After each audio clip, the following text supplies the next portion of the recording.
Alan's not going to find it very funny, Seth. Especially when he finds out the Woolpack's still knee-deep in workmen. Well, that's joke, isn't it?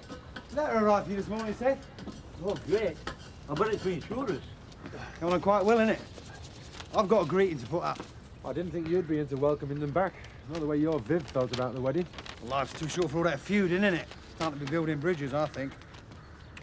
Well, you're not going to do it with that. It's a bit near the knuckle, isn't it? I mean, think about Shirley. Yeah, tact was never my strong point. Better make sure you're not the one that tells Alan what he's coming home to, then. Well, none of us want to do that, eh? You go spare. I don't believe it. What are they paying you for the loss of your house, Seth? 60 grand? 70? 100 grand? No. They're not paying up.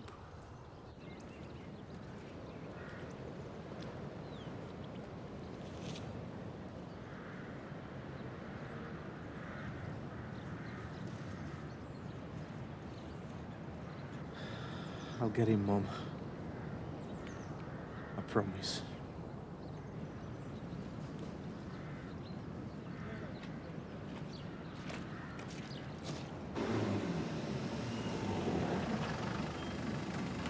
Go on, Michael. Don't want you late for work. Sorry. Wanted to visit Mum's grave. Hey, Eric's planning a memorial bench for her. Nice thought. We don't want anything from him. If it weren't for him, she'd still be alive now.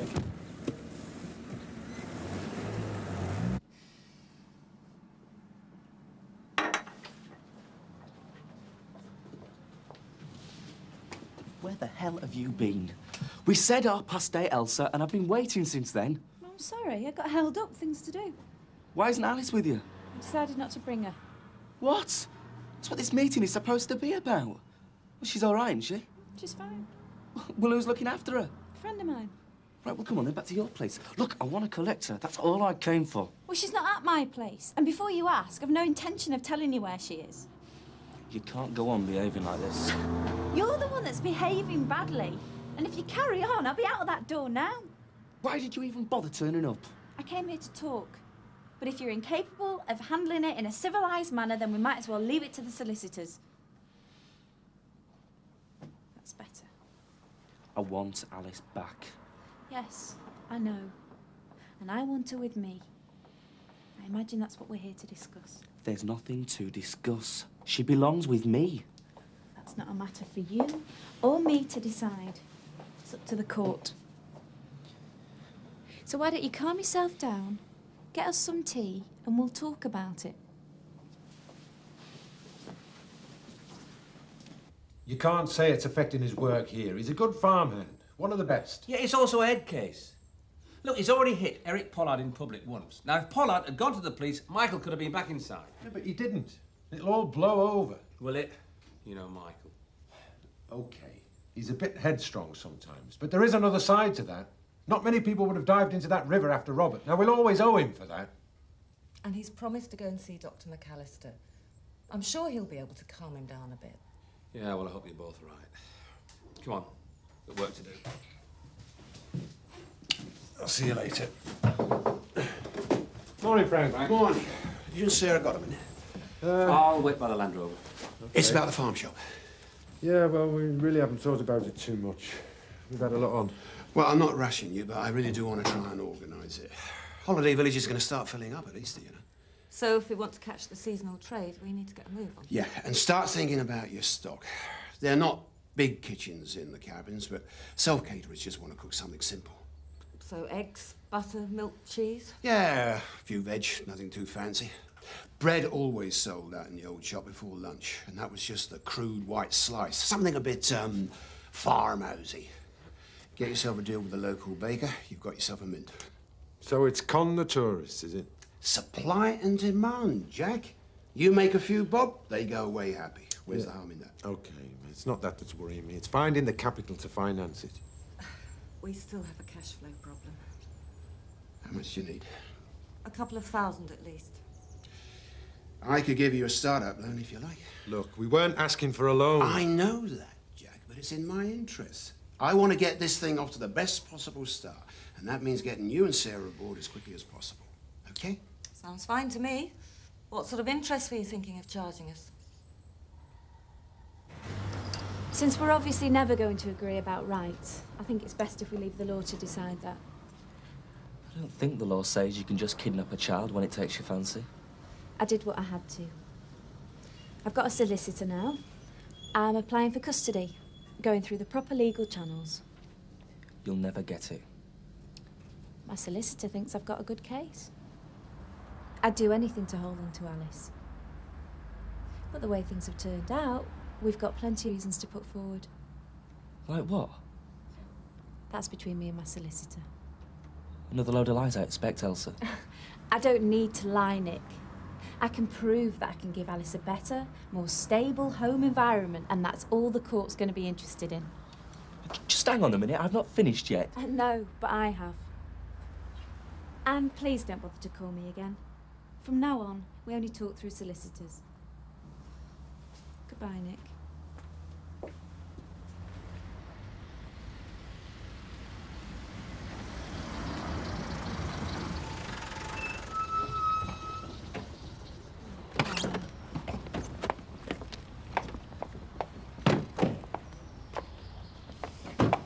Nice welcome. Bit vulgar, isn't it? Oh, don't be such an old stick in the mud. Give me the small one. Thank you. Bye. Welcome back. Oh, thanks. Good honeymoon? I bet you didn't get out of the hotel room much.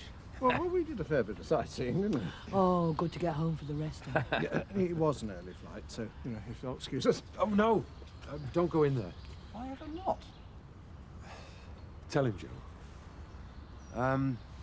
Well, the thing is, Alan, what you've got to do is carry the bride over the threshold, haven't you? What? Yeah, come on. It's traditional. Oh. Don't you like keeping up old traditions?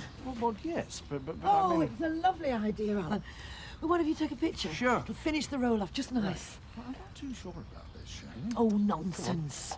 You never know, we might get the picture in the Courier.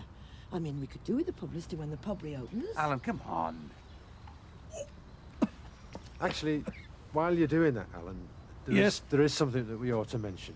What? Well, I know you expected all the work to be finished, so you could open the pub again just when you take the got back. photo, will you?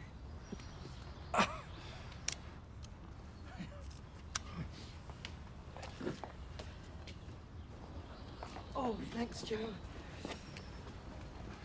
Oh, you've told him then. Doesn't look like he's took it too well. Are you still selling alcohol in that shop of yours? Yeah. Well, just as well, really, isn't it? I mean, you won't be selling much, not with your place crawling with skeletons and archaeologists. Have I put my foot in it? Yeah.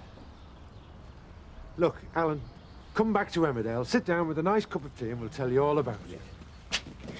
Come on. Can I have a word, Shirley? I might be able to get back in his good books. Why should they listen to her, Kathy? She walked out on her own daughter. It's the future they're going to be concerned with, not the past. What are you saying, that I can't look after Alice as well as Elsa can? No, but she's going to try and make it look like that, she and that solicitor of hers. There could be a lot of mudslinging. I've done nothing wrong. Yeah, they'll probably make a lot out of the fact you haven't got anywhere permanent to live now Demdike's gone. You know, you have just got out of hospital. What are you trying to say, that I'm some homeless loony who can't look after his kid? Well, they might be a bit more subtle than that, but I reckon that'll be the message, yes. Oh, well, that's great, isn't it? Well, then I don't stand a chance. Oh, yes, you do, but you'll have to fight Elsa at her own game. Start slinging some mud back. I suppose so. The first thing you need is a solicitor. You'll go and talk to Frank. He'll know someone. He always knows someone. But Bernard McAllister could see it was very old. Which is why they brought the archaeologists in. This is a nightmare. Thing is, they don't know whether the Viking died there or his skeleton was moved during the Great Museum Raid of '33. Museum raid? Well, that's what the local history society think. They've come up with all sorts of theories, dug back through the records, doomsday booked a lot. No, just a minute. Let me get this straight. You mean that all the remedial work on the pub has ceased until they've completed this archaeological dig? Definitely. They say it's a very important find. It can't be disturbed. So you'll have to negotiate with them before you can even think of reopening the Woolpack. Exciting, though, isn't it? Exciting? Have you any idea what this is going to cost me while the pub's closed? I've got Frank Tate and Ernie Shuttleworth and Vic Windsor all trying to steal my customers. Now I'm being sabotaged by a Viking. It's a disaster.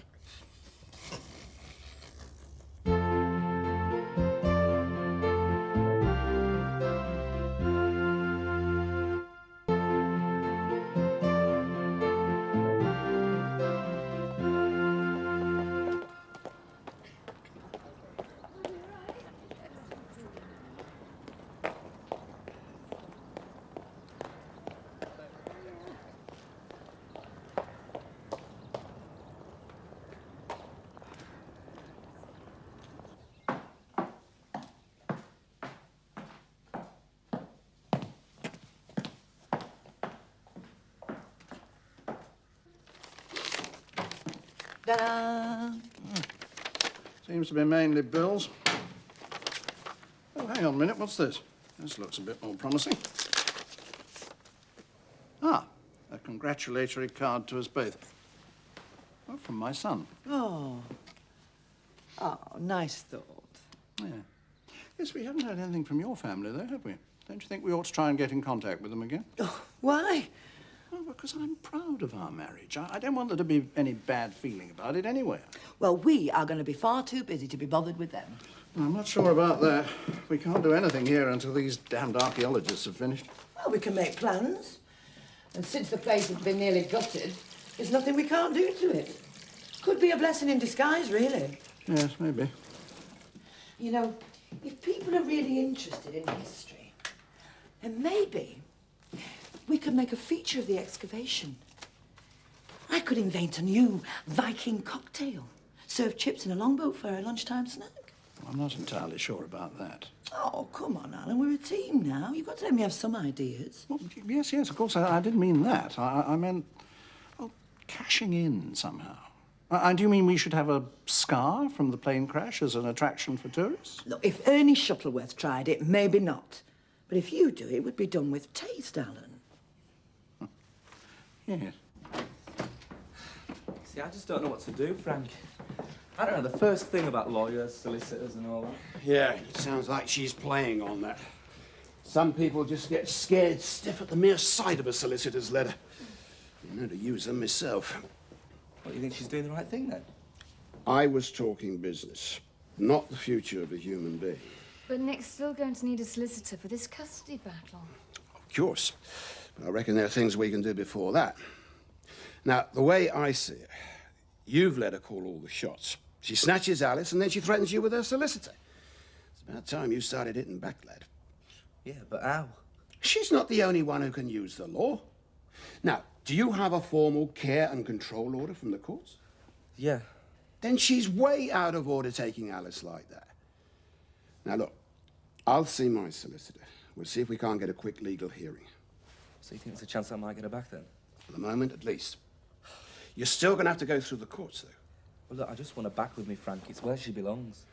Well, if you want it to be permanent, you better get yourself organised. Just tell me what I've got to do. I'm not rushing you to come back to work until you're ready, but the court's going to see that as a sign that you're getting back on your feet. And you're going to have to show them that you can organise child care for when you do get back. Well, the council have got a list of registered childminders. I'll give them a call. I just hope they're not all booked up. In the meantime, we can get Mum to come and stay. She'll help out till we've got things sorted. Extended family? Court should like that. I was really scared after I'd seen Elsa. But now it looks like everything might be all right after all. Frank, I don't know how to thank you. It's okay. I'm glad to help. I know how I'd feel if someone tried to snatch my kids. Besides, I'll take the fees out of your wages when you get back, so don't get too carried away. Doesn't Viv mind you piling all this junk up in here? This isn't junk. This is a pianola. Yeah. It's a valuable antique. This is supposed to be your storeroom. Well, Viv understands. You've got to diversify these days. I mean, look at Frank Tate. All those businesses, he still wants more. Yeah. You got the game farm and the wool pack yourself. Well, actually, we're thinking of selling the game farm.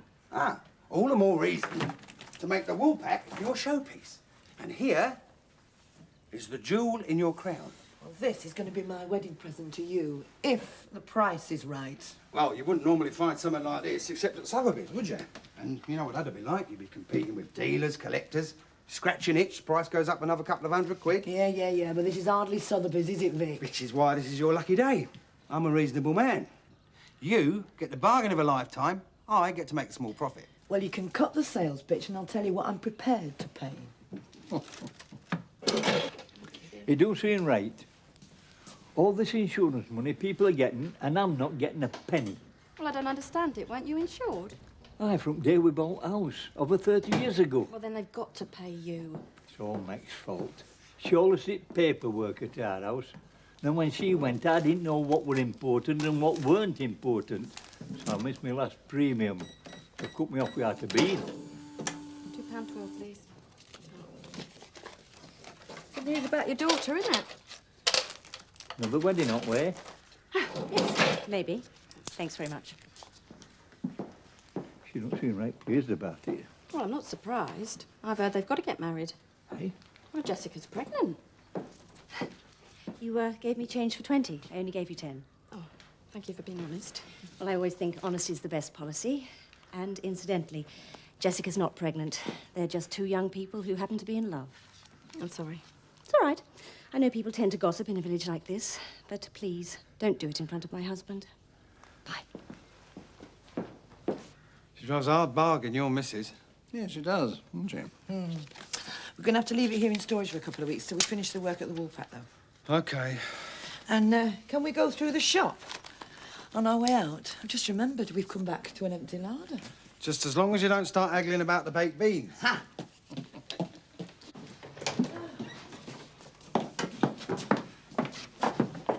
Would you serve this customer, Vic? I promised I'd go and see Sarah up at Emmerdale. And I hope you can get that stockroom cleared now. I can't find anything in there. It's like a pigsty. Hope I'm not causing you any problems. Of course not. Good to see you two back home, Mr. Turner. Oh, thank you, Seth. Seth, we need to have a word about the game farm. You're right, dear. There's a lot of work to be done up there. Yes. Yeah, well, Seth, the thing is... Yeah. Oh, well, look, it's early days yet. We've got a lot to do. We'll talk about it later. What was all that about? Well, I'm not sure, Seth, but I think it might have something to do with them selling the game farm. So I'd get that chat in quickly if I was you. Hey, are you still at that? Well, it's a long job. It's more damage than we thought. You should have finished by dinner time, and then made a start in the harrowing. Well, I'll get onto it when I can. Oh, it's too late now. Hardly more than an hour daylight left. Well, just get off my back, will you, Joe? I'm doing my best. Yeah, well, maybe if you concentrated on your work more, you would do. What's that supposed to mean? Come on, Michael. Everyone knows you've got a bee in your bonnet about Eric Pollard. Now, if he'd gone to the police after you hit him, you could have ended up nicked again. Yeah. Well, it's nothing to do with you, that is it, Joe? Oh, it has, if it affects your work. Believe it or not, I'm trying to help you. Oh, yeah. Now, that temper of yours has got you a lot of trouble over the years. I thought you were trying to settle down now, make a fresh start. Well, like I said, none of your business. Okay, Michael, have it your own way. Let's finish that, and then start on the harrowing. Sir. Great. Right, well, I'll see you later. Bye. Mum's coming over tonight. Oh, good. Such a weight off my mind, Kathy. You and Frank have been great the way you've helped out. Especially considering you've got enough trouble of your own. It's what families are for, isn't it? Yeah, I guess so. Sorry if there's anything I can do for you. I don't think anyone can, thanks, Nick. Oh, Kathy, I know it looks bad at the moment, but things might get better. I don't see how. Well, when you move into the new house, and Frank's had all these ramps and stuff put in, Chris will better get around for himself then. You think that'll make a difference? Oh, yeah. I mean, look, all these modern inventions that you read about. Chris will still be able to work, he can get a computer in. Well, keep him occupied. Won't help me much, though, will it? Well, no, but at least he'll not be dependent on you. You'll still have a life. I gave up any chance of that the night that plane dropped. Kathy, I I know it feels like that, It's but... always going to feel like that, Nick.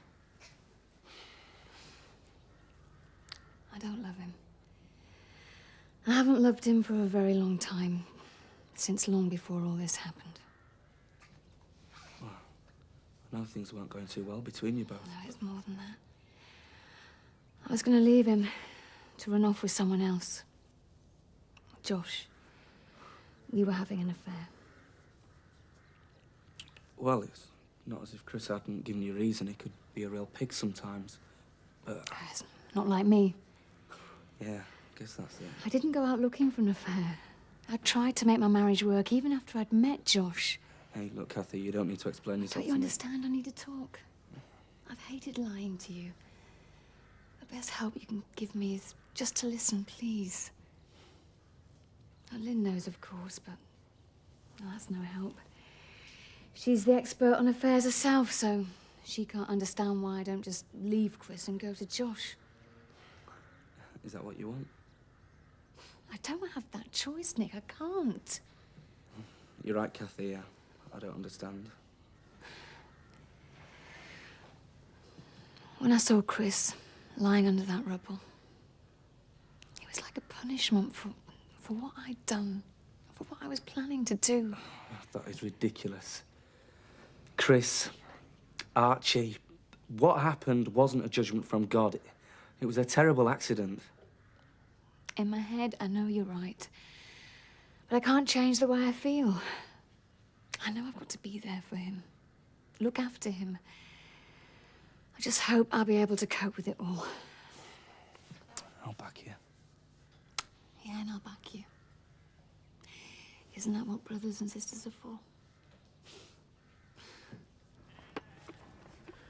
OK, kids, time to go home. It's early. Yeah, we've got ages. Mum's down at the farmhouse. She'll call us when she's ready. I don't want to go. Oh, look, don't give me any grief. I've got to get that tractor over to the top field and start the harrowing. Otherwise, he'll be on to me about that, too. Give us a ride on it. No chance. Go on, give her a ride. We'll go quietly. We won't tell Joe. Yeah, well, you'd better not. Just for a minute, all right?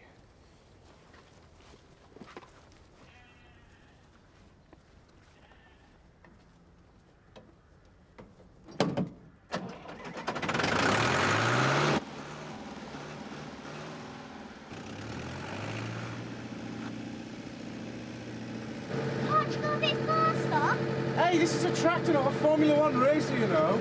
I bet you can get more speed than that chicken.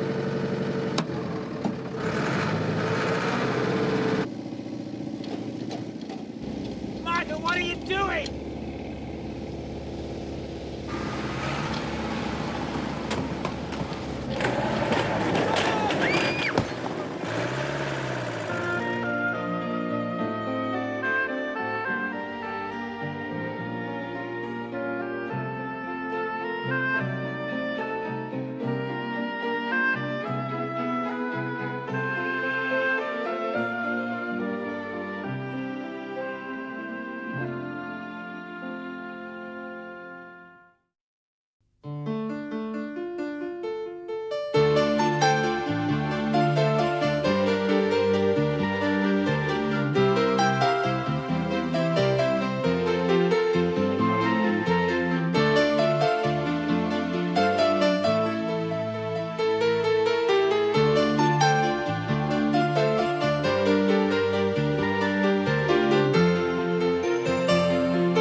She's gonna go!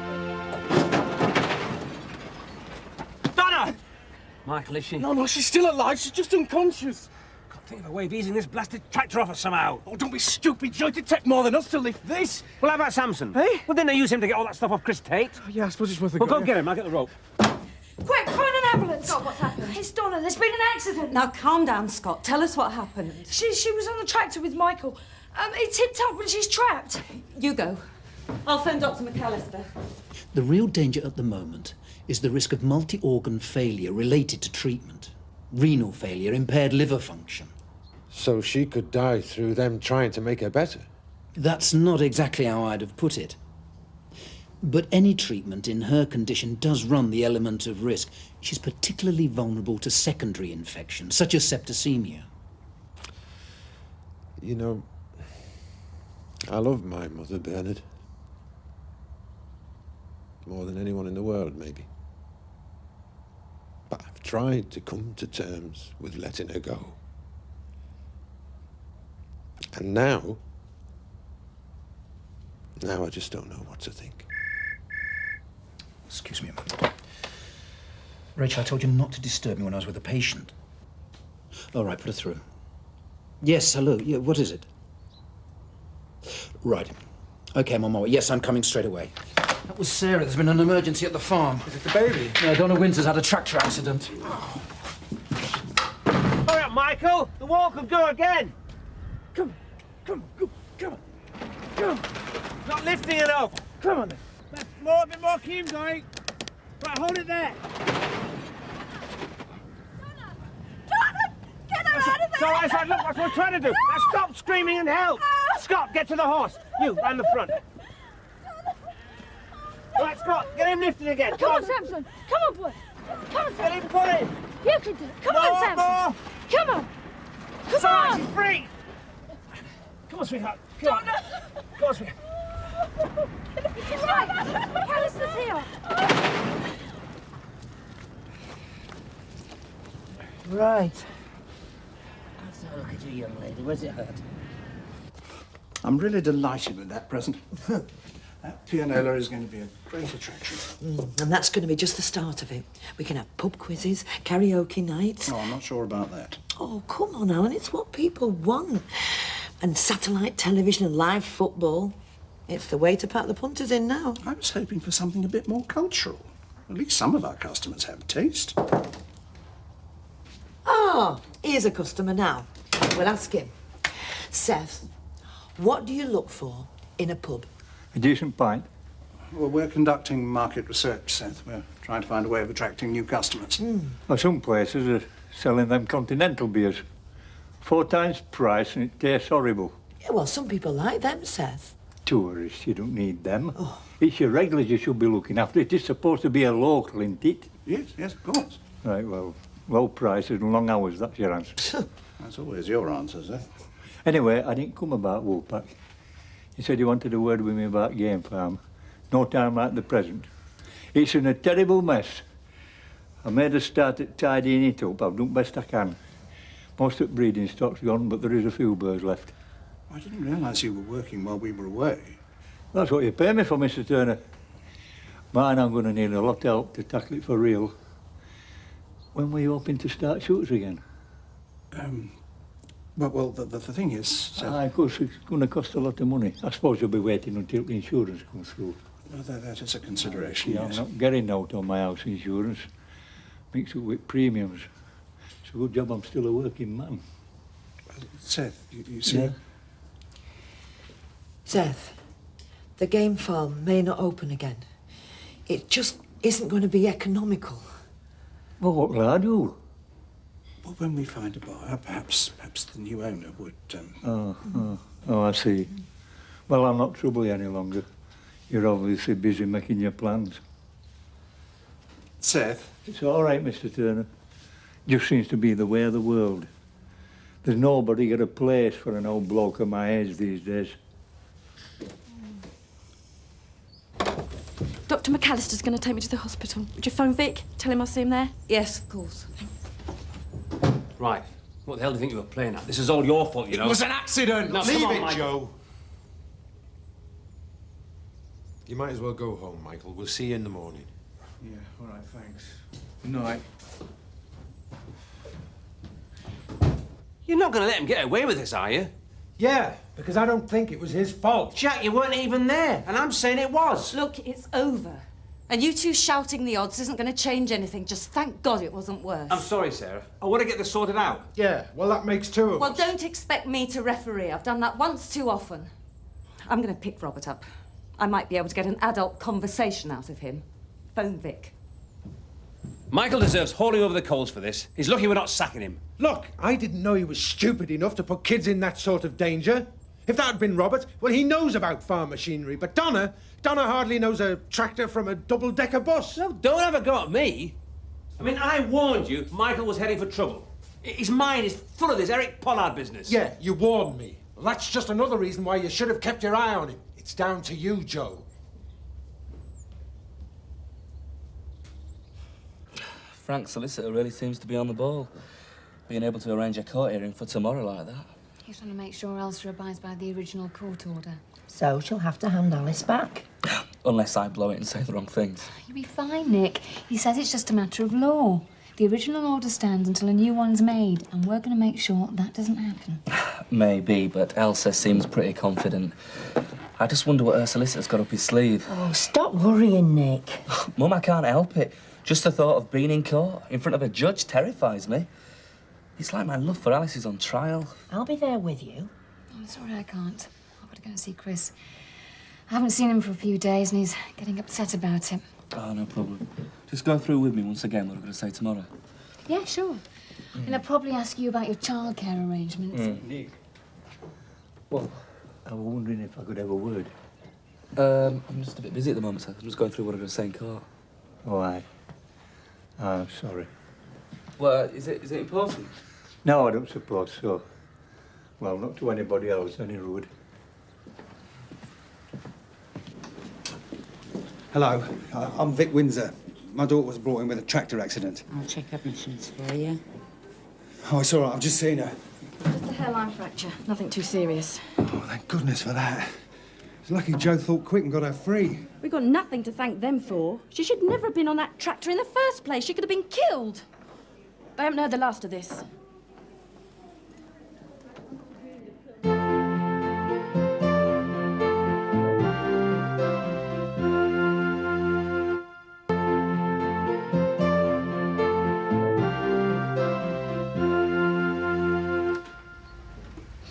It's the archaeologist's report. Seems as if they finished at last. That's a relief. Oh, apparently it wasn't just a skeleton. They found an ancient vase. Some sort of trophy. Oh, and this is interesting. There's an ancient well underneath the pub.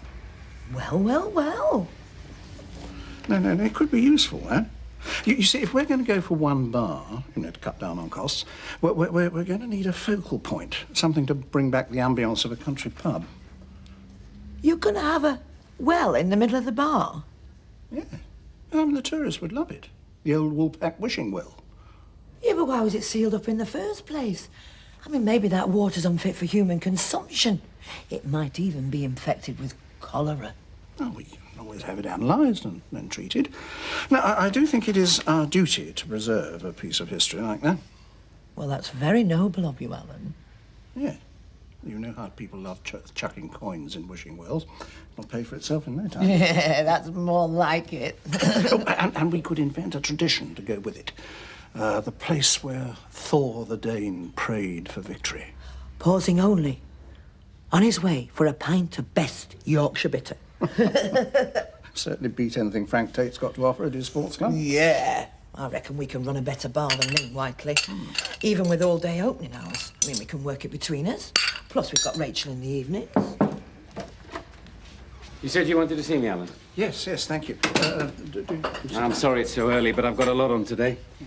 I've got to prepare a case for Vic Windsor's court appearance next week. Oh, we got a lot of sympathy locally. I mean, no one likes looters. Well, let's hope the magistrate sees it the same way. Listen, if it's about the memorial, you need to talk to Eric Pollard. He seems to be handling all the arrangements himself. Well, this isn't trustee business. It's, we can discuss that at a meeting later. It's Seth.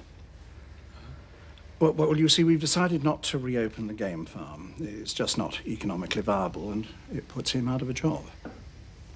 And he didn't take the news too well. I mean, hardly surprising, really. Plus, he'd just heard that he wasn't going to get anything on his house insurance either. I know I have no legal responsibility. He's way past retirement age, but I can't just stand by and see him homeless and jobless. Yes, that's right.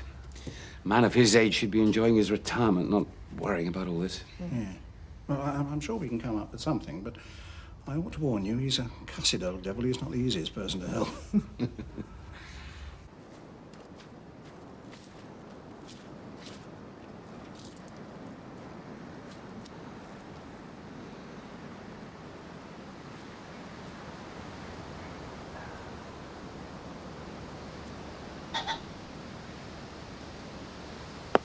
Come on, fly away, you daft J-Puff.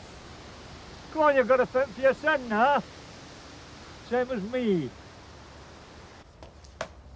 I'm off then. You're not taking that bike, are you? You should talk to him. What about? That stupid bike. I just don't seem to be getting through. Actually, I'm more worried about Jessica at the moment. You heard what the locals are saying. Oh? What? That she's got to get married, that she's pregnant. Well, a lot of people around here don't seem to have anything better to do than gossip. Anyway, you don't believe that tittle-tattle, do you? No, of course not. You don't think there's anything to it, then? Well, they did spring in on us rather suddenly, didn't they? Well, if you're worried about it, ask Jessica. Well, no, I don't want her to think that I don't trust her. She's got a whole life ahead of her. I mean, if she is pregnant... Now, I'm not saying she is, but if she was, well, I'd hope that she'd come to us... Bernard, you take life and death decisions in your stride. You've often told me being a GP is 30% physician, 70% psychiatrist. You deal with your patients' emotional problems every day. But when it comes to your own daughter, you're a complete shambles. I know. I just can't help it. I just love her so much. Emotional involvement.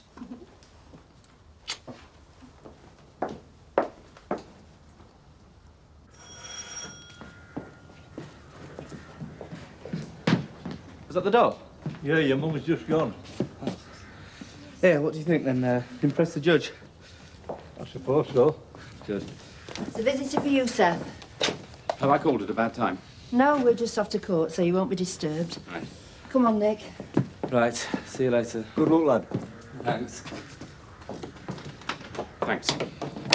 So, what can I do for you, then? I heard about your problems over house insurance.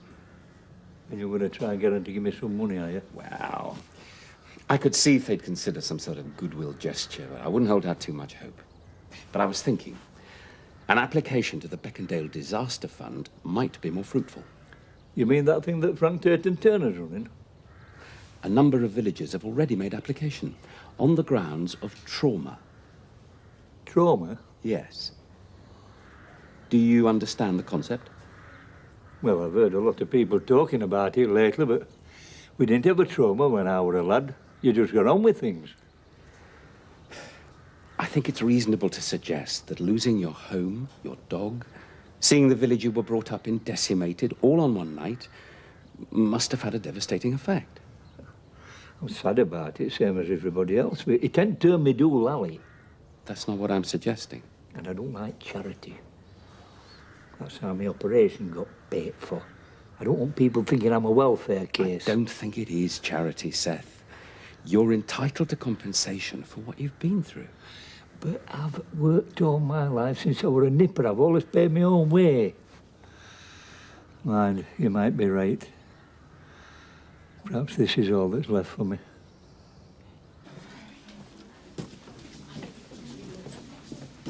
How's your sister? Oh, she'll be all right. My mum's still in a state about it, though. But still, at least she can drown her neurosis. Now selling booze in the shop. Yeah, it doesn't seem right, that. Hey? Selling booze at a post office. Temptation for the wrinklies. They run right on pension day.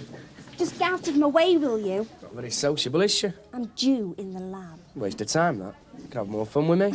Get lost. Best suggestion I've heard in ages. You stay out with this, McAllister. Leave him. You'll regret that.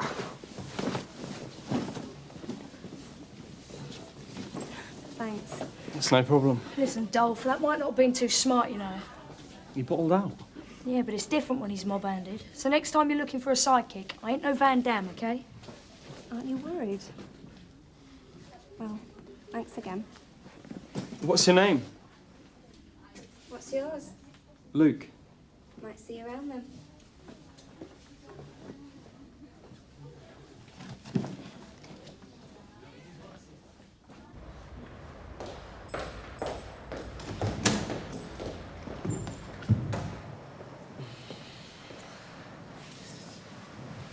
Is there a problem? Has the case been postponed? No, the judge wants to see us in his chambers. First, for an informal chat. Oh, do you want me to come with you? I wish I could, Mum, but he just wants to see me and Elsa. Not even solicitors. Oh, I see. I don't know what to say to the judge. I'm bound to mess it up. I'll bet Elsa and her solicitors got it all off pat. Listen, Nick, you just be yourself. Anyone can see how much you love Alice. And that's what this is supposed to be about, isn't it? Yeah.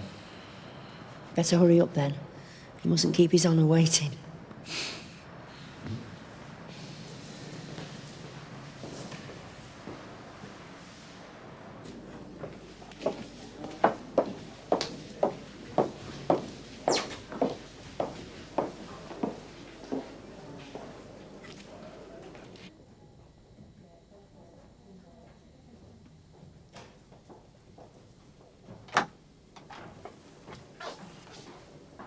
Hello, stranger. Hello, Chris. I've brought you a few things. Why didn't you come before? It's only been a few days. It might seem like that in the real world, but in here time passes rather slowly. Sorry.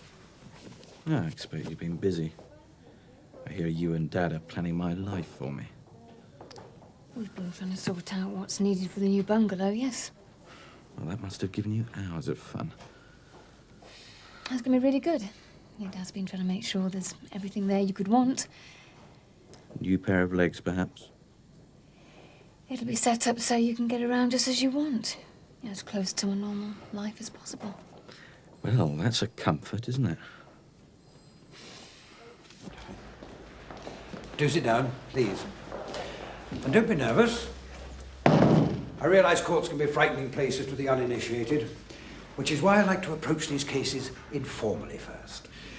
Custody and divorce used to be approached in an adversarial fashion, often degenerating into character assassination by both parties. I never thought that was a good way to determine a child's future. And I'm sure we're all agreed that what is important is Alice's future. Yeah, of course. That's what I'm here for. Alice is only 3 years old. At present, Mr. Bates has custody and care and control. But we need to sort out access for Miss Feldman. We all agree on that, don't we? Yeah, absolutely. The custody and/or care and control position may change at some point in the future, as I'm sure you've discussed with your solicitors. But there's something else I'd like you to consider. Whoever has legal custody, you're both going to want to watch and help her grow up. Now, that task is likely to involve you coming into contact with each other quite often. Now, that won't be made any easier if there's a long and bitter struggle now. It won't help Alice either. Far better she should know she has two loving parents who don't happen to live together anymore. It's never easy when couples split up, but it's still possible to build on the love you both have for Alice, to put her first and come to an arrangement. She's too young to speak for herself at this hearing, so that's my job. And I am certain she would want you both to work together on this. Look, Chris, I know it seems bleak, but, you know, there's so much that can be done with modern technology. I was talking to Nick about it last night. I see. I've become the tea time topic of conversation now, have I? I hadn't realised I was that interesting. We all just want you to be happy, Chris. No, you don't. You just want me to shut up and be grateful. Well, I know I'm giving you a hard time. And Dad. And Zoe. Do you really blame me? No, of course not. It's going to take a long time to come to terms with it all. But when I do come to terms with it, everything will be all right again then, will it? I hope we can be happy again, yes. There's just one small problem there, isn't there, Kathy? You're going to leave me before any of this ever happened. That's not true. It'd been better for you if I'd died under all that rubble. Well, if it's any consolation, Would have been better for me, too. Don't say that. Why not? We might as well face up to the facts. And the fact is, I'm an inconvenience to you. Please, don't deny it. I may have lost the use of my legs, but my brain still functions perfectly. I know the score. It's not like that, Chris. We all love you. Don't lie to me. I am not lying. Why do you think I'm here? But you're not here, really, are you? I mean, yeah, you're standing by my bedside. But your mind's not here. Your heart's not here. No, you're just like some clockwork Florence Nightingale going through the motions of caring. Well, that's just not good enough. I want all of you, or nothing at all. You might just as well go where your heart takes you, wherever that may be.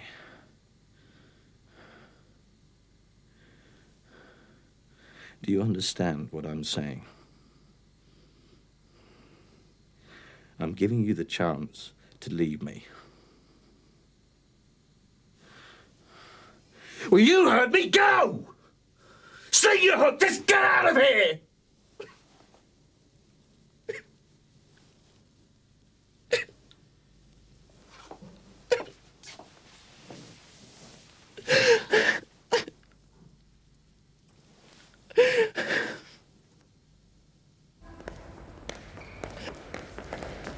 You can relax now, Nick. I won't do that till I've got Alice back. Oh, even Elsa wouldn't defy a court order. It's the law. Didn't stop her last time, did it?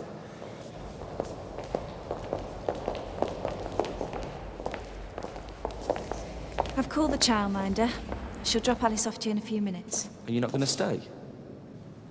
Why would I want to do that? Discuss visiting arrangements. I thought we might all go for some tea together, you know, try and make it a bit more friendly. You can discuss arrangements with my solicitor. And you can forget all that crap the judge was spouting. This was just the first round. An interim decision, till everything can be decided.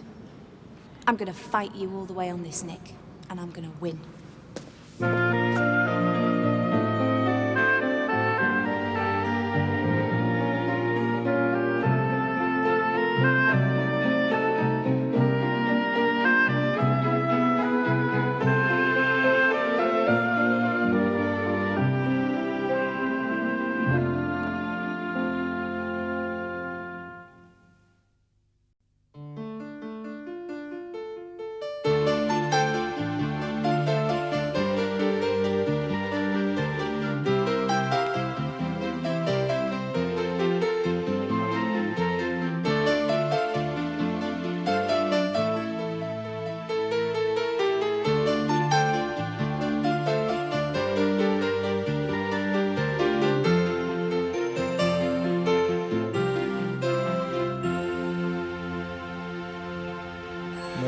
At least she's happy to be back with her dad. Aren't you, sweetheart?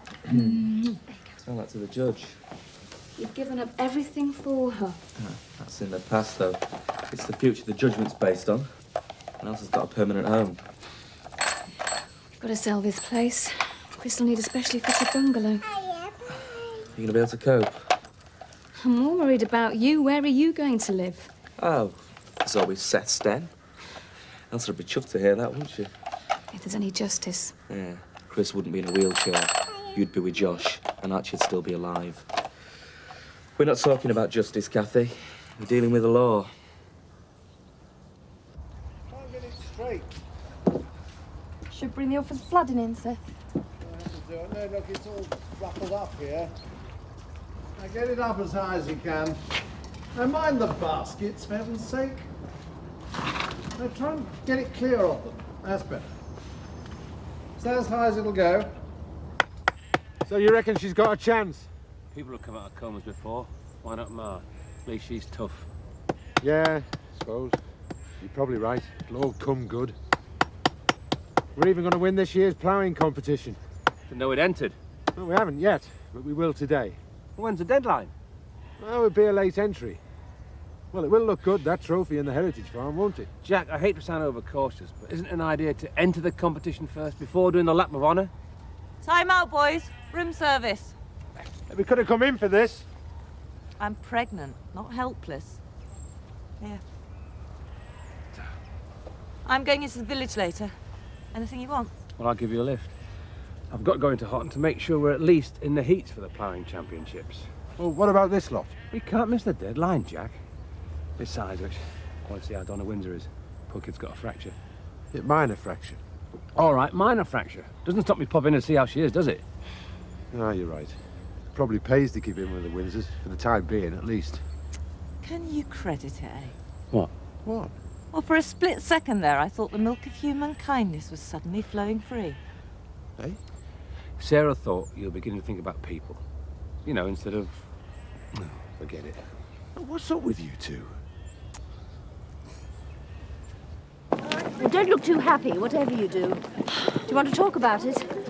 Look, why do people always say that? It's so stupid. If I wanted to talk about it, I would, wouldn't I? We haven't said you can't see, darling. Ah, that's really big of you. It really is.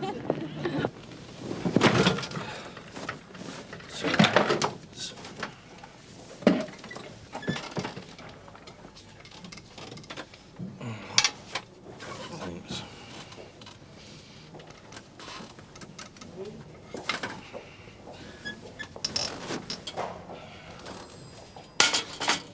Josh was a mistake. If he'd really loved me, he'd have stuck around. Can I smell freshly made? Yes, I can. Someone sounds happy? I'm always happy when I'm getting down to business. I've been playing around with some figures. That purpose-built bungalow for Chris. But we've got a £100,000 mortgage on Mill Cottage. And once that's sold, it's going to cost another $75,000. I've got to get going. I feel embarrassed by all this, Frank. You didn't remortgage the house, Chris did. I know, but I'll tell Chris you'll be in tomorrow, okay? Bye. Drive carefully. It's like starting again, Kathy, for Christopher more than anyone. He's going to need our help and support like never before. And he'll get it. And so will you. Whatever you need. Well, at the moment, I could do with some advice. I suppose it's Nick, really. Custody? Yeah. It's going to be a dogfight as to who gets to keep Alice. Elsa's got herself a lawyer, and Nick's in a bit of a state about it.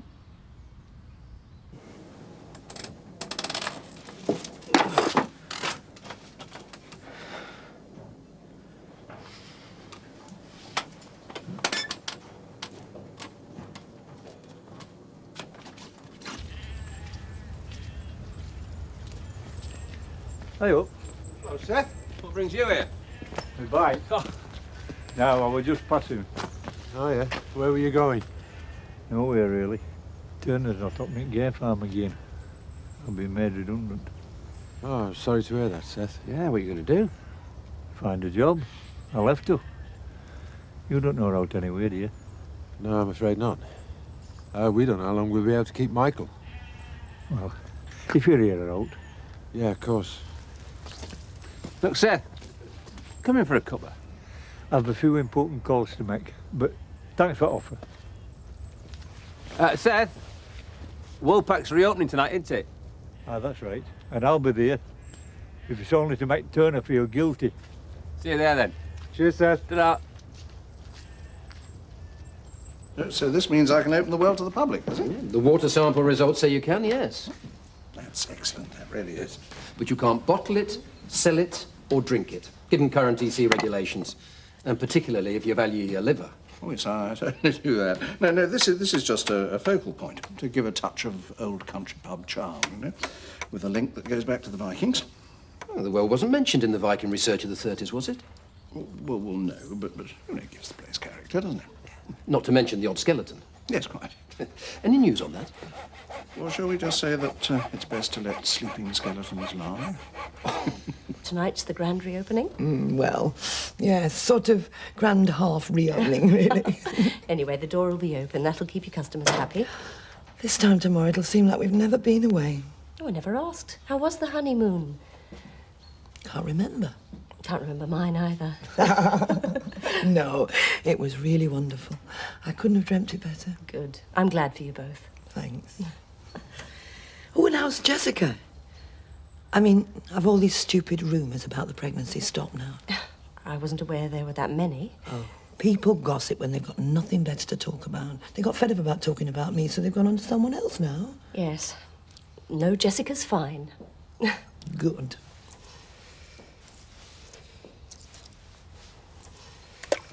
First of many, no doubt. I'll make a wish. I already have. Well, I'd better be getting back. Evening surgery. Thanks, Bernard, and I appreciate this, I really do. No, it's a pleasure. Darling, duty calls. Yes, me too. Bye-bye. Bye. Bye-bye. Bye. Oh, call in this evening if you can.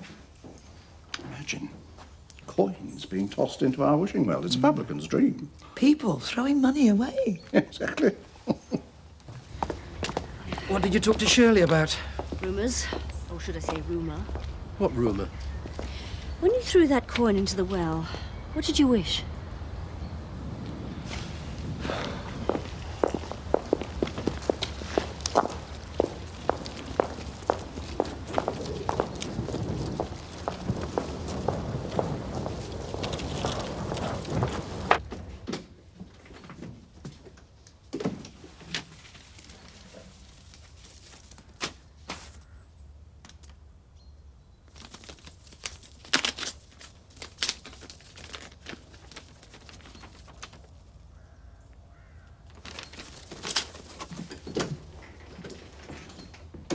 No, it is very good of you, Mr. Bishop. Vic was only doing what a lot of people would have done themselves, given the circumstances.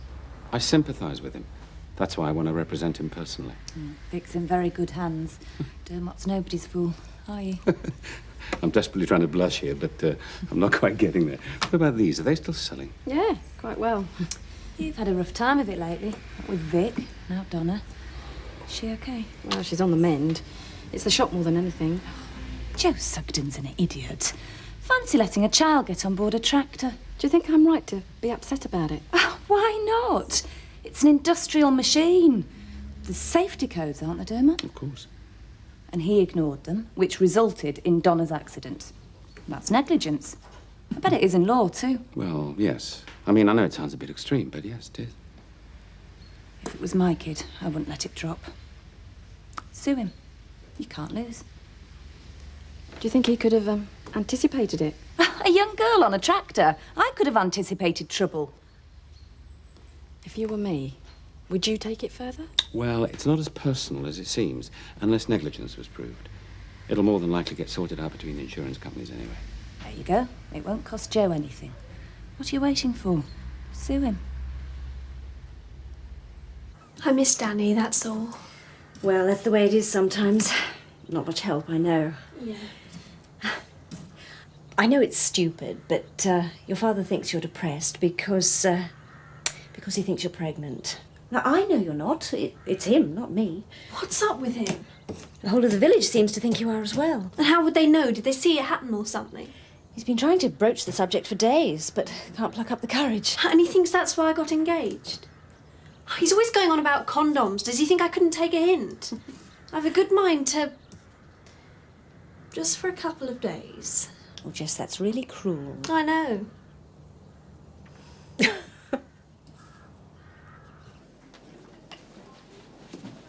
Hi. Sorry I'm late. Great to see you. How are you feeling? Fine. Where's Kathy? She's coming tomorrow. Oh, yeah. She's getting bored, isn't she? Think of me not as your daughter, but as your patient. No, can do. But what's the problem? It's not me, it's a friend. Oh, yes. She keeps on being sick in the morning. Oh? She thinks she might be pregnant. What do you think she should do? A friend of yours? Yes, a friend of mine. Kathy will leave me, I know she will. No, she won't. She's committed to you. The only thing that's keeping her with me is guilt. I'm not stupid. You do a pretty good imitation. Thanks. I'm just telling you what Kathy told me. You don't have to believe either of us. And I suppose she wasn't having an affair with Josh. You can tell me straight. No, she wasn't. I don't want her to go, but it just seems inevitable. Why? She's young, beautiful, ambitious. She'll want kids eventually. If the positions were reversed, then... You'd stand by her. But I love her. Always have. Stop worrying, Chris. She won't leave you. I know she won't.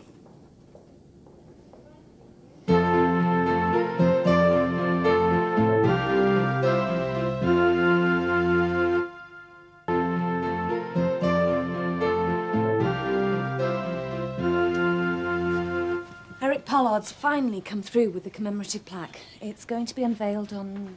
On Thursday? I presume you'll be at the committee meeting? Of course. Well, I have to say, I'm very impressed. He means that most sincerely, folks. No, I am. What would you say to a free introductory session in the gym? I'm a happily married man. Congratulations.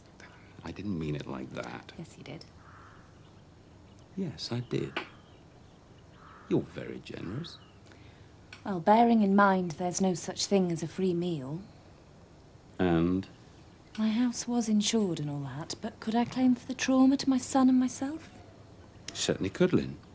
I mean, you've suffered, we all know that. Particularly through your traumatic experience with that journalist. Perhaps you could try suing his newspaper. Anybody home? Seth, what are you doing here? Well, I'm a gentleman of leisure, so I thought I'd make the most of it before I start my new job. When's that? That's all down to the job. But what is the job? I don't know, I ain't found one yet. I wonder if there might be something I could do around here. Here?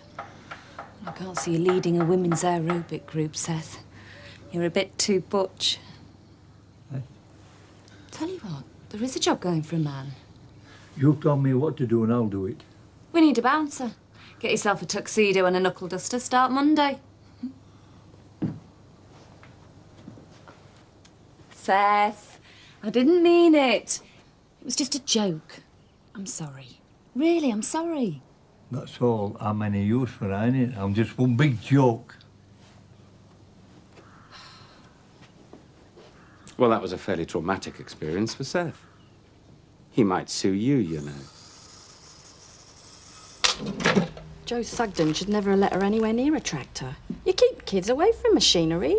Yes, well, people do stupid things sometimes, don't they? How is Scott getting on with his therapist? Oh, he's fine. Much better. Doesn't need to go anymore. What, you stopped seeing him already? Yeah, he's okay. Hi, Sarah. Hi. I've just been listening to your Jessica bemoaning the lack of a decent local library. Oh, yes. Well, I was the mobile library, till becoming part of the council's cuts. Really? Maybe you should set up a library in here, Viv. Come again. Yes, it'd be easy. You just get a computer terminal link and become a branch of the main library in Skipdale. Sure, there's a need.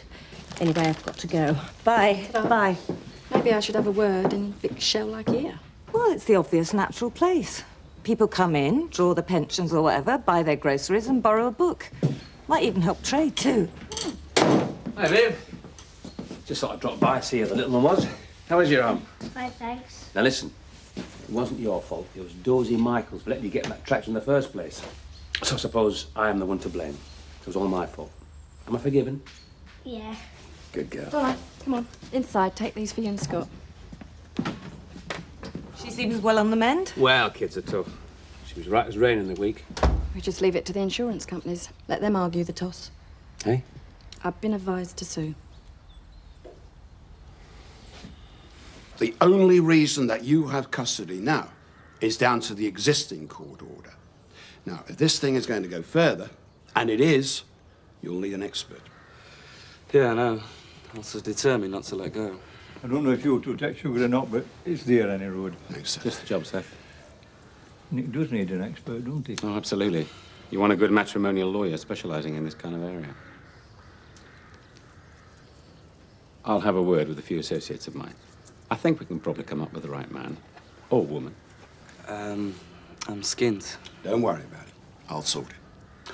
Thanks very much. Whatever you can do, I really appreciate it. Well, no time to waste then, is there? What about your tea? An office is as good as a feast, eh? We'll see ourselves out. Thanks again, both of you. I don't know what to say. Just take care of Alice. Well, at least you've got some useful folk on your side now. Yeah. Alston's not going to get it all, don't worry. All I've got to do now is find somewhere to live. What's wrong with you? Well, Chris needs a specialised bungalow, Seth. They're selling up. We're as good as homeless again. Hi there, Joe. You're early. Can't a man have a drink without an inquest? Or does he have to go to malt shovel? My apologies. Usual? Yeah. Oh, Alan, I'm sorry. It's just, It's one of those days. Well, I've just been over to see how young Donna Windsor is. The kid is right as ninepence, but I'm told I'm going to be sued for negligence. Oh, I see. It's Michael Fellman's fault for letting her ride on that tractor. I think that more sense. No, you wouldn't come to think of it. It's my own fault for not checking his lobotomy. I don't see what you're getting so hot under the collar about. How do you mean? Well, it's not down to you to cover the bill. It's up to the insurance company. Oh, and our premiums won't go up?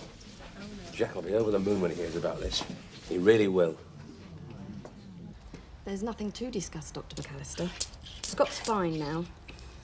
I know you're not my patient. That's right, I'm not. But Scott is missing out. It's special treatment and it's free. I mean, where is the problem? I just don't want to talk about it. Do you want him painting more horror pictures? Waking up in the middle of the night in a cold sweat screaming because that's what's likely to happen. Look, if you tell me, I might be able to help. I just don't want Scott talking about his dad. There's a few things we keep buried, and I just don't want this therapist digging them up and Scott blabbing. I mean, amongst other things, Vic's his stepdad. It's not a secret. We just don't broadcast it. I see. Do you want to talk? Well, like you said, I'm not your patient. And on top of all this, Michael Fellman decides to try and break Donna Windsor in two. I mean, if that horse hadn't been there... It would have been a lot worse. Stop being so logical, Jack. I need to blame someone. Samson saves the day. Again, what a celebrity. We'll be getting the blame and we'll be paying the bills. The health and safety executive will definitely come out against us, which means we won't get the insurance on Donna and we won't get paid out on the tractor because she was on it. Well, we'll have to settle out of court then. Mind you, if they apply for a lawyer on that, what is it, no win, no pay situation, we're sunk. I can't believe this is happening. Last week we ate with the Windsors. Now we're going to be facing them across a courtroom. Well, you should have ate here then. Look, we can't afford to settle out of court and we can't afford to go in court. Well, I have to go round and try talking to him. Well, I wouldn't know where to start. Well, for a start, say it was a nice meal. Think of something, Jack, otherwise we're finished. The way Chris is talking, he's going to need more support than just a fitted bungalow. Anyone in his situation would be the same. Well, there's three of us to share the burden. I've got to do the best I can for him. It's as simple as that. And we're all going to help. Right, I'm sleeping to the loo. Yeah, Frank, it's my round. I don't know about Chris, but she really surprises me. Had it been for the accident, she'd have left him at Christmas. She's full of resolve now, but he is going to be a real handful. If you ask me, it won't last 6 months. Even if she doesn't leave him, he'll drive her away. Your mum's insurance policy. Pollard's kept it quiet for obvious reasons. You didn't intercept your stepfather's mail. Well, let's assume that you stumbled across this letter by accident. I did. Look, he killed her for the money. It's there in black and white. Why don't you just have a quiet word with Eric? Oh, yeah, what's he going to say? Nice one, Michael. It's a fair cop. Anyway, this proves it. Oh.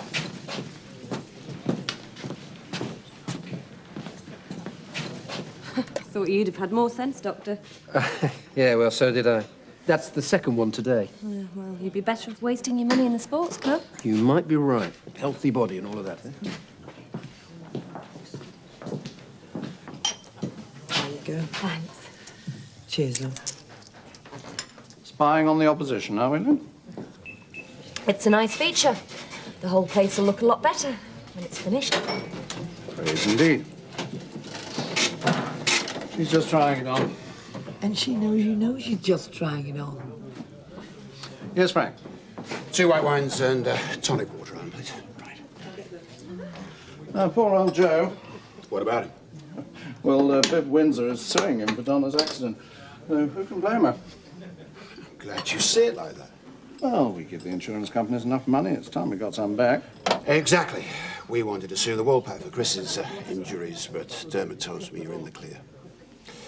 What's the damage?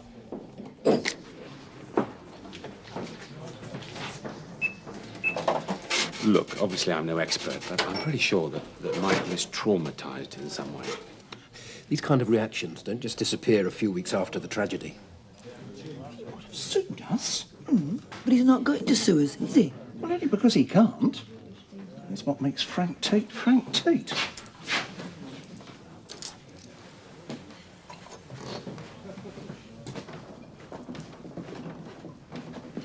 Is she asleep? Oh. Cheers. Come on, Seth. Something will turn up. Not at my age, it wouldn't. Look, there must be somebody around here who can use your experience. Ooh, I'm a gamekeeper, and that's that. If nobody's got game they want protecting, I'm not needed. And nobody has, anyway. Yeah. It's not as if you can just go down the job centre, is it? What? Retrain as a computer miner or something? Yeah. What a pair we are, eh? A soon-to-be homeless, one-parent family, and an unemployed gamekeeper. I'm not just unemployed, Nick. I'm unemployable. I'm jobless, homeless and skint. And it wasn't nothing to do with me. I've been put out to grass. Thank you very much, Mr. Armstrong, and good night. Come on, Seth. It's true though, lad. I'm all washed up. Finished.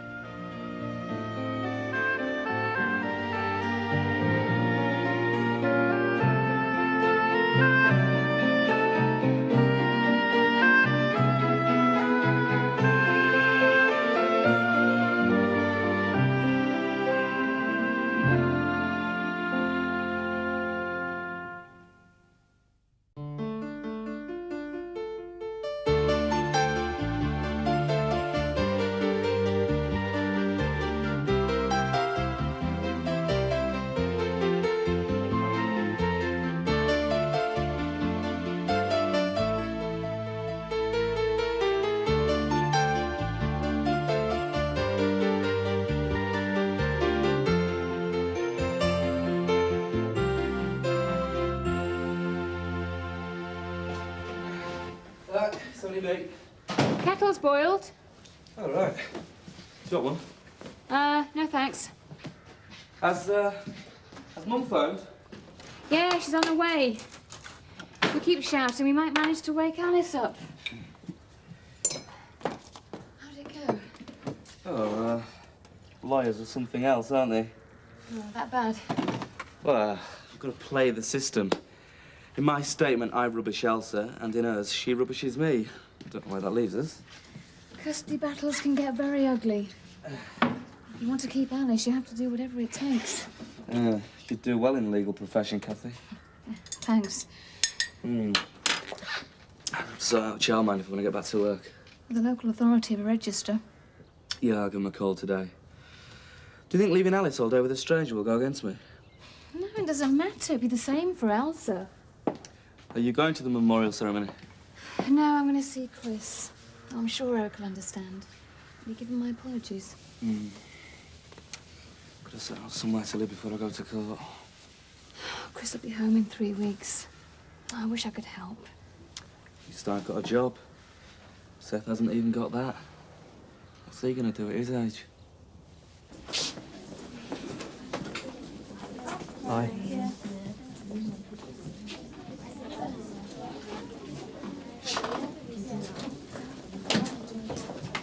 No more hassle from Glenn. Hi, where are you going? Maths. Luke, this is Biff, my boyfriend. Oh, right.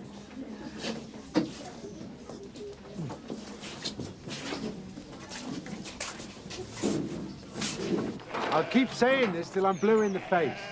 Ma isn't going to get any better. Well, whatever happens, I am not going to preside over another brotherly row, OK? Yeah, OK. All right. Let's get practical. What are we going to do about the cottage and Leonard's belongings? Sarah, we can't do anything till Ma recovers. Well, what if she doesn't? Bills have come in for them already and there'll be more. Well, we pay him. What with? Leonard's money. Well, do we have the right to touch his money? Oh, we do for paying his bills. Nothing like robbing the dead, is there? Even if we decide that's what we're going to do, and we haven't, how do we do it? Well, he must have a bank account. So we go to see him. Besides which, Ma's outlived Leonard, so the money presumably goes to her. I think it's best not to presume anything where the promise of money's concerned. Well, what about his cars? He's got one here, one over in Spain. Again, they'll probably go to Ma. Inheriting 2 cars. That'll be ironic. Why? Well, you're not getting replacement value for yours, only market value. Yeah. Thanks very much. Me out of pocket. Well, blame the insurance company, not me. Leonard's estate will be liable for his bills, but we need legal control to pay them. It might all depend on how long Annie lives. Ma is going to recover. We could be having this conversation every week for the next 5 years, and Ma would still be in the same condition. Jack, she's going to get better. I just know she is.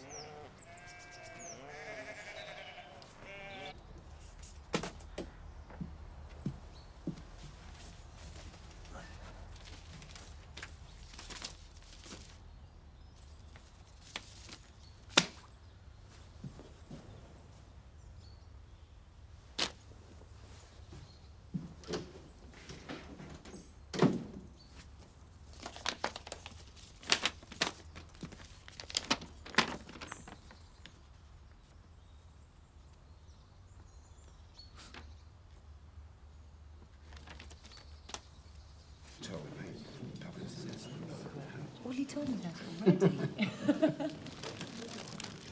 Oh, Happy anniversary. they're wonderful.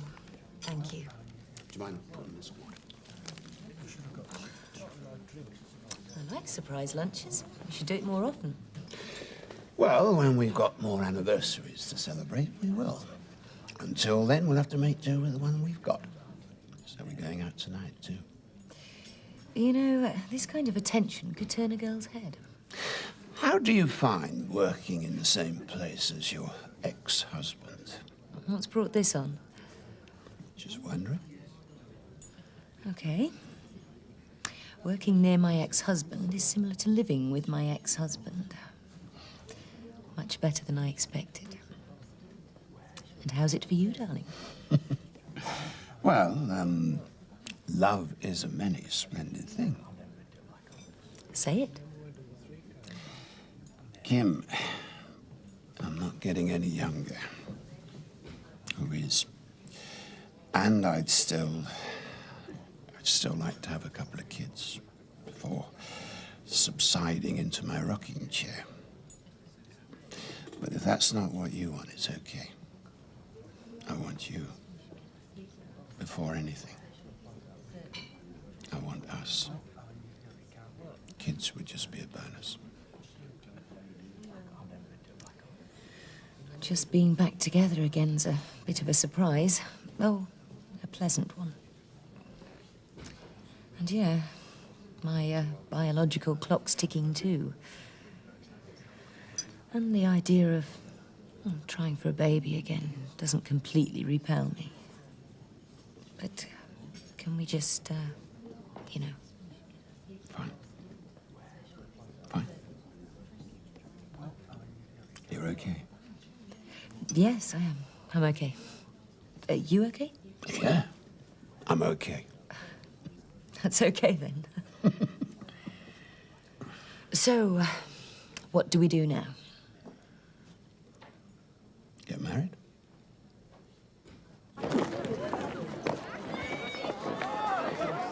So you do fancy her?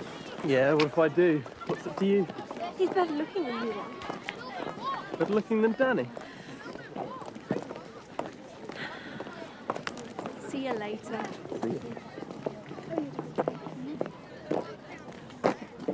Don't mess with my property, okay? Don't mess with mine. Dolores? Everything all right, Jessica? Yeah, fine. Listen, I was thinking I better put Dad out of his misery soon. He'll have a heart attack otherwise. Yes.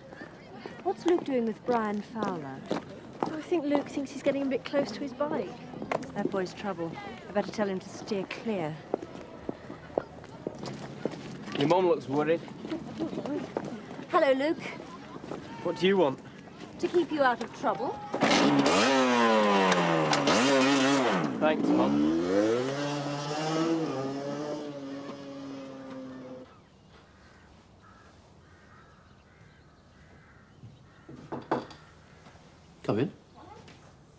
Rachel said he wanted to see me. Oh, yes. Michael, would you sit down? Well, how are things? Well, Mum's dead. Apart from that, great.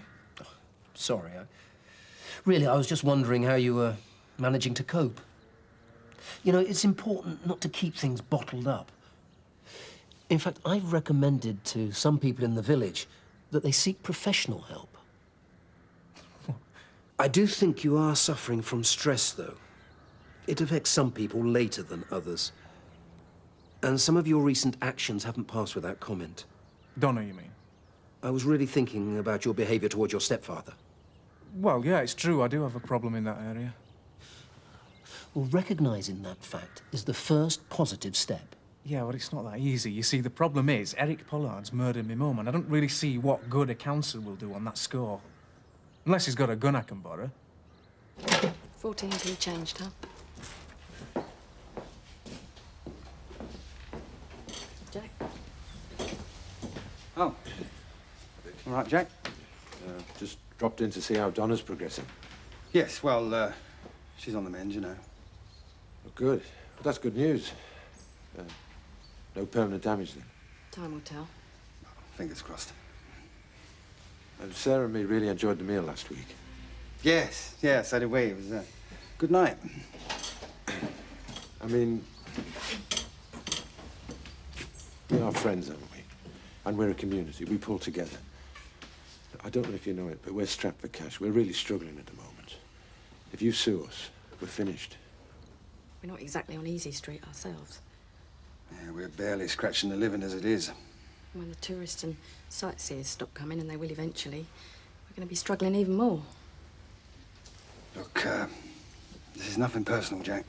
We really like you and Sarah a lot. But financially speaking, Are you going to sue us, then? We've got no choice.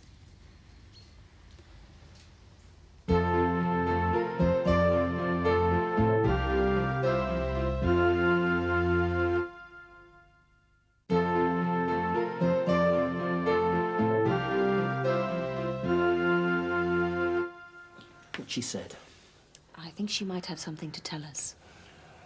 Have you spoken to her? What do you mean? Now that she's 16 years old, have you spoken to her? I don't know, about contraception and things. She got all that from you. Yeah, well, perhaps she'd been better if she'd have got it from you. Oh, so it's my fault? Of course. Why didn't I think of that? I can always blame my unhappy childhood on my parents arguing all the time. Jess, what is it? What's what? Your news. Oh, that. Yes, that. Well, whatever it is, we'll support you to the hilt, won't we, darling? Well, yes, of course we will. I'm glad we're being so civilised about this, as it all could have turned out rather ugly. Well, 2 pregnancy test kits can't be wrong, I hope.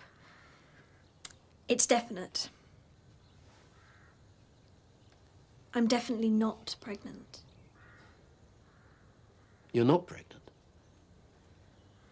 Well, that's wonderful. Cheers, Dad. Then why all the rush to get engaged? Love. Call me old-fashioned.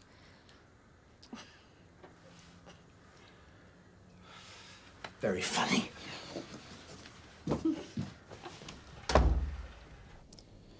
Can't wait to get out of here.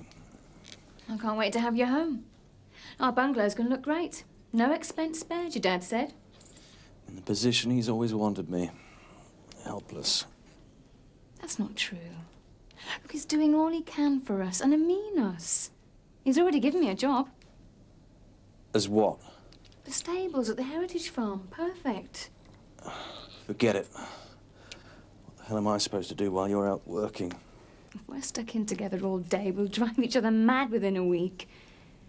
Chris, I've got to have some sort of a life, and it makes sense working for your dad. If there's ever any problems... You are going to leave me, aren't you? I said I'll never leave you, and I meant it. I agree. But I can't force him to see his shrink. I spend most of my time trying to stop him from attacking me. He is suffering, you know. Thank you. Yeah, I know. But what can I do? Well, you can be as patient and understanding as you have been up until now. Look, I want him to get better. I want to see him get on in life. To put all this, his prison record, behind him. Well, that's the kind of support that he needs. Well, what can I do?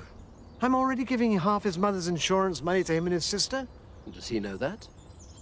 Of course.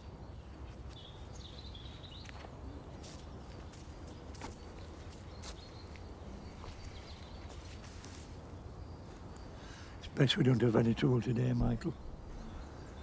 You're worth it, lad. I hear you're having to sell Mill Cottage. I don't have to sell anything. Christopher needs a specially built bungalow, so there's no point in keeping the, I might be interested. Well, it's going on the market for 185. 140. Cash now. Say viewers, bidders, buyers pulling out. We can't move Christopher until the bungalow's finished. We're in no hurry. The offer's good for 24 hours only.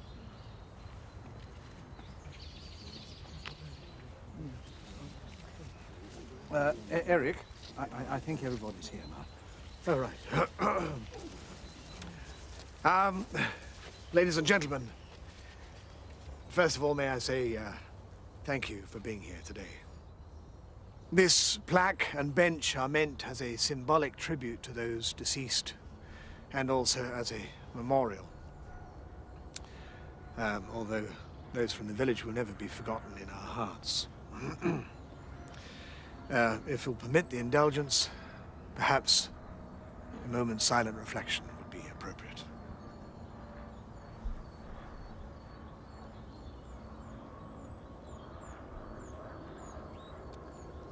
Thank you. All that remains for me to do now is to officially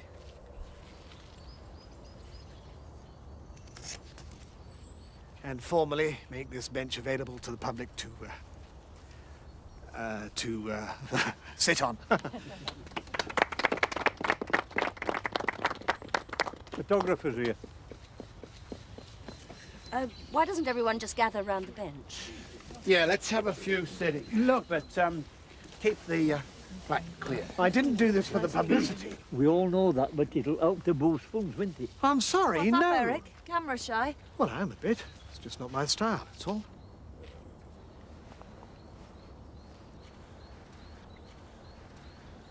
He's never been camera shy before. He's never had his picture in the paper before. No, he hasn't, has he? Okay, everybody.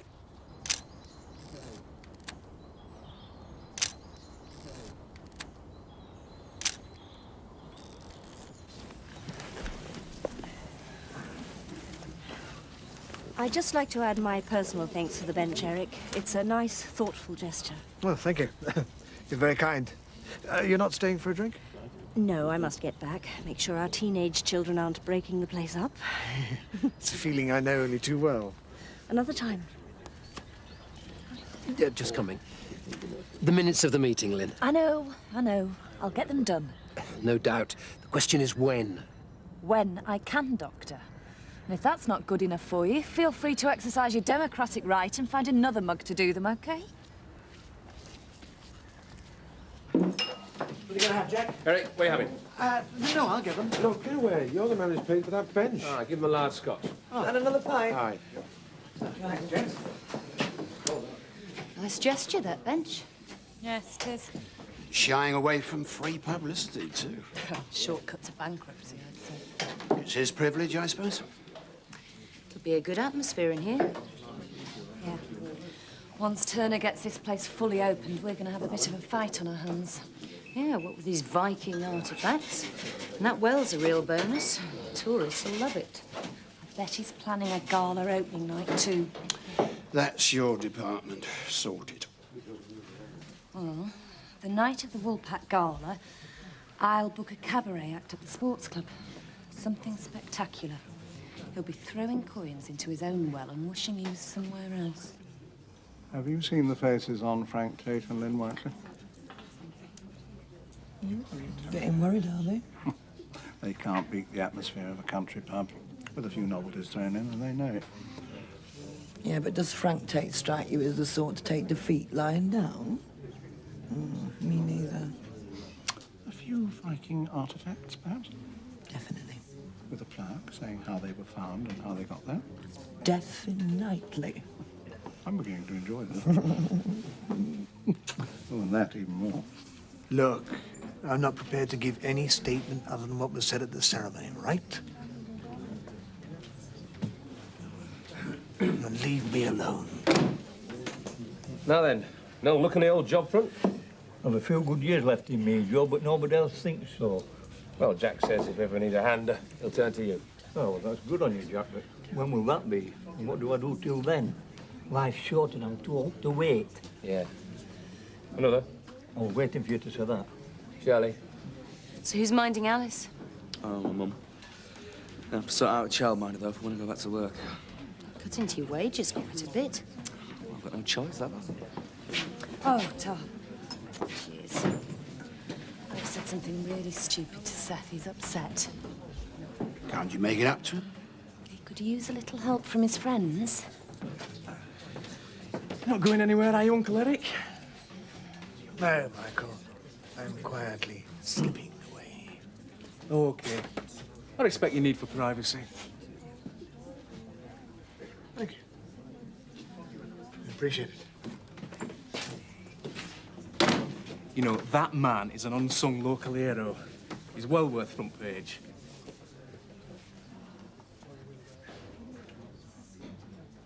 Everywhere I go in school is, here's your mum, here's your mum. What are you doing knocking around with the likes of Brian Fowler? He's trouble. What trouble? I didn't see any. That boy has a well-deserved reputation. I'm 17. I don't need to be bottle-fed anymore. Where are you going? Out. Well done, Mum. Really put your foot down there. Yeah. Very public-spirited, that bench. Eric. Very impressed we were. Purely a political gesture. The best ones always are. Still, time presses on and we have some business to discuss. I can pay you back every single penny. Now, that's what we like to hear. There is a slight problem. But as soon as the inquest on my wife is over, the insurance company will pay out. And then you'll pay us? Absolutely. I understand. You cannot be held responsible for delays in probate, can you? Of course, Eric. It's okay. Thank you. I appreciate it. However, we're all subject to the vagaries of capitalism. A loss of interest, inconvenience, et al. So now we're having to apply late payment charges to the final bill. Rather like the credit companies. If that's agreeable. Splendid. Well, next time we meet, we shall conclude this business. Because if it isn't, the next plane shall land on you.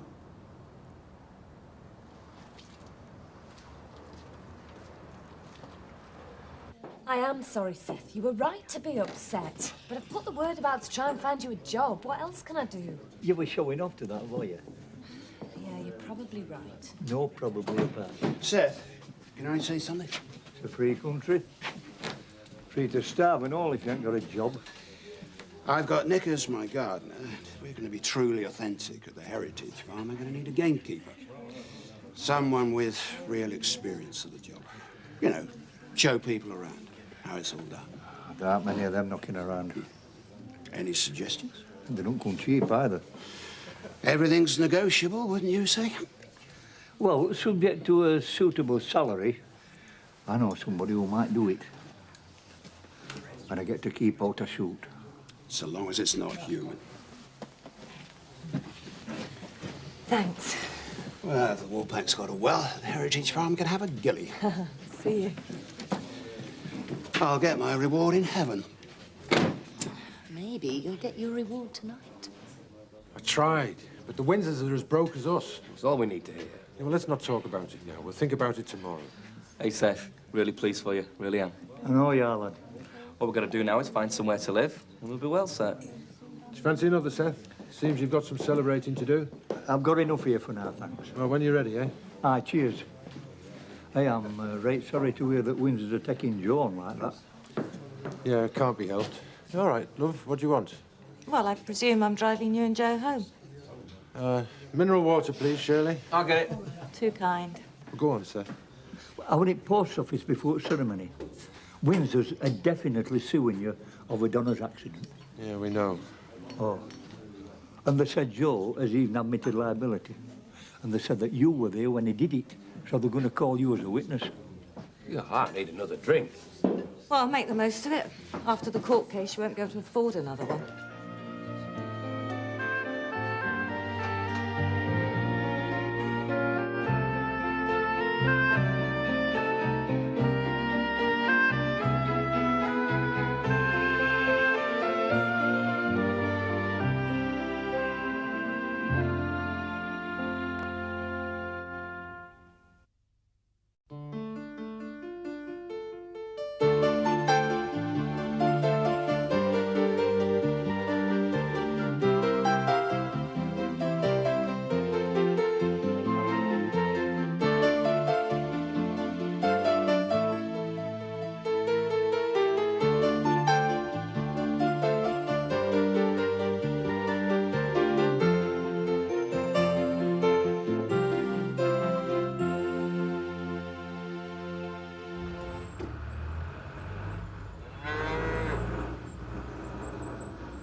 My word, that's a posh one.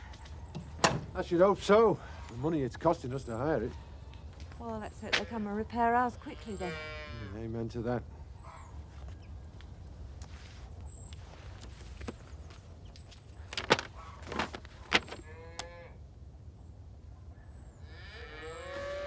Too serious then.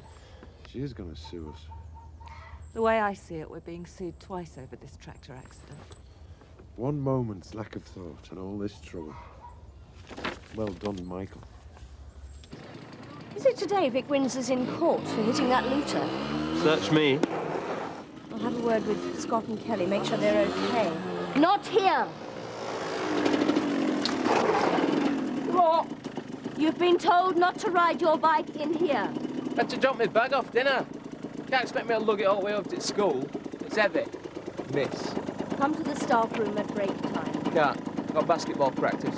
You'll have to miss it. Bill ain't team down. You come when I tell you to, not when you feel like it. Who's practice with, Mr. Bell? Yeah. I'll tell him you're seeing me instead. I'm sure he'll explain to the team. Paola. While we're in school, she's a teacher. So in here, the attitude is cool. But outside those gates, she's my mother. Got it?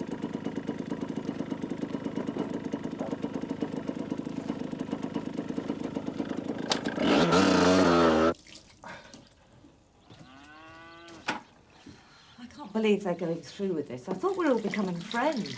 Yeah, it just goes to show, doesn't it? I mean, I wonder if it would be worthwhile having a word with them again, as we're all friends. No, it's worth a try. If the worst comes to the worst, the public liability insurance will cover it, won't it? Well, if we're found guilty of contributory negligence, they may not pay up at all. And even if they do, they'll probably jack the premiums up next year. I can't understand how Michael could let it happen. He's been around farm machinery all his life. Sarah? Sorry? You all right? Yeah, fine. All right, I'll tell him. Bye. The man says he's got the rollers for the mangle, but he doesn't want the galvanised tank. Oh. Oh, well. What's going on? It's a little deal. I know your little deals. Look, it's very simple. I've got a mangle up there, but it ain't got no rollers. So this bloke said if he could find some, he'd have the mangle off me. You know, he wants to make some cider with it, see? I don't know what he wants a galvanised tank for, though. Up there, meaning the scrapyard. Yeah. Why don't we just concentrate on getting this place on its feet first? That's it. Go on, nag me to death, why don't you? Get it all in. I'll be banged up by tonight. What time's Dermot coming round? 11:30. I've been thinking. We could keep the shop open later. 8 o'clock, say. Scott could help out when he comes back from school. Give him something to keep his mind off his problems. What do you say? Well, it couldn't hurt. Might be able to sell a bit more if we're open evenings. Give him a bit more pocket money. I like that. Right, that's settled then. But Vic, you're going to have to do your share as well. I will, I promise. Providing I'm a free man. You know, I've been thinking back to December. Did I break a mirror or upset the local witch? Don't keep going on, Joe. Well, it's the curse of the Sugdens. On top of all what's happened, we've got this Donna Windsor accident, and now we're being sued for it. If that's not a curse, I don't know what is. I finished on that shelter. Thought I could help you with the ewes. No. Thought I could save you some trouble. You could have saved us a heap of trouble if you haven't given that kid a ride on the tractor in the first place. I've said I'm sorry. We're in the old suit twice in 2 months, eh? Got to be some sort of record. Bloke in the pawn shop's getting worried about it. You look nice. What do you reckon, Dermot? Ought to make an impression. What shall I tell that man if he rings about his rollers while you're away? Don't say away. Got a nasty permanent ring to it. Sorry. I wish I was coming with you. We can't afford to shut. Besides, we've got to be open for the hours advertised. Right, it's going to have to do. I'm all yours, Dermot. Now remember, stay calm and leave the talking to me, okay? You listening to Dermot, Victor? Yes, I'm trying to. Right. Good luck. Love you.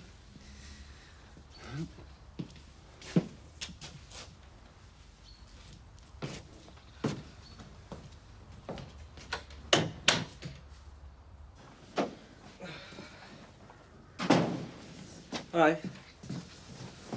Well, I'm not back with Alice. Taking her into Houghton so she'll get lunch out. How are you? Spent the morning trimming hedges and tried to pick up any dirt I can use against Elsa. Doesn't seem right, though. It won't matter when you win the case. No. My solicitor's asked me to make a list of all the things that makes me the better parent. Well, don't forget to mention the fact that you pulled Eric Pollard out of a blazing car. What's that got to do with Alice? Well, it shows what an unselfish and courageous human being you are. Putting other people before yourself. What better quality can a parent have? Well, there's one thing that Elsa's got that I don't, and that's somewhere to live. Why don't you talk to Frank about the flat Chris and I had at Home Farm? Well, the old nursery? Oh, yeah, that'd be perfect. Hi, you two. Guess what I've discovered? Turner's planning the official opening of the Woolpack next week. So I thought I might give him something to think about. Book some sort of act for the sports club on the same night. Like what, for instance? Like the Chippendales, for instance. He's not going to take too kindly to that, is he? He's not supposed to. There's only so many customers to go round, you know. Will you be able to run me to the hospital tomorrow for an appointment? Yeah, no problem. You all right? Here, let me. You look a bit washed out. I'm a bit tired. Well, why don't you go and have a lie down? Yeah, I think I will. You going to see Ma tonight? No, we'll go tomorrow when Sarah's seen the doctor. Joe, I'm getting a bit worried. What about now? Money. And there's one damn thing after another at the moment. We've got the hire of that tractor out there now. There's Ma's bills. I mean, maybe we should try and get power of attorney over their affairs. We could always apply to the appeals committee. Well, I don't know. Look, why should we spend Ma's money? I mean, that's what they're there for. We've suffered as much as anybody because of this disaster. Mark, Ma, Leonard, the land. Least they can do is help. Yeah, well, we can only ask.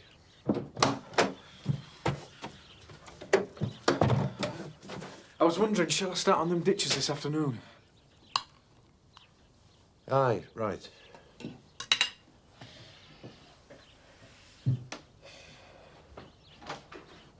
You'll just have to put up with that until he calms down. Yeah, well, I'm sick of it.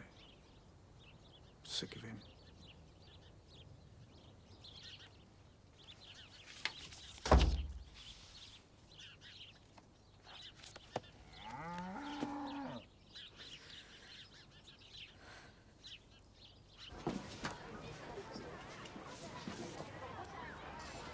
What are you doing? You talking to me? Get off the bike. Watch it! Sorry, my foot slipped. Try it. Room for one more, is there?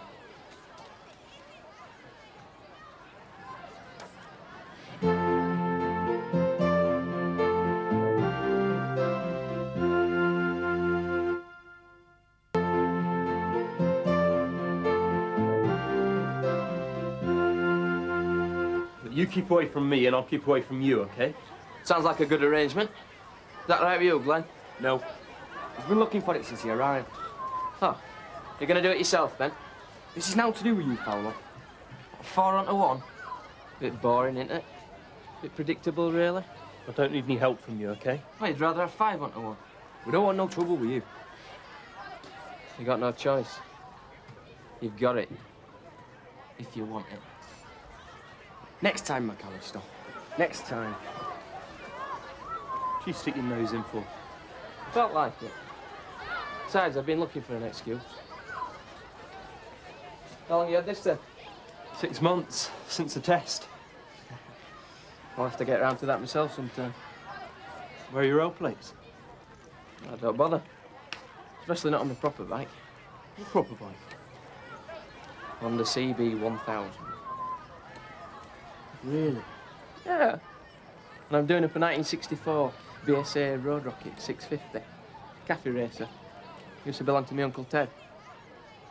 Zap up and down on the highway when he was 16.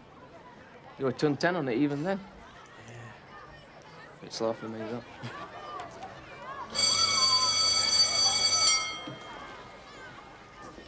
Hey, you know, your mother's got a right mouth on her. Give me a right roasting at break. Something about my attitude. Really? Can't imagine why.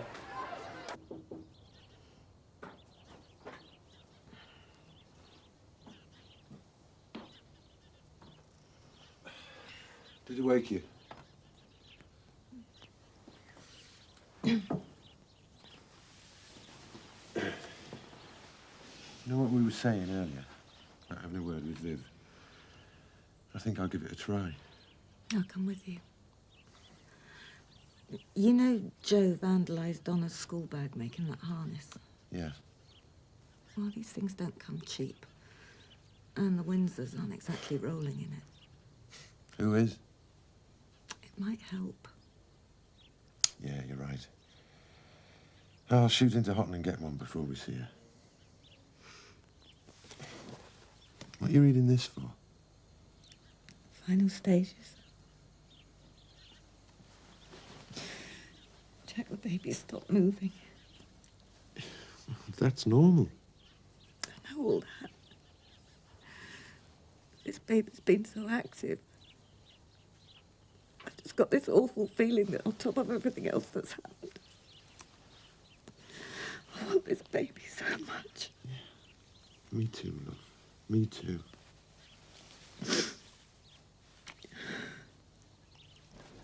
Thanks very much. Hi. A couple of CDs and some books. Thanks. No Kathy? She said she's sorry, but she's busy. She'll be over tomorrow. Yeah. Give her a break, son. She's been backwards and forwards to this place for weeks. And that's my fault, is it? Anyway, she's busy working for me, setting up the Heritage Fund.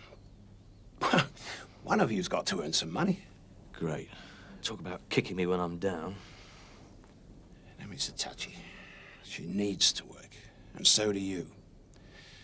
The job at the holiday park still exists, you know, and I'm going to need you more than ever now I've got the Heritage Farm to set up. Don't patronise me. Well, it's just as well I do patronise you, the mess you've got yourself into. And what's that mean? Apart from all the money you already owe me, I now discover you've mortgaged the cottage.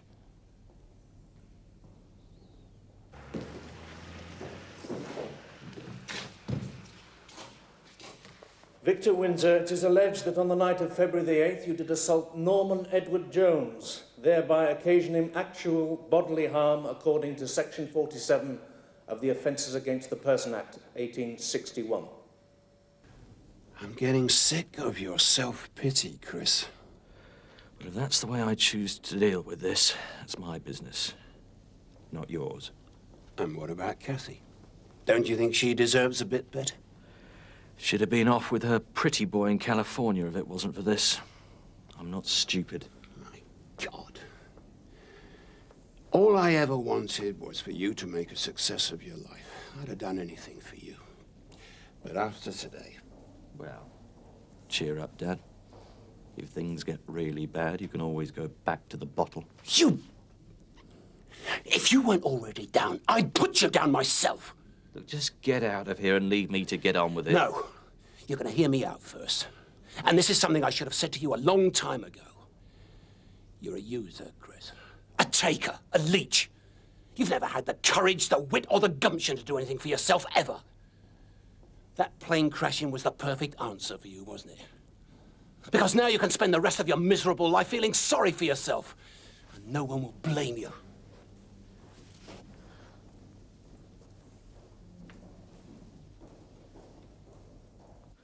How do you plead? We're waiting, Mr. Windsor. Guilty.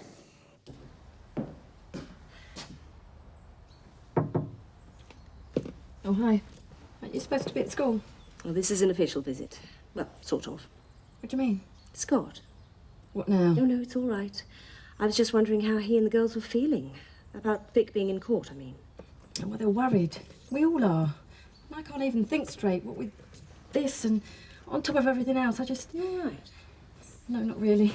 I can't really breathe and... Why don't I make you a cup of tea and I'll shut the shop? No, we've got to stay open unless it's emergency. This is an emergency. Oh, God. I'm sure your worships will have seen the images on television of this disaster and others like it, both in this country and overseas. Now, my client was at the center of the rescue operations, working alongside the emergency teams.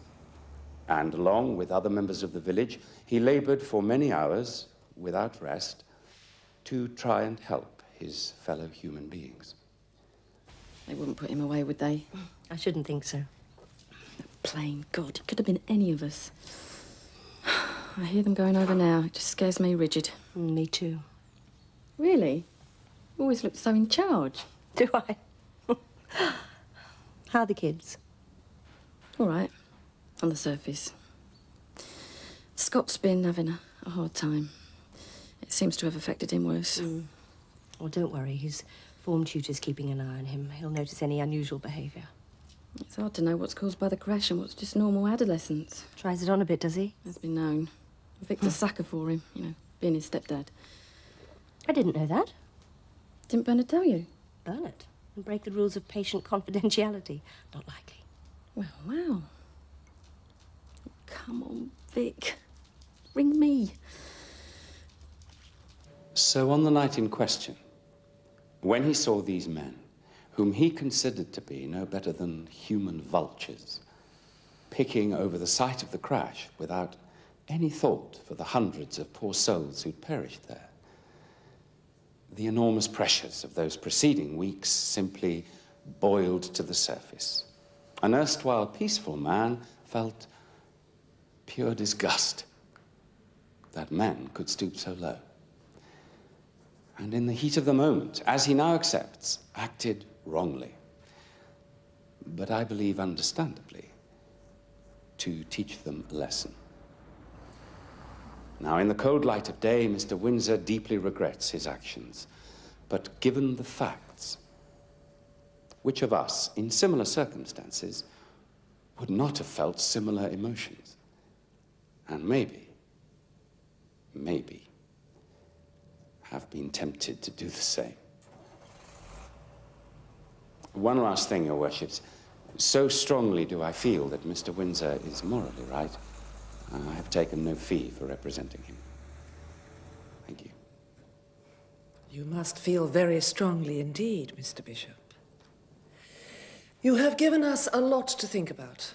We will now withdraw and consider our verdict. Oh, hello, Nick. Hi. How are you now?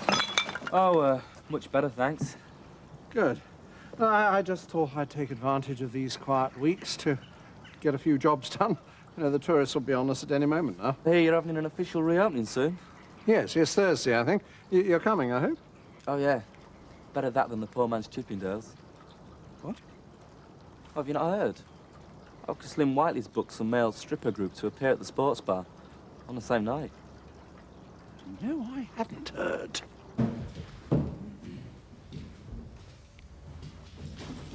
No, Mr. Windsor. We've thought very carefully about what we've heard today. We appreciate that you and your family have been through the most dreadful ordeal, the effects of which may not be known for some time. For that, you have our sympathy. Thank you. But no matter how persuasive Mr. Bishop has been, we do not look favorably upon members of the public who take the law into their own hands. We heard Mr. Bishop say that you were simply using reasonable force to detain the man until the police could intervene. And as you decided not to challenge the police evidence, they were not required to attend this hearing. In which case, we have very little option but to take your word for what happened. But let me make it perfectly clear, lest there be any doubt. We simply will not tolerate this kind of behavior. However, in view of the unique circumstances surrounding this event, we are prepared to show leniency. You are fined £150 and bound over to keep the peace for 12 months.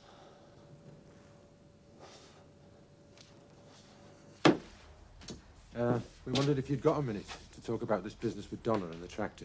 What Michael did was stupid. Very stupid. Yeah, but he's just a lad and we all do daft things. I mean, the problem is he's not the one who has to shoulder the consequences. Well, he's employed by you and Joe. You should have made sure he was doing his job properly. It's your responsibility. Yeah, I know that. Look. Here, this is to replace the one that got ruined. Oh, it's lovely. I hope it's okay. Listen, Viv, if there's any way you and Vic can think again, we'd be... We did it!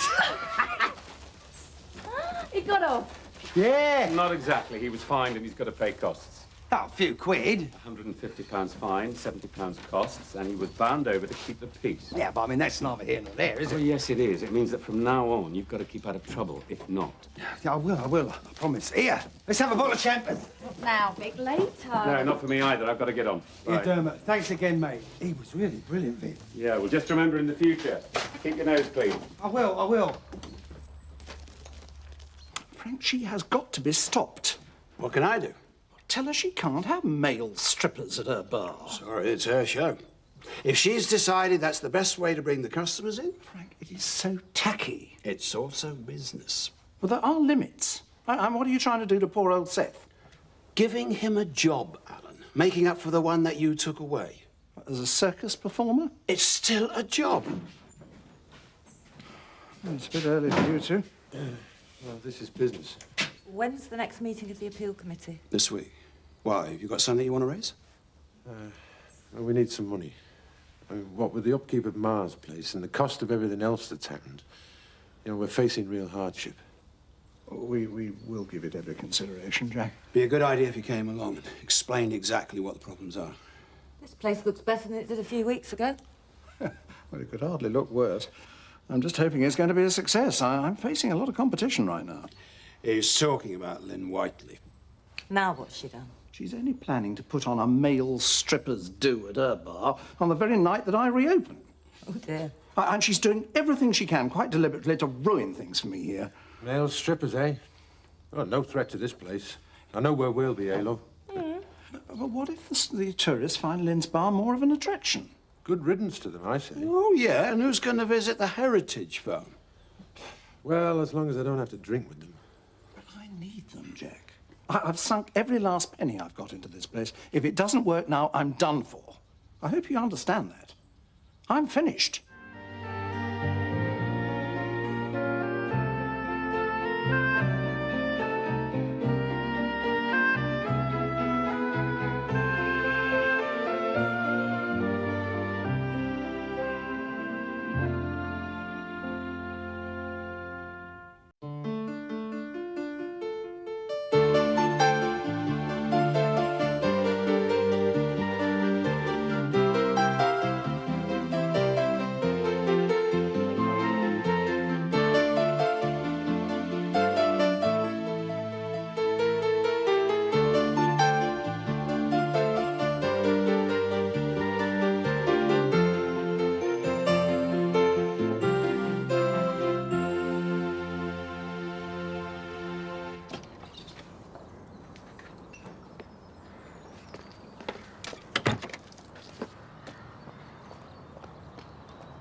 I don't suppose there's any point in my asking you to leave this at home. I've got a free afternoon. How'd I get back?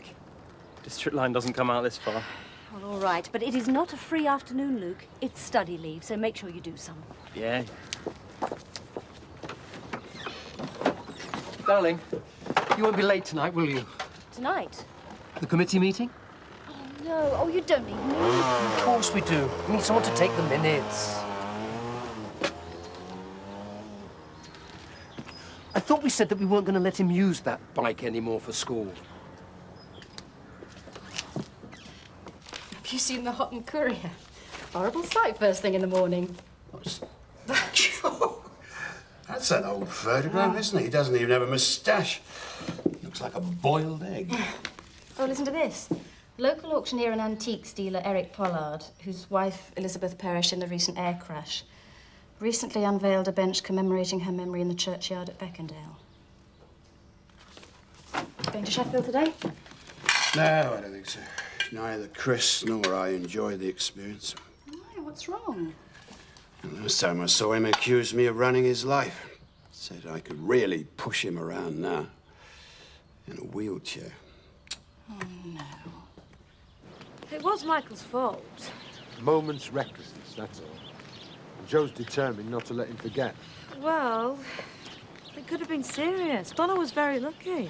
The trouble is, Michael thinks Joe's got it in for him because of all that business between you and him in Leeds, you know? I thought all that was behind us. It's a mess, isn't it? Well, look, I was wondering if you could have a word with them both. Jack, are you going to get ready? We don't want to rush. Yeah, I'm just coming, love. Could you do that? Rachel Hughes, bridge builder. Yeah, I'll talk to them. Thanks. Nobody has done more for him than you have. And I don't just mean money, love, support, understanding. You've given him all that. You do these things because you want the best for your kids. You didn't do them for me. Didn't think I needed to. You're so self-dependent, so sure of where you were heading. You had no doubts about becoming a vet. I did remember. The year before I graduated, you told me to pull my socks up and stop being so stupid. I remember. I'm sorry. He's been using you all these years because he knew you'd be there to bail him out. If he didn't like it, he could have left. But he didn't, because he's too scared to let go of your hand. I should have been firmer with him. Yes, I think you should have. I've been supporting the wrong one, haven't I? I should be doing more for you. No, Dad. Things are fine the way they are. Let's not disturb the equilibrium, eh? If you say so.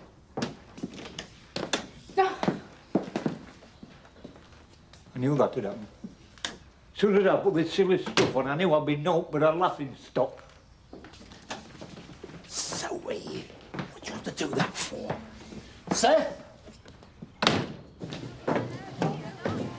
Oh, McAllister.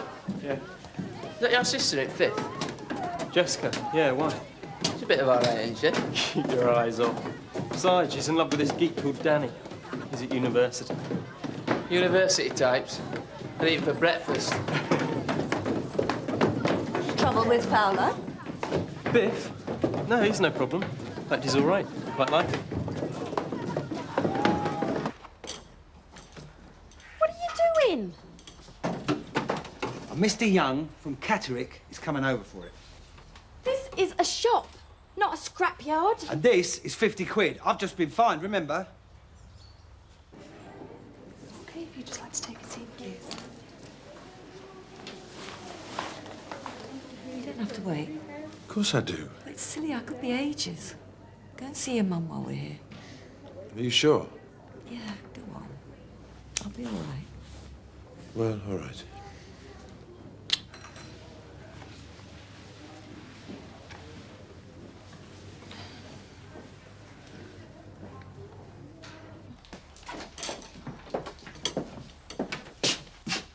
Go on, then. Laugh at me. What for? Because of the way I look. Is that for the heritage farm, is it? You look great. Told you to say that, didn't he? Who? Frank Tate, he put you up to it. I'm not daft, you know. Oh, hello, sir. I like the outfit. You're all in it together, aren't you? It's worse, he gets older. Sorry about that. It's not supposed to be here. First or second? First, please. I've got mind to cancel my order for that paper. Have you seen it? Yeah, we're just reading it. Doesn't look anything like him. Must have been a photo taken in his youth. Hmm? We are talking about the same thing, Eric Pollard. No, I was talking about the advertisement for the male dance group for appearing at the sports club bar. The Nobbies. Sounds like funny. That's $1.90, please. Just what this place needs. A bit of life. Yes, I might have guessed you comers in would have no feeling for the tone of the village. But you needn't get your hopes up. I'm going to have it stopped.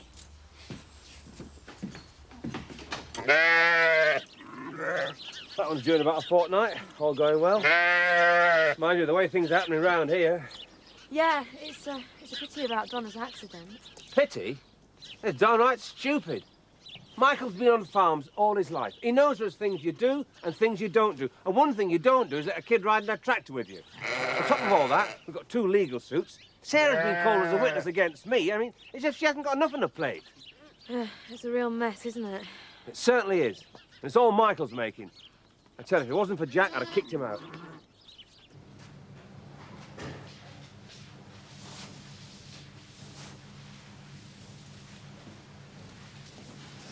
It's a bit early to be pacing about. What did they say? The baby's fine and well. There's nothing to worry about. It's just slowing down a bit, preparing to be born. Everything's absolutely normal. So much for Joe's theory. Curse of the Sugdens. 165,000, and I'll pay all your legal expenses. If you saw my annual legal bill... Ah, Seth. No. I don't want to talk about it. I'm sick of folk laughing at me. You've upset him good and proper. I'll make it up to him when he's calmed down a bit. 170,000, and I can complete within a fortnight? Not in that much of a hurry. It would be cash. Nope. Sure I can't tempt you? Only with 185,000. Here, I'm not wearing them. Ah, Seth! How'd you get on at the solicitors? I'll tell you about it later. Have you got your car here? Yes. Right, you give me a lift at Woolpack. Have a throat like a tram driver's glove. Come on. You gay? Apparently. Do you fancy a coffee? Yeah, why not? You know, Lynn's made an offer for the place. Have you accepted? Not yet. She hasn't made the right offer. But I get a feeling she will, She'll want to move in pretty quickly, though. That depends if we ever manage to reach an agreement. Thing is, Frank, I've got to find somewhere to live for Alice and me if I want to improve my chances of keeping her. And, well, I was wondering if... How would you feel about me renting the old oak nursery?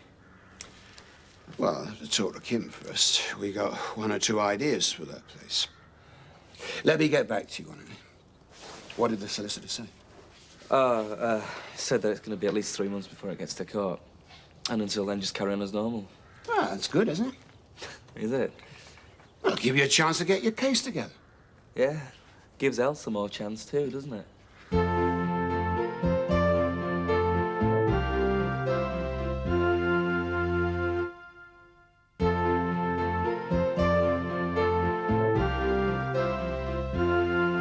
No. What are you going on about? Oh, these stupid furniture people. They've only delivered 4 chairs and 2 tables. I've apologised to Joe. I don't know what else I can do. Why don't you try explaining what happened to him? Oh, no, not until he calms down a bit. To be honest, I've got more important things to worry about. Like what? Like Pollard and what he did to me mother. Yeah, well, that was my wife, actually, Mrs. Turner. Yes, well, you've only delivered part of the order. Yeah, we put the order in ages ago. I ordered 40 chairs and 20 tables. Well, you've left out all the noughts. Yeah, well, will you look into it, please, and ring me back? Thank you. Oh, it's absurd. You put your order in months in advance, and then what happens? The wretched computer, all by itself, leaves out all the noughts. Did you see Eric's picture in the courier this week? Oh, yeah, very moving. He thinks he's in the clear, but he's not. I'm not going to give up. Oh, Michael. Look, I know you think it's a figment of my imagination, but I went along for therapy like everybody said I should, and I am not balmy. I couple of sessions. Michael, you've always had it in for Eric. Ever since him and your mother started going out. You hated him for it. Honest, Rachel, there's more to it than that. I know it. Tables and chairs. You would think they were the easiest things in the world to get hold of. Seems everybody is conspiring to ruin my reopening. Yeah, and another thing. I went to see Mum's solicitor yesterday about her will. She was intestate. He gets everything, just as he planned. And how do you know that? I just do. No, you don't. Look, and until you do, I just suggest you shut up. You're getting me down. According to my solicitor, Elsa's gone to Victoria Mason and Partners in Leeds.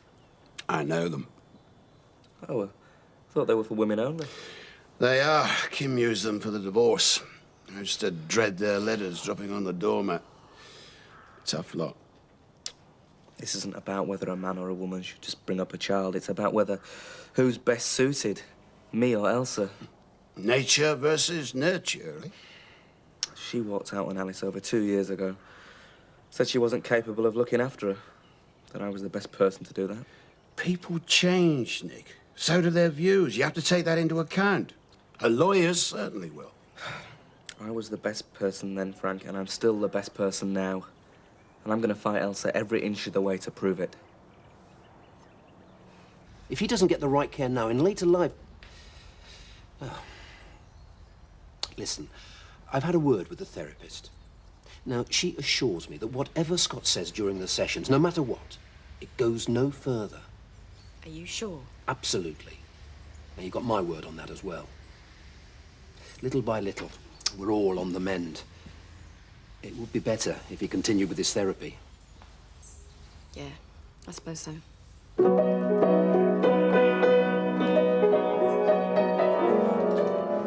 I was playing that, you know. I used to be quite useful at Ivory's. If you could find some roles for it, that would be useful. I'll sniff around. Have you seen Courier this week? The nobbies. It's disgraceful. Absolutely. Disgraceful. It's terrible. What time does it start, did it say? Seth, we've got to talk about this. I'm not dressing up as a gormless twerp, and that's that. We'll have to dress as flaming Vikings next to get a drink. Nick told you about Victoria Mason? Oh, I was just doing it now. You know, it's a left-wing feminist practice. They're supposed to be very good, the right kind of case. Feckless absent fathers. Alan, can I just have a quick word with you before the meeting?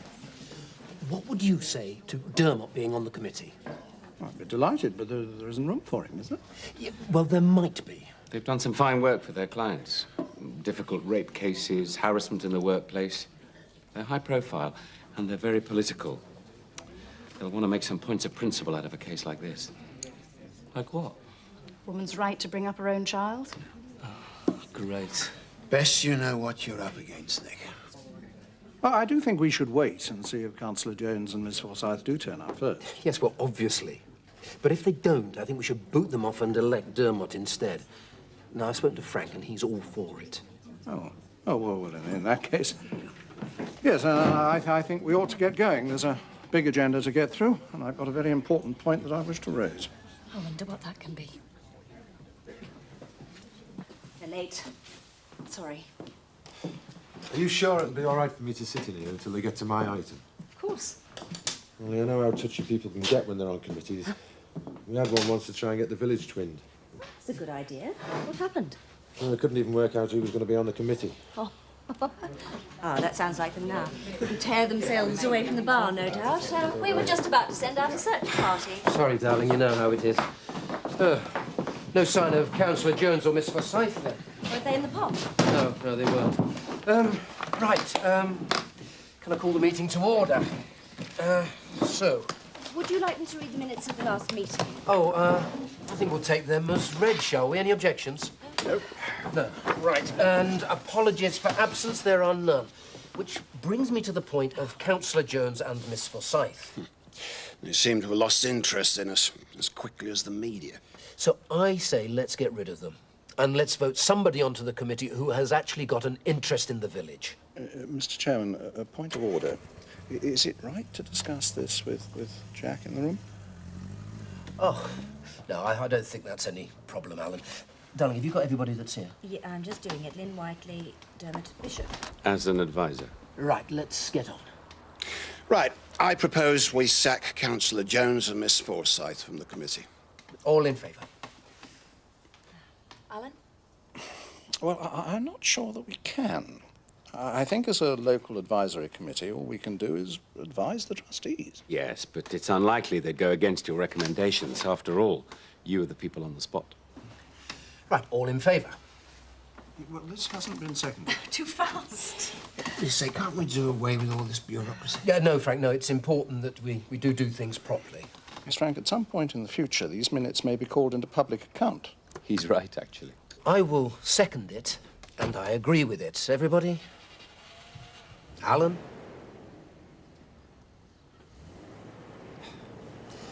Carried unanimously. In their places, I would like to nominate Dermot. Seconded. Me?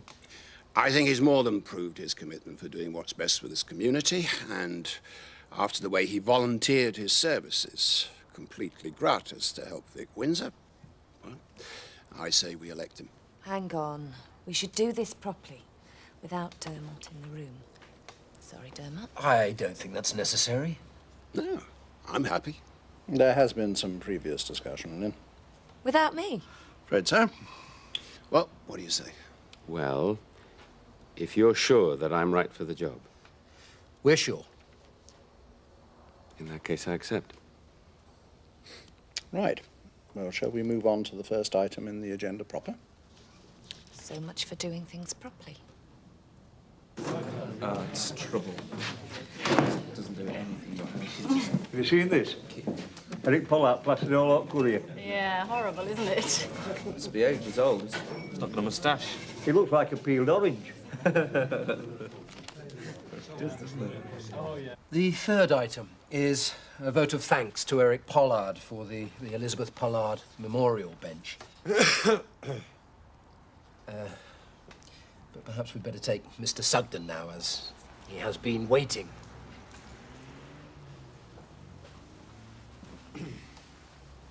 Right. As there's already been enough time wasted, I'll come to the point. You all know what happened to Ma. She's now in a coma. We were wondering if we were to move her into a hospice, she might get better round-the-clock care. It might help bring her back to us. Oh, just a minute, Jack, just a minute. Now, your mother is not going to get any better care than she's already receiving in an NHS hospital. Now, in my opinion, the fund can use its resources to much better advantage. Right. It's clear you want me to beg. So beg I will. But we lost Mark and Leonard in that plane crash. We lost animals, we lost land, we lost a car. We're having to pay all the bills for Ma's cottage, and now we're facing being sued because of this tractor accident. We've had to fork out and hire another one. We've taken a loan from Frank to set up our shop at the Heritage Farm. That's got to be paid back. We've even had to feed Samson. That horse has got a huge appetite. Look, I'm telling you, if we don't get help, we're going to go under. Emmerdale will end up just another abandoned farm. Thank you, Jack. I think we all appreciate how difficult it must have been for you to come here this evening. And personally, I'd like to apologise for keeping you waiting. Jack, what about your mother, though? She must have some money of her own. Oh, aye. But without going through a long and expensive process to gain power of attorney, there's no way we can touch it. Yes, and power of attorney can be a complicated area. You do know, Jack, that we do want to help you as much as we can. But perhaps you'd better leave it with us now and let us discuss it. Aye, okay.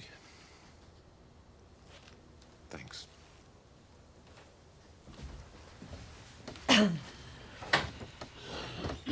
Well, if there's anything I can do, just let me know. Yeah, there is one thing. Would you mind having a word with your dad about letting me the old nursery? Have you mentioned it to him? Yeah, but he said he's going to have a word with Kim. Apparently they've got some plans for it. Have they? Nick? Seth? Where are they all? There's a meeting at trustees at Village Hall. Ah. Well, I expect my name will be on the agenda. Why's that then? In connection with the memorial seat. Oh, aye, that. I see Courier's done a bit of a splash about it. Is it? Well, I hope they spelt my name correctly. I don't see why we should have to pay for the tractor. It's got nothing to do with the plane crash. And Samson could have gone anywhere. Look, I'm sorry, it is all part of their general problem. That's a direct cause of that aircraft coming down. As I have said before, I am sorry, but I cannot support paying for Annie Kempinski to go into a private hospital. Is that a political decision? No, Lynn, that's a pragmatic one. Bear in mind, if we don't help them, the Sugdens could go under. Now, I'm not sure I want that on my conscience. I don't mean to be insensitive, Frank, but we have to maintain an objective viewpoint. I don't think we're going to get a consensus on this, so perhaps we should just put it to the vote. No. I'm sorry, but we're not ready to decide. We're going to have to take further discussions, but not tonight. We need to sit down with Jack and Joe and work out exactly what their requirements are, taking into account the objections of Lynn and Bernard. Right. Look, it is getting late. I propose that we move the rest of the items on the agenda to the next meeting. Now, is there any other business? Well, just a moment. I do have a very important point to raise, something that affects the whole of the village. On Thursday, I shall be reopening the Woolpack after extensive refurbishment. As a focal point for the community, the pub's role, I think, is indispensable. Get to the point, Alan. Well, the point is that she is employing a group of male strippers to appear at the sports club bar on the very same night. What do you say to this, Lynn? It's absolutely true. But I am donating 50% of the night's takings to the appeal fund. You didn't tell me that? Didn't I? I meant to. Perhaps we should give Lynn a vote of thanks, Alan. Yeah. Well, in that case, I shall devote 75% of my takings on my opening night. It's most generous. 75%? Wow. No, I'm sorry. I don't mean 75%. I mean 100%. All of it. Everything. Hello, Michael. Rachel. You may have got your picture in the paper, but you don't fool me. No. Picture? What picture?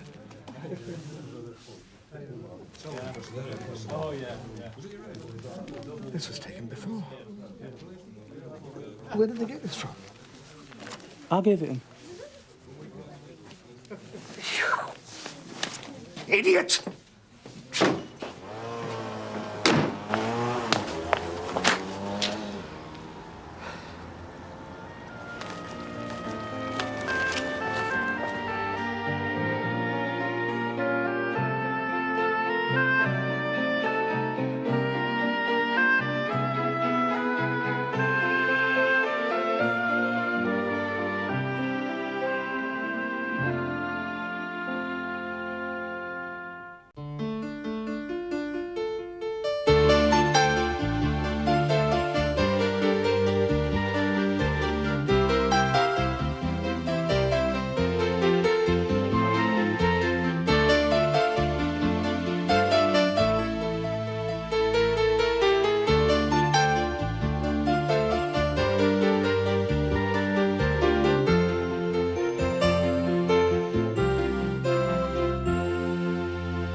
Morning, Dad.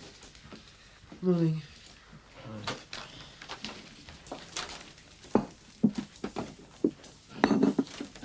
No, Jess. But you're all reading.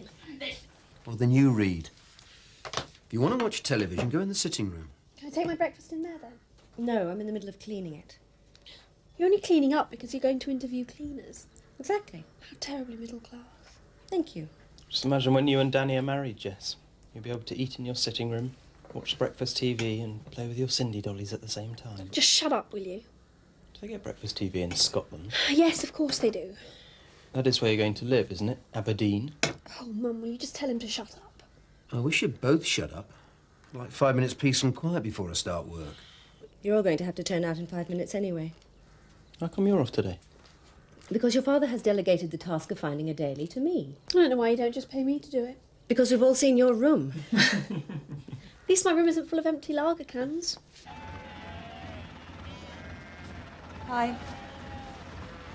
The health and safety man's on his way again. Joe hasn't stopped since first light. Not at all. It's all getting to me. We're all under pressure. Yeah, but Joe's the one who has to bear the brunt of it. And what on earth was he thinking of, letting the Windsor girl ride the tractor? It was Michael who did it. Well, that's not the way the safety guys see it. Joe was in charge, so we're all going to have to pay up. I'm just disappointed that they threatened to take it as far as court. It's not as if the child received a permanent injury. I can just see a way of making easy money out. The shop's struggling, so we're going to be the ones to pay. I'm going to go and see Frank Tate later. To increase the loan for the farm shop. Why not? Keeps telling me I'm a partner, not just an employee. I'm going to start acting like one. See how he takes it. All right, I give up. I'm going into the surgery. Don't forget I'm going out tonight. Oh, you're still going to go then, are you? Yes. A few people from school are going, some of the neighbours. The grand opening of the Woolpack. No, it's a charity night at the sports club. Lynn Whiteley's invited me. Just you, not both of you. It's a ladies' night. Your mother is going to see some male vaudeville performers, to put it delicately. I shall be at the Woolpack. Honestly, the cheek of some people. I found these on our benches outside. We don't even stock this brand. Don't worry about that. You are the landlord of the best pub in the village. It's going to be a good night. Yeah, but it's not the only pub. I hope you realise that. Yeah, well, you've got to be optimistic. I mean, you set the tone. Alan Turner, the genial host. Oh. Come on, let's see that welcoming smile. That's better. Oh, look. You framed Eric Pollard very nicely. Oh, yeah. Wasn't he sensitive about that being in? Yes, I don't know why. It's not as if we don't know him, is it? Maybe we don't know him as well as you think. He certainly sounded like he put the X in the corner of life for no publicity. Yeah, but we haven't. So I hope they read that banner out there. Morning, all. It's been time for breakfast, Lynn. Oh, I hope you don't think I was lying in bed until I smelt the bacon frying. We don't think that, we know it. Cheeky. You're looking very smart for this time in the morning. Gonna see your sister again? Yeah. Don't look half bad yourself first thing in the morning. You're looking forward to tonight, Kathy? Why? Why? Because the nobbies are on at the sports club. 5 hunks, and you're asking why. You're coming, aren't you? Oh, I don't know. It's not really my cup of tea. Kathy, they're gorgeous, fit young men performing a very raunchy act. Who couldn't be interested? We're not all like you know. Yes, you are, deep down. I'd love to see your face if one of them walked in here now.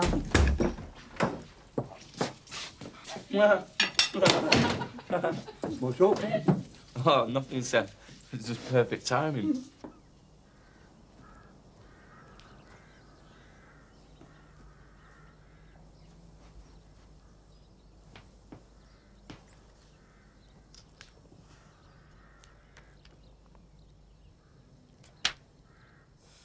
Right, what's that? What about your breakfast? Oh, I'm gonna be late, Kathy. Anyway, I don't feel like eating anymore. I'll see you later. Good luck. Thanks. It's all right. He'll only be all right when he gets young Alice back. We all know that.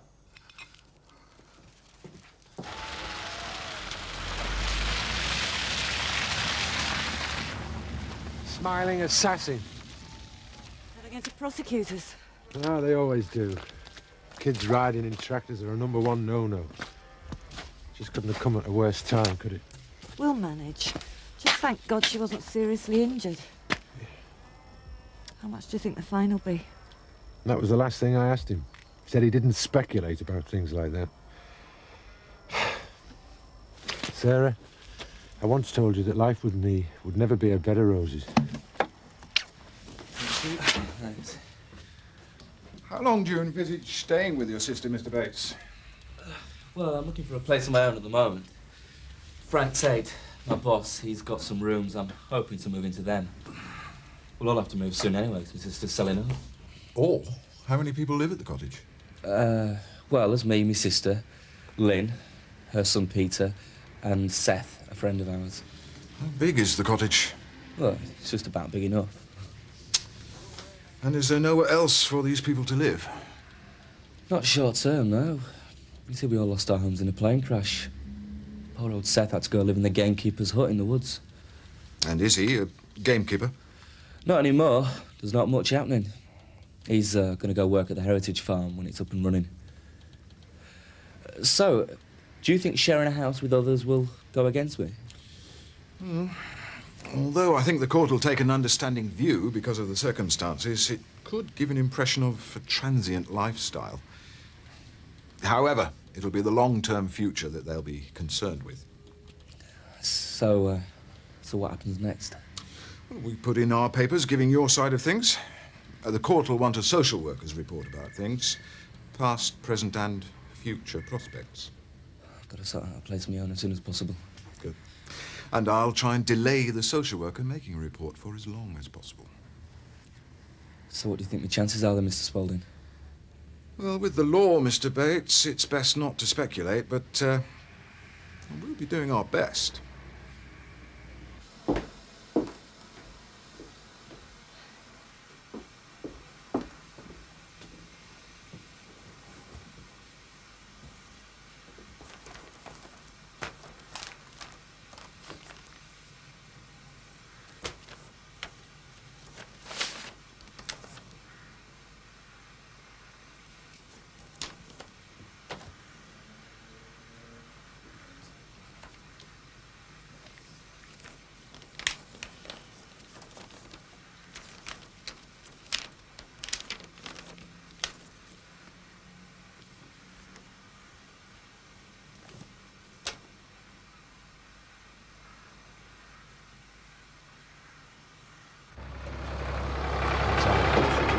I want the place ready to open Easter Monday, Jack, so we can grab the bank holiday crap. What do you think?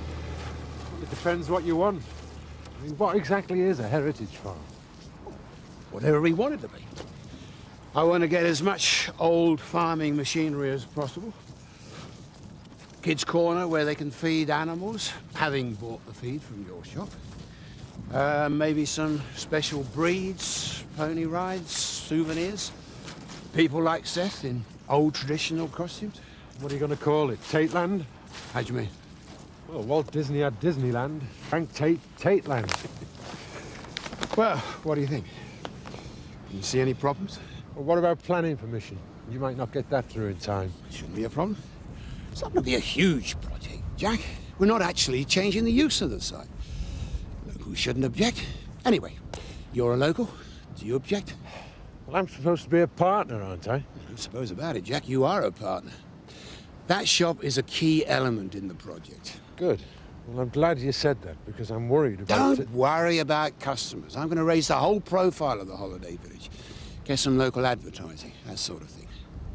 The holiday makers will definitely visit the farm and use the shop.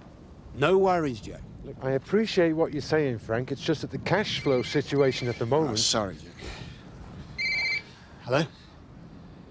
Oh, she's there now, is she? Tell her I'll be home in about 3 minutes and then we can shoot straight off. Yeah. Bye, Kim. Sorry about that, Jack, but I've got to dash off and see Kathy about the new bungalow. Yeah, well, just before you go, Frank... I'm trying to think of everything that Chris will need to customize a bedroom for him. I'll see you later. Yeah. See you.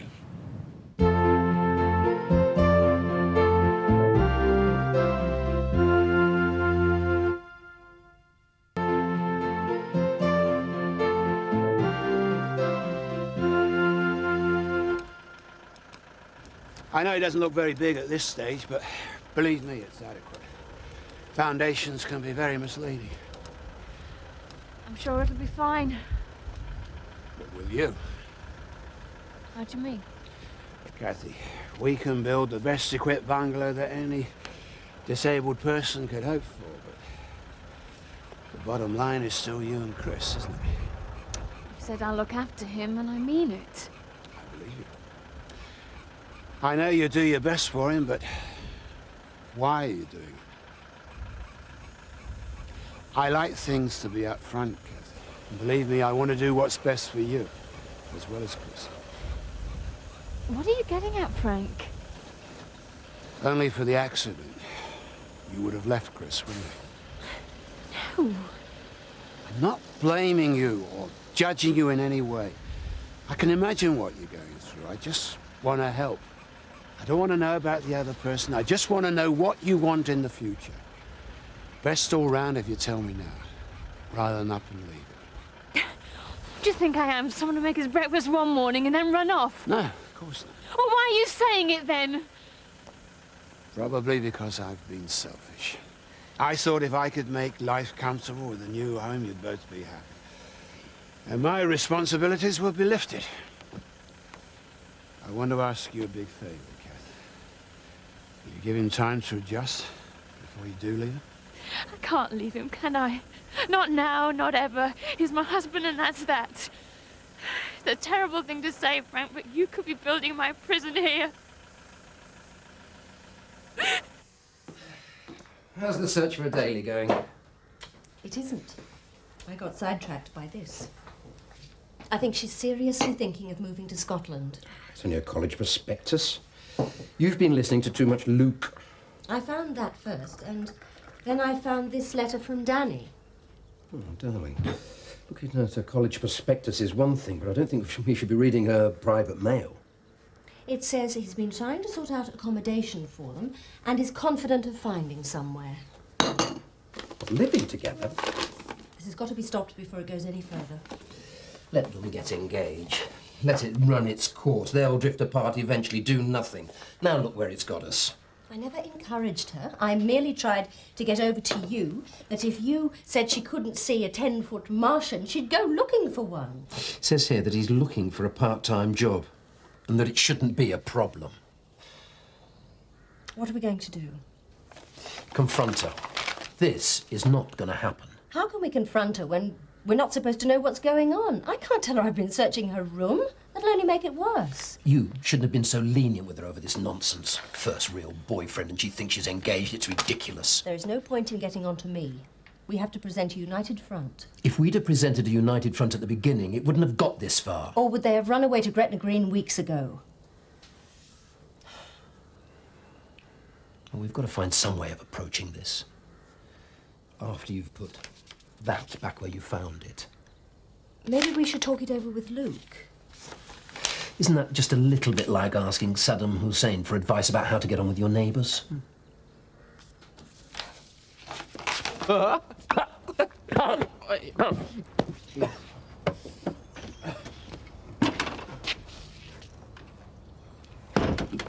It must be obvious, even to you, that these tables are for customers' use.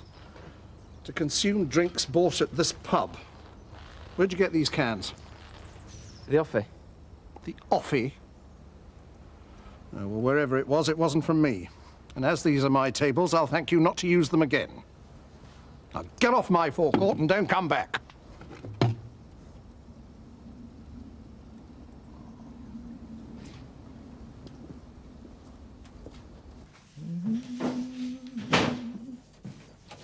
So, what was all that about? Those young lager lads tell me that they got their drinks from the offie, by which I assume they mean the Windsors. I knew the sale of alcohol would lead to the unruly element coming to this village. I just knew it. That's what happens when you get rid of the community policeman. Something has got to be done. Look, we don't want people thinking that we're worried about a little offie. Oh, come on, Alan, look at this place. I mean, we're going to be the talk of the town.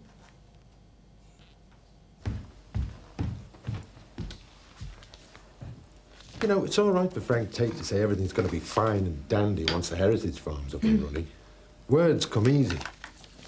And enthusiasm's no substitute for cash in the pocket. I'll have to pin him down with some sort of contract or other. Look, I know it's not easy under the circumstances, but try and relax. Take the evening off, enjoy yourself. Yeah, you're probably right. Evening down the pub will do us both good. You sorted out a babysitter? Yeah, no problem. That looks nice. Thanks very much. Don't you think it's a bit glamorous, though, for the Woolpack? Opening night or not? Well, I might not stay there. Might go on somewhere else. All right. String fellas? Or is Trampsty in place just now? I haven't been nightclubbing for a while. Like about 25 years. Well, I wasn't thinking of nightclubs as such, but Lynn Whiteley's invited a few of us to the opening of the sports club. I didn't want to let her down. Sports club in your condition? Well, I'm not be throwing weights around, am I? She's got some sort of act on that she's quite keen for us to see. And you too, if you want to come along. Woolpack will do me. What sort of act? I'm not really sure. Singers, I think. She wasn't very specific. Yeah, I'll knowing Lynn Whiteley, I wouldn't be surprised if it was the Chippendales or some such antics. Well, I better go and get washed and showered. And if Frank Tate's down at the Woolpack, I'm going to have a go at him. And I think you should stick with me. You talk to him as well. I mean, you don't want to be bothering with Lynn Whiteley's stupid sports club. You should welcome social workers' report. You've not to fear, lad. Such a lottery, though, isn't it? I mean, I might get somebody who supports me in what I've done in the past, or somebody who's dead traditional and thinks that the child should automatically be with its mother. Well, then you'll have to concentrate on getting a proper place of your own. Yeah, and quick. I'm going to have to pin Frank Tate down about those nursery rooms of his. I don't know how proper they'll be considered to be, though. I'm sure they'll be fine. You can catch him later at Woolpack opening. Yeah, I'll do that.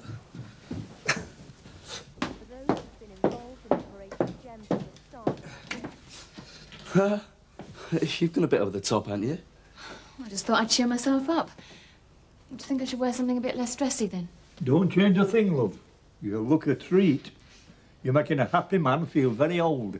And taking a notice of your brother, he's just being overprotective. You get down there and give your whole world a treat. Oh, thanks, Seth. No, I wasn't looking forward to going tonight, but once I decided to go, I thought I might as well go for it. And you have. You don't look too bad yourself, love. It's amazing what you can do with a packet of polyfiller and a bag of wire coat hangers. Hey,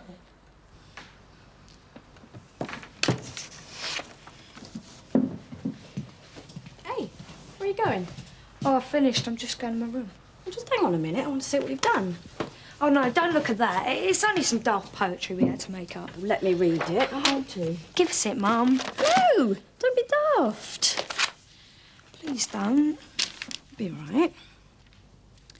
Something opened the gates to hell. Screaming beasts with secrets to tell. Flames, pain, burning horrors to share. Not dark horses, but true nightmares. Did you copy this out of something? No, it's out of my head.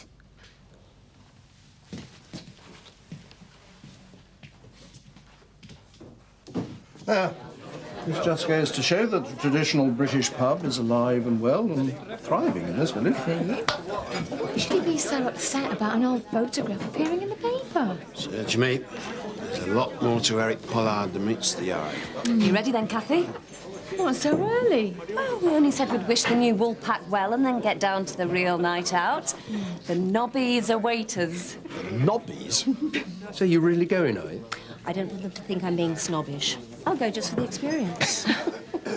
Come on, ladies. They'll have oiled up their bodies and worked themselves into a sweat just for us. Thank God you've got more sense than that lot.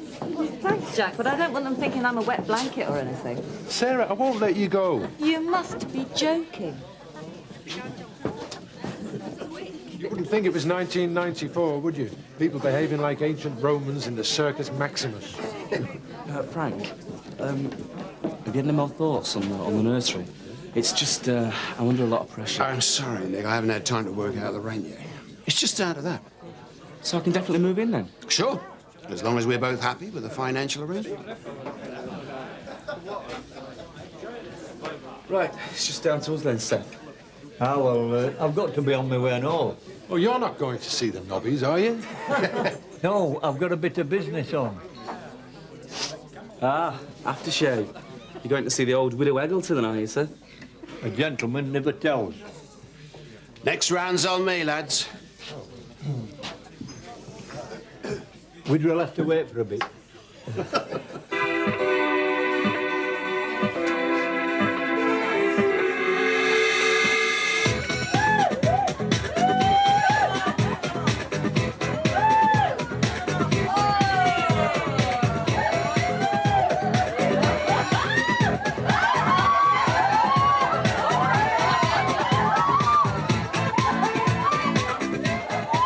Right, girls, I'm looking for a woman, a mature woman between the age of 30 and 40. The woman I'm looking for must be married and experienced.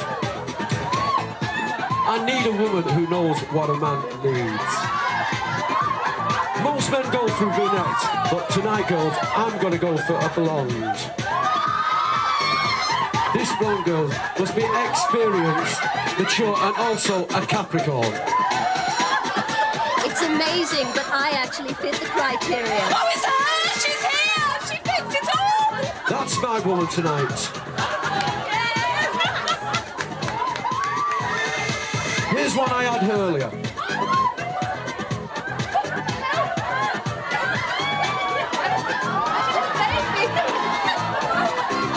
Sarah? Hey, don't you mess with my woman, fella. What's the matter? It's Ma. I'm going to the hospital. I thought you ought to know. I'll come with you.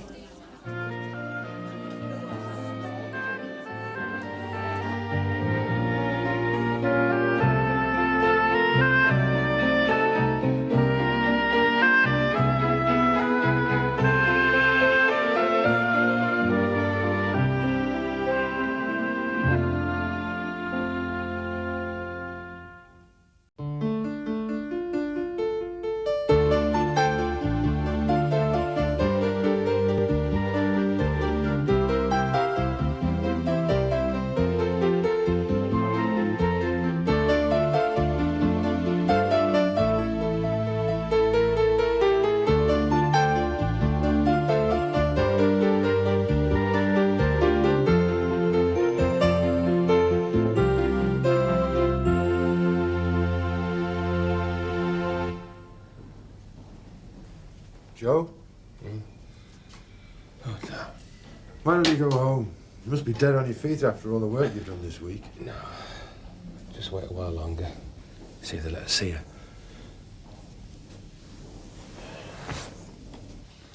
Jess, you can't just shoot off to Scotland without asking us about it. Well, I mentioned it to Mum and she said it would probably be all right. I did not. Well, yes, you did. But it was first thing in the morning and maybe you still had the nobbies on your mind. Jessica? But you did say we'd talk about it again. Danny'd meet me at the station and then I'd go and stay with his friend's sister so there'd be nothing to worry about. Well, we'll think about it. But why? He's my money and he's my fiancé. I said your mum and I will discuss it and we'll let you know.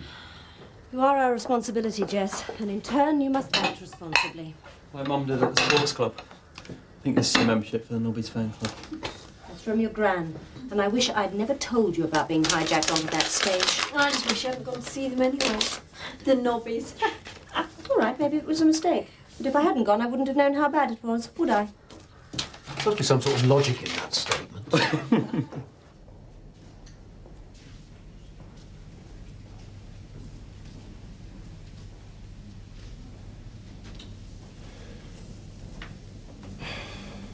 Same story, internal organ failure, common problem. They need a consultant to look at her. Look, we might as well go home. If a consultant is going to see her sometime, it could be any time. I think I'll stay a bit longer. No, you're coming home with me now and you're taking the rest of the week off. I don't go cracking up on me, Joe. I need you. To get us into more trouble. I never meant for the Windsor's kid to come to any harm. Well, everyone knows that, and you know it. Now, you've got to think positive, Joe. Ma's still hanging on. Young Donna wasn't hurt seriously, and it was Michael Fellman who was driving, not you. Now, come on, let's go. The curse of the Sugdens. Don't be daft.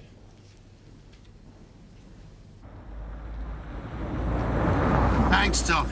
I don't think we can have too many steamrollers. Sounds good to me. I'll phone the manager of the Royal Hotel later. Thanks. Bye.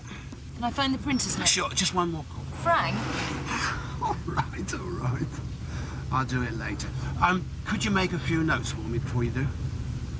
The manager of the Royal Hotel in Skipdale, he needs a site for a tent at the Steam and Craft Fair, and I need to talk to David Harcroft and Alan Sexton about some power and gravel. I'll know what it means later. It's going to be a great Easter bank holiday. Yes, if you're not too worn out to enjoy it. Ah, don't worry about it. I'm pacing myself.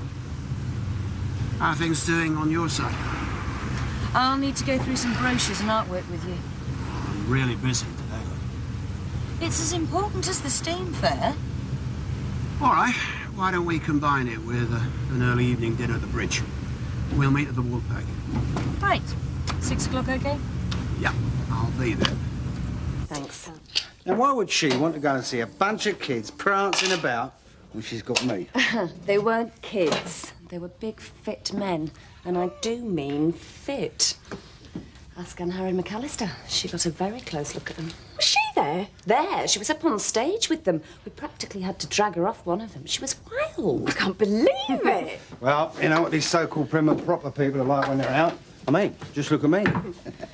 Yeah, so it looks as though I missed a good night then. You certainly did. And I managed to raise £1,000 for the trust fund. The Woolpack only managed 200. Really? Couldn't see your way to organising a benefit night for us, could you? You must be raking it in as it is. You've got to be joking. If people don't support us, they're going to lose us. And then they'll really be sick when they've got to travel miles to some supermarket just for a pint of milk. Yeah, well, you'll be all right when you've sued the Sugdens over Donna's accident, won't you? No, it won't be that much. And it's nothing personal. Our solicitors will sort it out with their insurance company. We're staying out of it. Yeah, I don't blame you. Insurance companies make a fortune anyway, don't they? Yeah. So how are the Samson badges selling?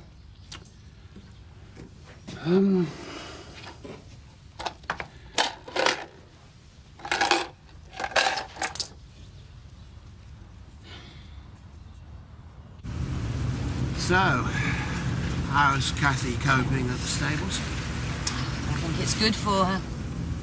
She's not visiting Chris quite as often as she feels she should, but as he'll be home soon, I don't think it's too serious. I'm not going myself either. The doctor says it's no bad thing to cut the visits down. Let him prepare for coming home. Does Kathy ever talk about it, George? No. And I'm glad she doesn't. I just hope I've got through to him. He's going to need Kathy for a while. What exactly do you expect of her? You know what I hope she'll do. Well, no, I don't know. First of all, you're telling her she should have a job, so she won't be giving all the time to looking after Chris. True. Then you're complaining about her not taking her responsibilities seriously enough. I was worried about her getting as housebound as Chris. That's before I knew about the affair. It does change the situation. The affair's over.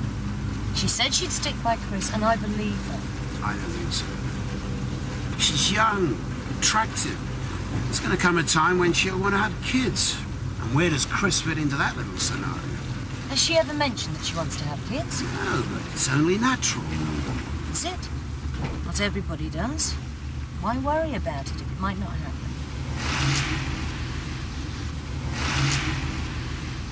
Is your real worry that you might be left looking after him? It has crossed my mind. God knows how many arguments we'll have if Kathy does leave Chris for me to look after. We'll cross that bridge when you have to. If you have to, that is. I did my fair share looking after Jean.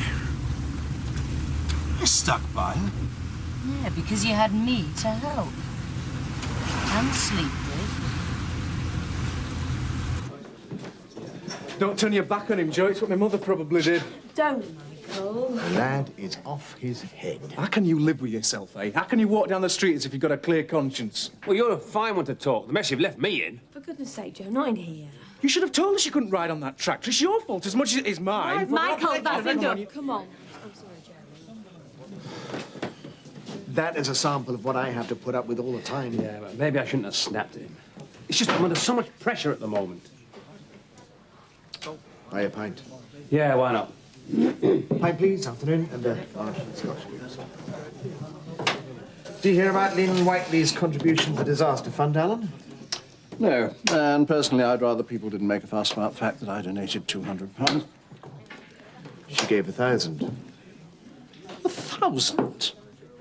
She can't have made £1,000 profit out of that dreadful male stripper night. No, yeah, you're right. She didn't. She made 2. Apparently, she said she was going to give 50% of the night's profits. She's obviously going to do good business down there. Depends what you mean by business. To me, it's not just profit. What else is it, Alan? Well, it is the knowledge that you can come into this establishment and be treated with dignity, civility, courtesy, value for money. Can you imagine us stooping so low as to put on acts here, let alone male strippers? It's all very well, but unfortunately nowadays customers want a little bit more than phony Viking artifacts hanging on a wall. Well, we are planning a musical evening. You are? Good food is what they want. Yeah, and not like that stupid wine bar. Fancy food at fancy prices. You want to serve good old-fashioned country grub. Yorkshire pudding, cream tea, stuff like that. You're going to win it. Yeah, but I still think we need some music. Sounds good to me, but why not do both, eh? Well, no harm in trying, is there? Now, that sort of thing wouldn't have happened in MacArthur's time. I intend to do something about that. Yeah, well, you're just going to talk to him and you're not going to blow your top, right? Yes, Mrs. Turner. Oh, what are you having? Just a quiet word first, Joe. It's all right. There's no change in Mar's condition. But the health and safety have been on. Don't tell me. They're going to prosecute. Yeah, I'm afraid so. Official notice that they're going ahead. Could cost us a lot of money, Joe. Why, though? Why now, Jack, eh?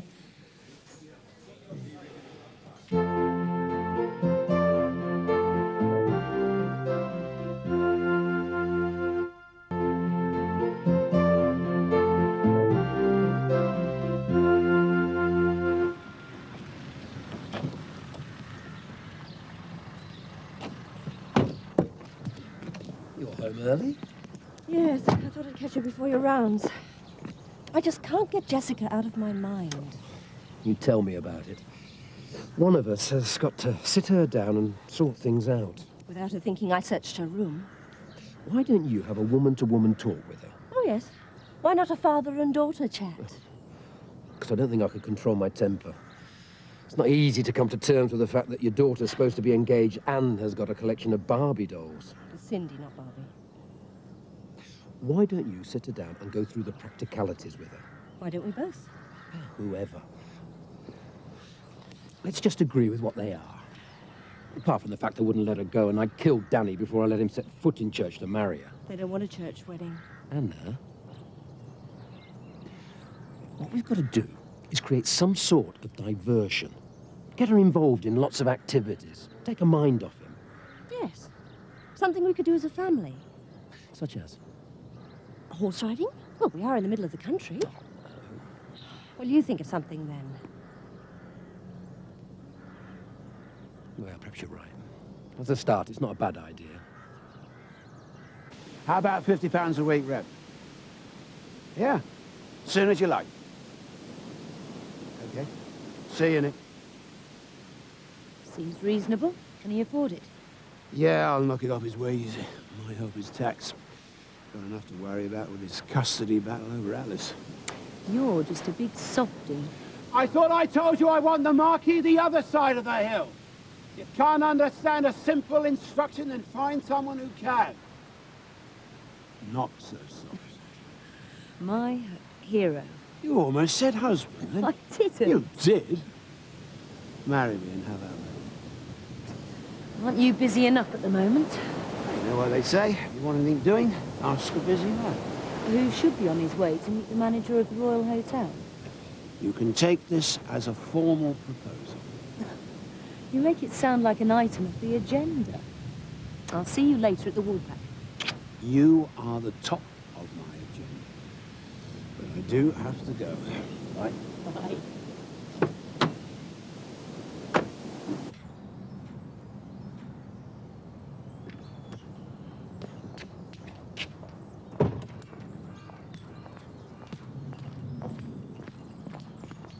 Hello, Kim. Hi. Has Frank arrived yet? No, I haven't seen him. Mind you, I'm a bit early. Could do the business with her. Where are you going? You'll see. Mr. Turner. Yes? Just want to apologise for littering your tables. And it won't happen again. Oh, well, it's admirable when anybody admits they're wrong and apologises, but it is particularly gratifying when it comes from the young, like yourselves. What kind of music are you putting on? Oh, just a sing-along to a piano. Ah, not your scene, eh? I don't think it was anybody's scene these days, is it? Well, yes, a lot of people enjoy a good sing-along. Sing-along? Sounds well sad. Sad? Old-fashioned and unappealing. You should try putting a quartet on or something. Quartet? Oh, I don't think the Woolpack's an ideal venue for that. No, it'd suit the planets. Wouldn't it, Biff? Oh, yeah. Yeah? The planets? As in Ulst? Well, I don't know where they come from. They come from Leeds, and they're very good. I saw them at the Royal College of Music, and then again at the South Bank. The Royal College of Music, eh? Well, are they expensive? No, they just love to play. Shall I get their MD to give you a ring? MD? Musical director. Oh, yes, yes, of course. Well, why not? I mean, nothing ventured, nothing gained. Well, thank you very much, lads. You're welcome.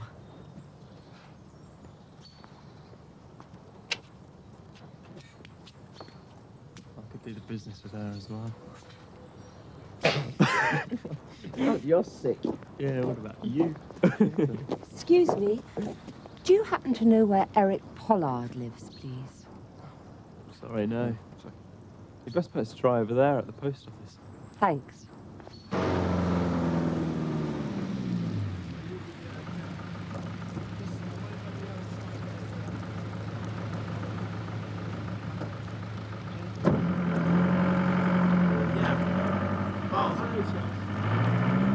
Yeah.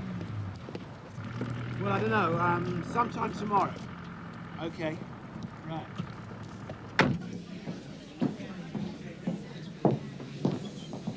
Oh, what sort of man would stand you up, Kim? Very busy man. He's taking too much on.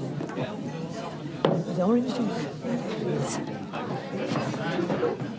All right, lads and lassies. Oh, there's a woman in the shop looking for you. Oh, yeah? Kim Bassinger? Or was it Madonna? Looked a bit like Shirley Ann Field, but it wasn't. She wasn't. I don't know where you lived. Oh, well, she's keen enough, she'll find you. Cheers. Oh, how's your mum, Jack? Only official line is that she's off the danger list, but she's still critical. Best wishes, eh? Best wishes? How the hell can you say that after what you're doing to us? Go on. Answer me that. If you're talking about the lawsuit, then you're out of order. That's between our solicitors and your insurance company. No, it isn't. It's between you and us. I mean, that's what you get, Jack, for being friendly to their kids. Stabbed in the flaming back. There wouldn't be a problem if you'd looked after her properly. Just leave it, Joe. There's nothing to be gained from arguing in public. But they're laughing at us. He's not bothered about it. He's just rubbing it in. Hey, that's rubbish. I was genuinely bothered. And she's right. This isn't personal. What's going on? All right, let's step outside now. Come on, Windsor. We'll make him personal. Don't be stupid. Jack, I think you better take him home. Oh, typically you, Turner. Sticking up for them. Sorry about this. It's all right. I know the pressure you're under. Joe, don't make a fool of yourself. You've had a drink, and people understand what you're going through. Now go home now, before they all lose patience. Thanks for that, Kim. Look, you don't know where Frank is, do you? I just know where he isn't, and that's here. Well, I need to talk to him. Well, if you see him, tell him I can't wait much longer. Oh, and I'm calling him at the stables before going home. Thanks. Come on, Joe.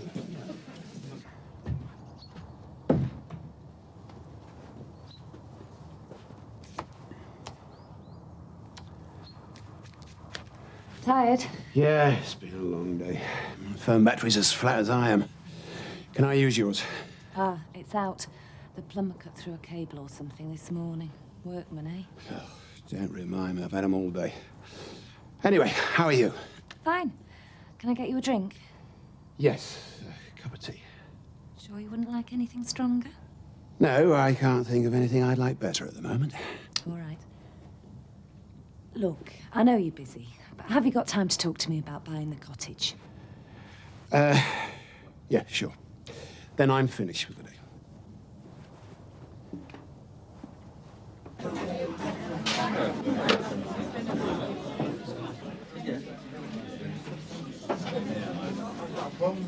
No.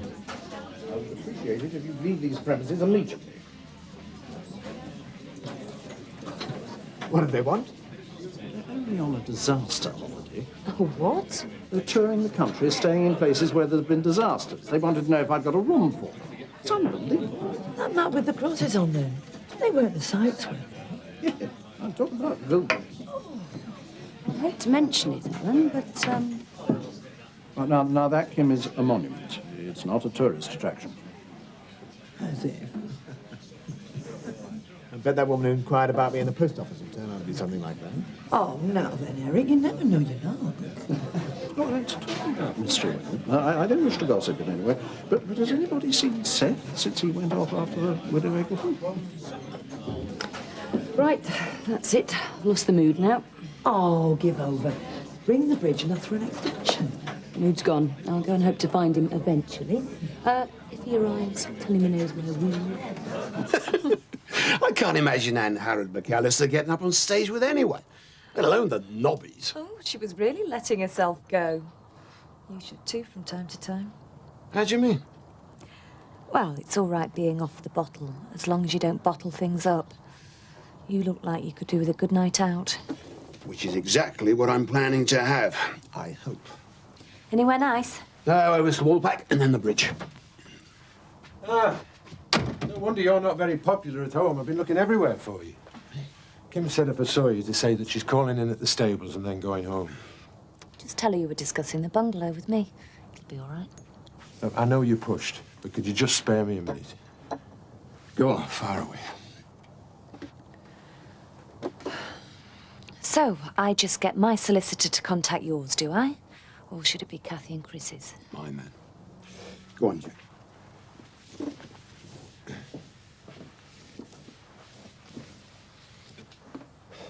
You know we're under a lot of pressure, Frank. Now, I know it's not your fault or your problem, but it's you I have to turn to because part of that pressure is us opening this farm shop. Relax, Jack. I know you've got problems. What exactly do you want me to do? You need planning permission for the heritage farm, and I could object. I won't, as long as everything's fair. But I need some extra cash on top of the shop loan. Hang on a minute, Jack. That sounds like a threat. Blackmail, almost. Now, why don't you try again? No, I don't mean it to sound like that. It's just that I'm desperate. Now, Sarah's due soon. I doubt if Ma's going to pull through, and I'm frightened of Joe cracking up. Now, I'm sorry if it sounded like a threat, but I'm desperate for about £2,000. And the health and safety people are prosecuting us. We'll work something out. Well, is that a yes or a no to the cash? It's a yes. Thanks. I don't want charity, just a fair deal. So you don't need to apply to the disaster fund again? Well, I never really wanted to in the first place. I know. You take a check? I'll take it in goat's cheese if the bank will accept it.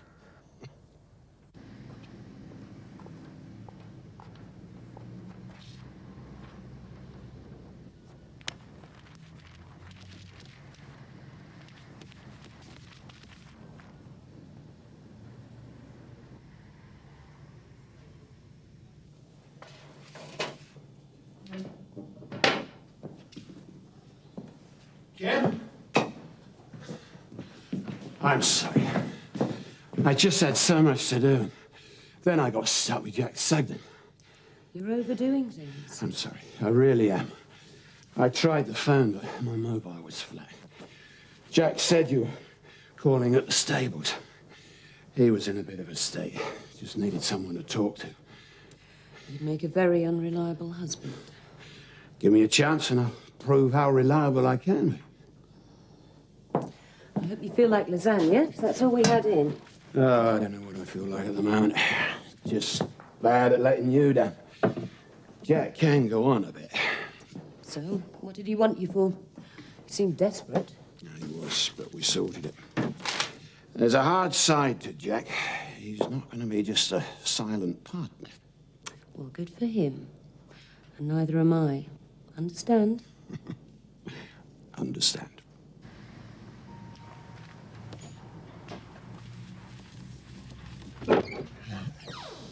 Hello, Eric. You? What are you doing here? I saw your picture in the paper. Thought I'd better see if you'd lost your memory. They captioned you Eric Pollard, widower. Have you forgotten that you're Eric Pollock and you're still married to me?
This is private land! I thought we could start by telling her how much we care for her and that we're concerned about her future. Sounds great. You can try it out now. Do you want to be at breakfast? Well, Jessica, it's 7:30. Luke, she's been out all night. You can't have got up this early. I don't know, but while you're being parental, I wish you'd talk to him about that damn bike. Morning, all. Morning. Morning. Your father would like a word. Yeah, but not this morning. I did try and tell you I've got to go to the hospital before morning surgery. Ah, been out maintaining community relations, have we? I picked up the local paper on my way back. Yeah, well, try and show some consideration for others. Not everyone wants to listen to your motorbike in the early hours of the morning. I know you've heard this speech before. However, this is a small village, and whether you like it or not, we have a position in it. Your father's a doctor. I am a teacher. People look up to us. So whatever the family does is bound to have an impact.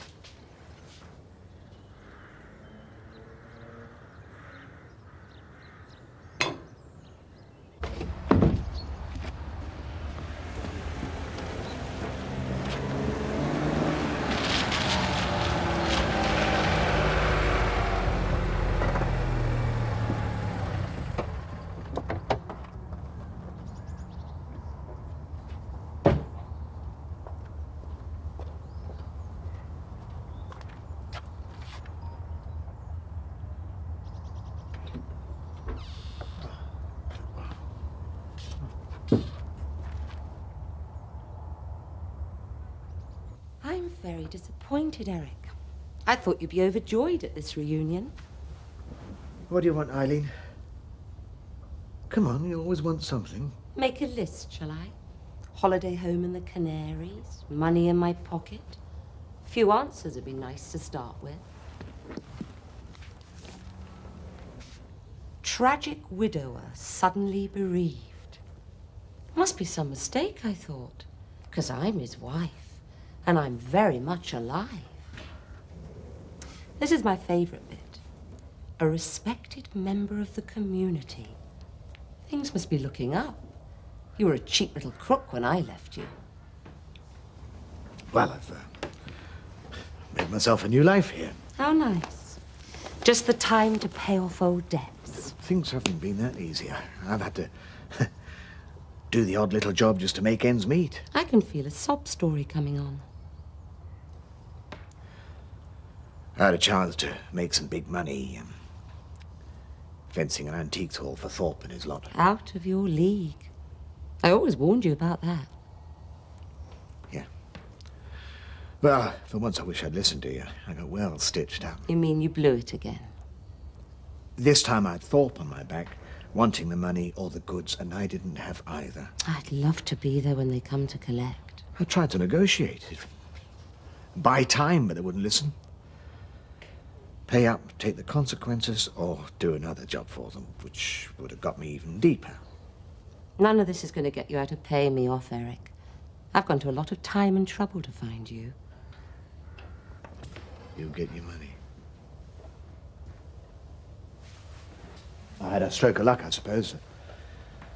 Elizabeth dying of me like that meant that I could collect on the insurance and pay them off. You don't change. To everyone else, that plane crash was a tragedy. To you, it was a stroke of luck. We're talking about survival here. Well, chew on this. If anyone found out you already had a wife, you'd never see a penny of that insurance. The rest is haggling. How much do you want? How much is your survival worth? Think about it. I'll come back tonight, and you can make me an offer.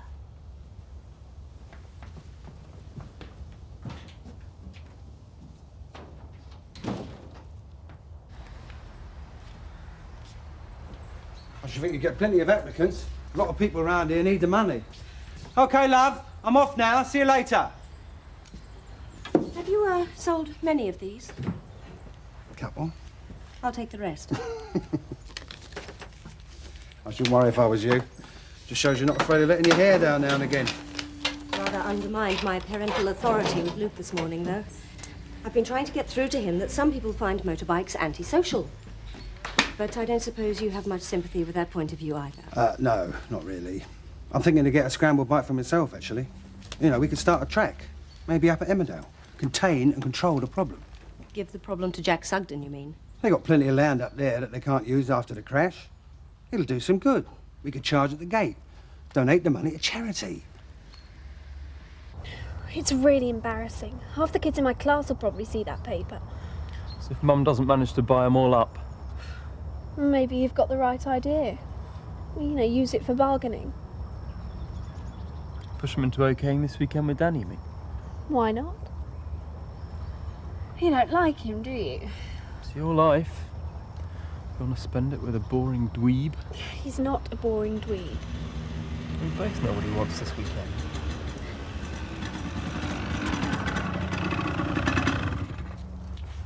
We're going to this gig at your local tonight. Yeah, I'm on. What about baby sister? Oh, I don't know if my parents will let me. I'm already in trouble with them. We can hardly say no, can they? Not after that picture in Courier. It's just a gig. Tim Turner won't allow anyone underage to touch booze. Well, we'll see about that. Tell your mum I'll be there to look after you. Oh, that should really reassure her. OK. Right, we'll pick you up on his way. All looking good. Any word from Elsa's solicitor? Oh, he said quiet. My bloke reckons they're preparing the case. I hope you're doing the same. Yeah, I've got a social worker coming around tonight, checking up on me. Don't worry about it. They're just doing their jobs. Just routine. Frank, I know I've just got back to work and all that, but I was wondering if I could have a bit of time off. Is this because of the custody case? Sort of. I want to take Alice to my mum's in Scarborough for a while. Spend a bit of normal time together. Yeah, it makes sense. She must be a bit upset about all this. Yeah. I don't want to let you down, though. I know you're busy at the moment. Don't worry about it. It's only the heritage farm. There's nothing they won't keep here. Just let me know your dates, will you? Look, I have to catch Kim.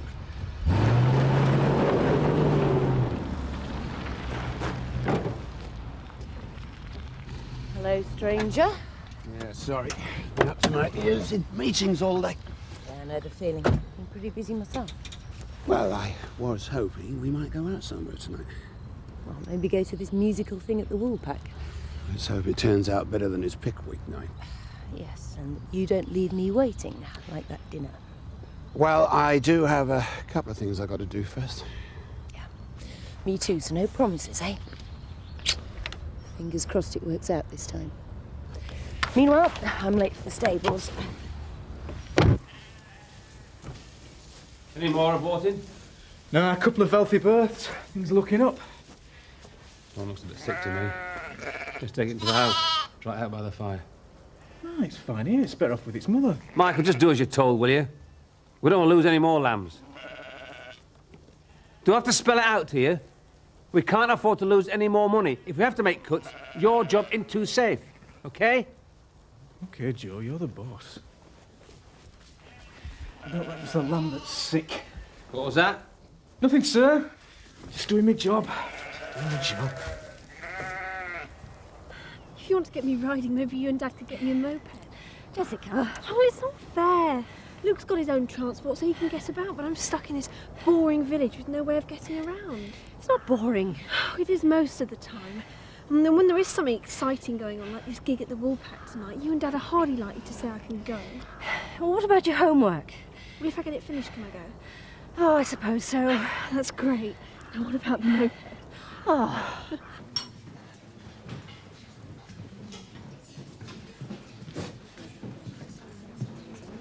Nice to see a live bit of music at the Woolpack, Alan. Part of your marketing plan, is it? Absolutely. Some may go down market, but we believe you can give the public culture and still make a profit. So that's culture? Oh, yes. Yes, they're a classical group. They're called the Planets, Gustav Holst. You know, they have appeared at the Royal College of Music. You girls find a table, we'll get the drinks. Good evening, lad.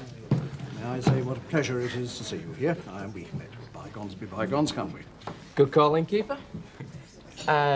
2 pints of best, vodka and tonic, and a rum and coke. Yeah, well, I'm afraid I can't do that. Don't tell me you've run out. Yeah, this establishment has a very strict code on underage drinking, as you well know. It is the law. You can stay, of course, provided you drink soft drinks. I'm sure that won't spoil your enjoyment of the entertainment. Another good call, I'd say. So, we'll call that 4 orange juices, shall we? Whatever you say, Tina.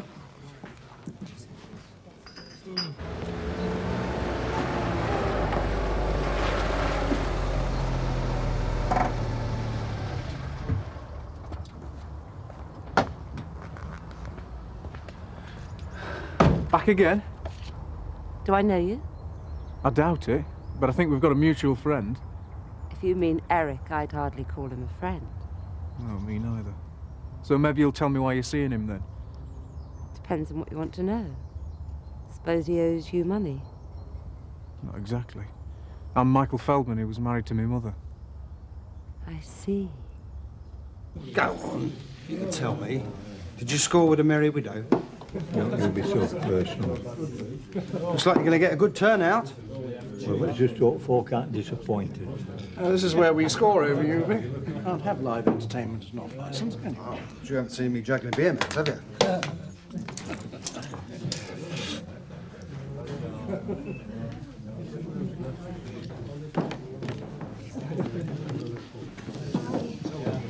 Kim asked me to tell you she'd be late. Pay me back for that fansom dinner, is she? No, we had a call from someone who wants to put a couple of horses in livery, so she's showing him around the place. Never been one to stand between a businesswoman and her profits. Why don't you stop and have a drink? Not going to get many chances to have a night out once Christopher gets home. Yeah, thanks.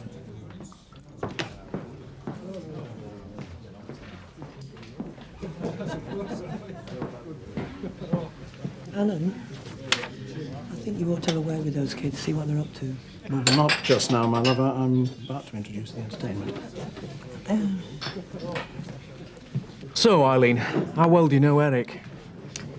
We used to be quite close. At least that's what I thought. Then he disappeared, owing me quite a lot of money. Been looking for him ever since. Then I saw that photo in the paper. Booked myself into a guest house and started to make a few inquiries. Yeah, well, you've got me to thank for that. He never wanted that in. Maybe I can return the favour sometime. Ladies and gentlemen, a moment, please. Your attention, please. But I better get back there now, or he'll be wondering where I've got to. Ladies and gentlemen, good evening and welcome to the Woolpack, where I am delighted to introduce an evening of classical music played by one of our leading quartets. They come straight to us from a successful concert at the Royal College of Music, so I'm sure you'll give them a very warm welcome. Ladies and gentlemen, the Planets.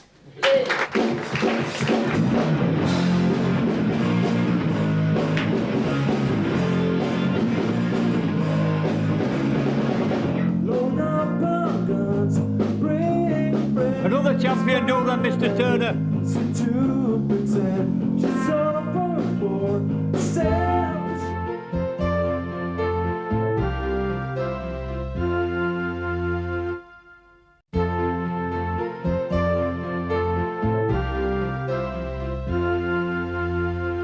She's fine now, Joe. Put her back with the others and let's get down to the Woolpack and see this show. I don't know how you two can even think about going out at a time like this. Well, we won't have much chance once the baby's born.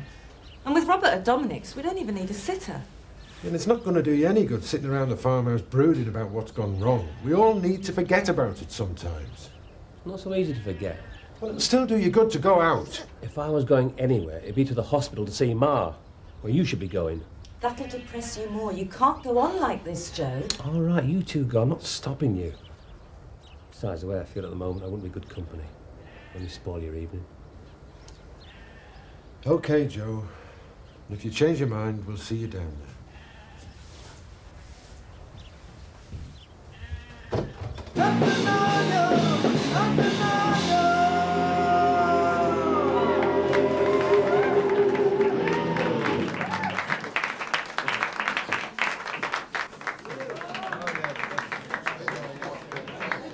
This is a total disaster.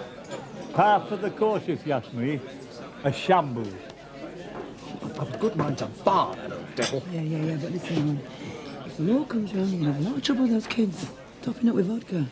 Stop that. I'm sorry, I'm going to have to ask you to leave. Oh, Tina! I've warned you before, I will not have underage drinking at the Woolpack. Can't we stay and watch the show? The show is finished.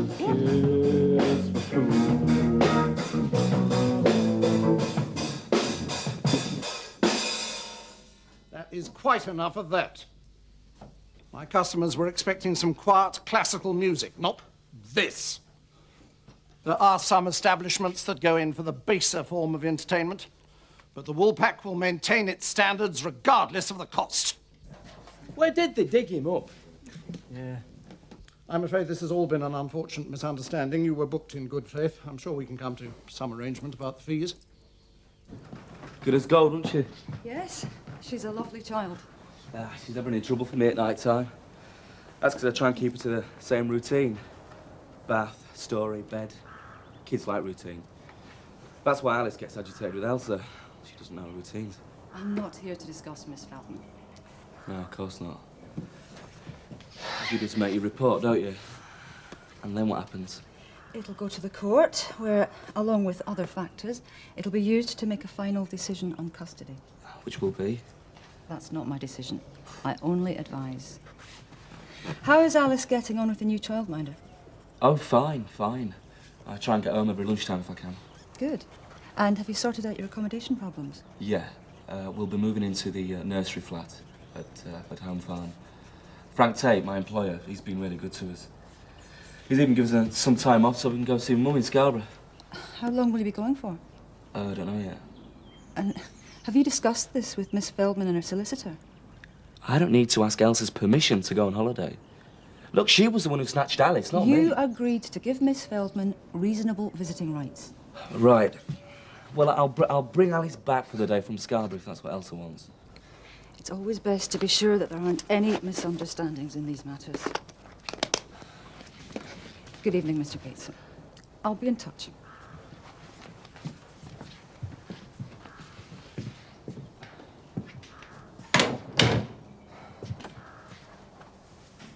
What's happened to the entertainment? Alan gave him the big E.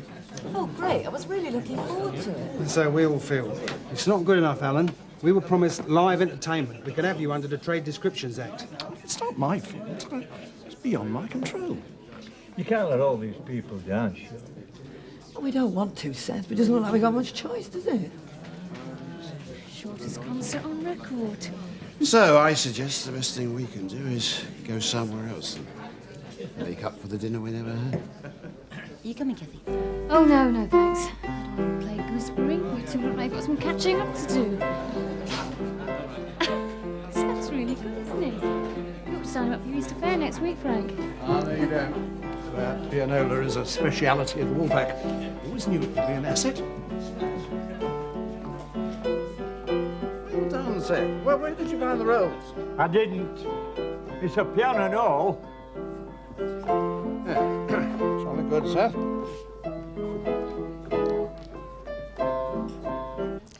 I'm fed up of listening to your excuses, Eric. You won't get rid of me unless you pay. The trouble is, Thorpe feels the same way, and saying no to him would be suicidal. That's your problem. Because if you say no to me, you'll have nothing for him. And you won't collect a penny on your wife's insurance if I told them the marriage wasn't legal. So what's the deal? You say you're getting 50,000. Yes? Okay. It's 25 for you, 25 for me. And please don't argue, or I'll ask for more. Still the same old Eileen. And I'll want it in cash. No checks. Agreed. Provided you divorce me. Properly this time. That'll be a pleasure. Bye, Eric.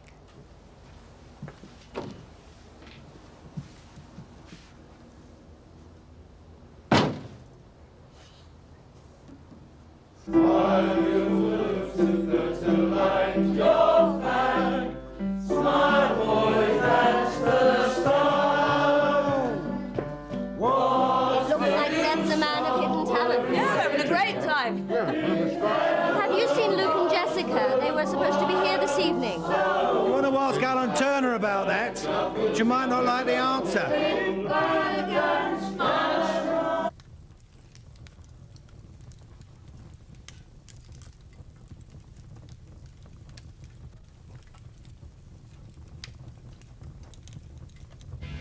Think you'll find she runs a bit better now? Glad to hear it. Sorry, I thought it was Biff. He's found something even more interesting than bikes. Your baby sister. Oh, I wouldn't worry. She can look after herself. Yeah, worse for you, I suppose. Especially when you think of the heavy time he gave you and you weren't even interested in me. Oh, I don't know about that. There's more beers in the fridge if you fancy one. Great.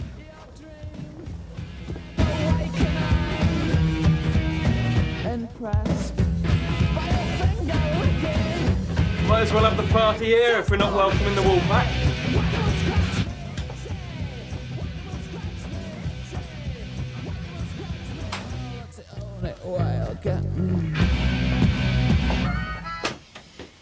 Party's over. Oh, Dad! We're both very disappointed in what we've heard about you tonight. About what? Where would you like me to start?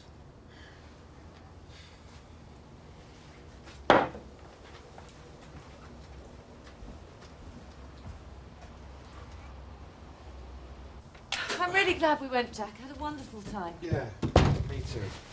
Does you good to get out once in a while. Puts things in perspective. You should have come, Joe. Seth played the pianola. He was terrific. Joe? Joe? He's probably gone to bed. I don't know. Just doesn't feel right. Joe?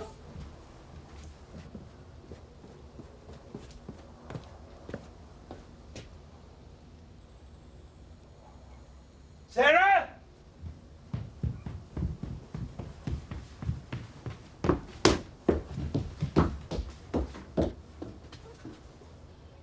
The gun cupboard's unlocked and there's a shotgun missing.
What the hell are you doing, Joe? I've been searching all over. I was worried about you. I didn't know what to think when I saw your shotgun was missing. Well, there was a fox about. Thought I might bag it. Must have dozed off. Well, I'm not surprised. It's 2 o'clock in the morning. You ought to be in bed. Yeah, I'm coming. Well, I'll take that for you, shall I? No, it's all right. Needs cleaning. I'll do it first thing. Okay, Joe.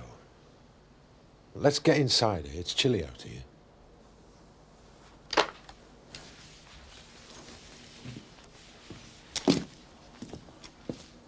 But you did break the law. Alan Turner could lose his licence for allowing underage drinking, so it's not surprising he was a bit upset. It's all a matter of trust. I mean, we can't keep checking up on you, so we trust that you'll behave yourselves. And on this occasion, you let us down. Okay, you're going to bring out the firing squad, or can we just say sorry and forget it? Oh, now, come on, don't be flippant, Jess. Trust is important. And in the circumstances, your mother and I, we don't feel that we can let you go to Scotland on your own at the moment. What? That's not fair. If anyone's to blame for what happened, it was me and Biff. You can't take it all out on Jess. You weren't going to let me go anyway. Well, can you blame us? I don't think you've been entirely honest about this weekend. You never mentioned that Danny wants you to move up there with him. And how do you know that? I was cleaning your room, and I happened to notice a letter from Danny. You've been reading my letters. How dare you? Yeah, well, the point is, Jeffy, is you're too young... Oh, don't you lecture me. All that crap about trust, and you've been spying on me the whole time. I wasn't spying. Oh, I you're was... such a pair of hypocrites. You drone on about freedom, but if anything dares threaten your smug middle class... All right, Jess, I think that's enough, don't Yes, you bet it is. Jessica, finish your breakfast Oh, and we'll... stop your breakfast! That goes for me too. That went well, didn't it?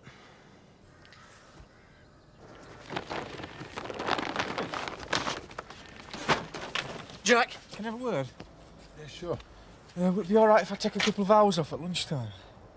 Well, we're a bit busy just now with lambing and everything. Yeah, I know. I'll make the time up later. Was it important? Yeah, I think so. I can't really tell you about it, though. Oh.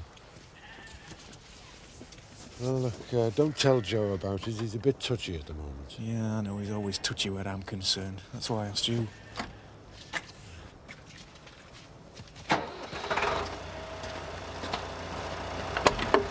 Can I come up with you? Why, are you checking up on me? No, I just fancy some company, that's all. Well, I don't.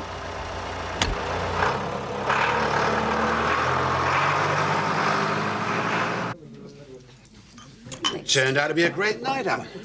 Let's hope the Easter Fair does as well. I was rather hoping the Woolpack could be represented. I thought we could have a beer tent, you know, cash in on last night's success, keep the pub in everyone's minds. Ferrets. What? You should have a ferrets down the trousers competition. That's always good for a laugh. Not if it's down my trousers, it's not. As long as it brings the punters in, it's okay by me. I think. Can I have a word? Yeah, sure. Hey, Frank, you should book Seth, musical director. I'll play some more for you, if you buy me another pint. Look, I know things aren't too good between us at the moment, but I need some help with Joe. Where is he? He's at the farm. Okay. I'll have a talk to him anyway. Go. So the sale of the mill is all signed and sealed, then? Yeah, the contract should be exchanged this afternoon. I think I got Chris a good deal. What your house prices are at the moment. Yeah, and Lynn's agreed not to move in until the new bungalow's ready, so everybody's happy. Not so sure about Lynn, though. She was hoping to get the price down. Him I do. What about me? I'm going to be homeless again. She'll not want me at mill. Yeah, for once, Seth, I agree with you. She won't want trouble at mill, will she? Sorry, we've only got time for a snack. I doubt if I'll be home for dinner either. Still got a lot of setting up to do for this fair. That's okay. I'll probably be late myself. Got to see the printers about a brochure for the stables. I guess we've both got to come to terms with the fact we've got busy lives. And you, can't wait for things to ease up a bit. I've been making plans when we get some time. And I fancy redecorating our bedroom for a start. You mean my bedroom? Oh, I'm sorry. I didn't mean... No. It's okay, Frank. Maybe I'm jumping the gun a bit. Let's just see how it all goes, hey? He's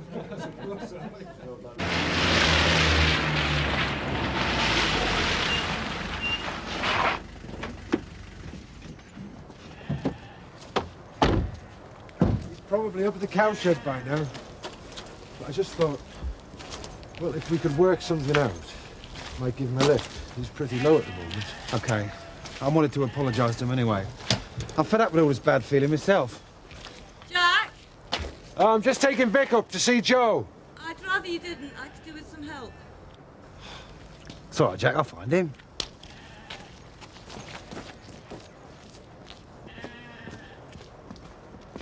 What's up? I didn't want to say anything in front of Vic, but I think my contractions started about an hour ago. What? Well, shouldn't you be lying down or something, or going straight to the hospital? Jack, you've been through all this before. I'm the one that ought to be panicking. Yeah, but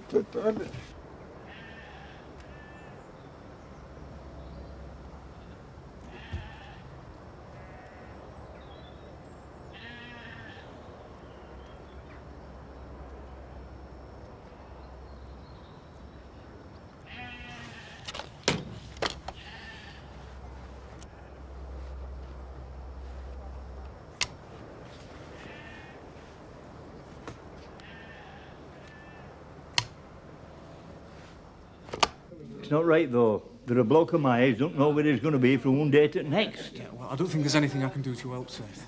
You could buy me another pint. No, look, I'm sorry, mate. I'm waiting for somebody. She's here now. Will you introduce me? No. I got your message. Shouldn't you be searching for your new home, Seth? How did you know where to find me? Well, I've decided if you're dealing with Eric Pollard, you've got to learn to be a bit of a detective. Well, it wasn't that difficult, really. The Dales view's about the only place you can stay around here. Can I get you a drink? No, thanks. Just say what you have to. Well, you said that we could help each other. You're not really giving much away about why you came after Pollard. I told you. He owes me.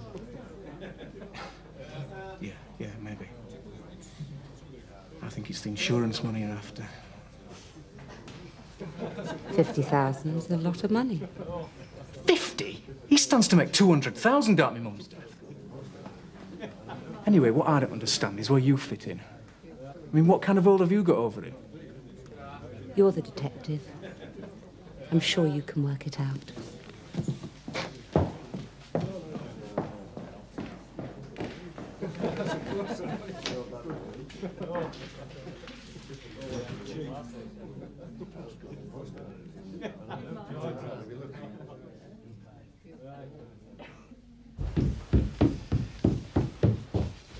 We're getting a lot closer together. I think it's time we went. Oh, I better tell Joe what's happening. I don't think we've got time for that. We can phone him from the hospital. Right. And we can phone Dominic's mother from there as well. Right. If you're still with me at the hospital tonight, Robert can stay over with them again. Right.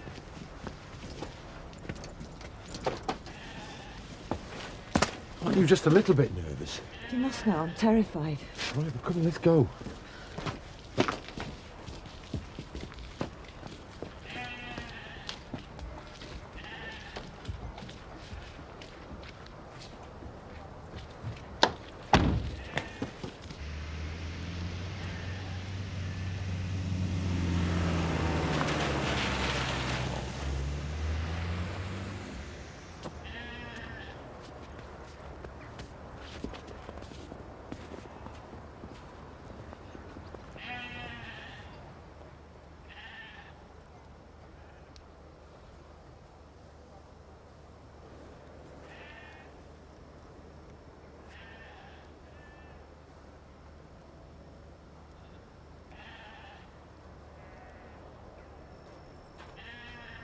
Joe!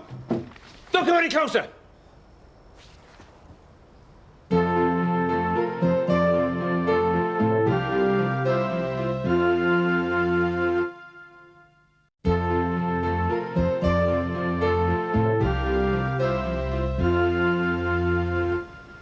Just get out of here. Leave me alone. Come on, Joe. I can't do that. I can't leave you to... What you laughing at, you stupid muck spreader? Don't call me stupid, Townie. Okay, okay. At least let's talk about it, eh? Too late for that. Come on, Joe. It can't be that bad. What do you know about it? You don't think much of me, do you, Joe? I'll tell you something funny. Last time I saw a shotgun was on the estate where I used to live in London. As a kid. Not much older than Scott. He used it to try and rob a garage. It blew up in his face. Oh, there's one that won't be causing any more trouble. I couldn't get it out of my head, though. It's one of the reasons why I brought the kids up here. The peace of the countryside. And here you are trying to blow us both out of it. Joe? Yeah? Oh, God, please, no, Joe! It's all right, Townie. Moment's passed.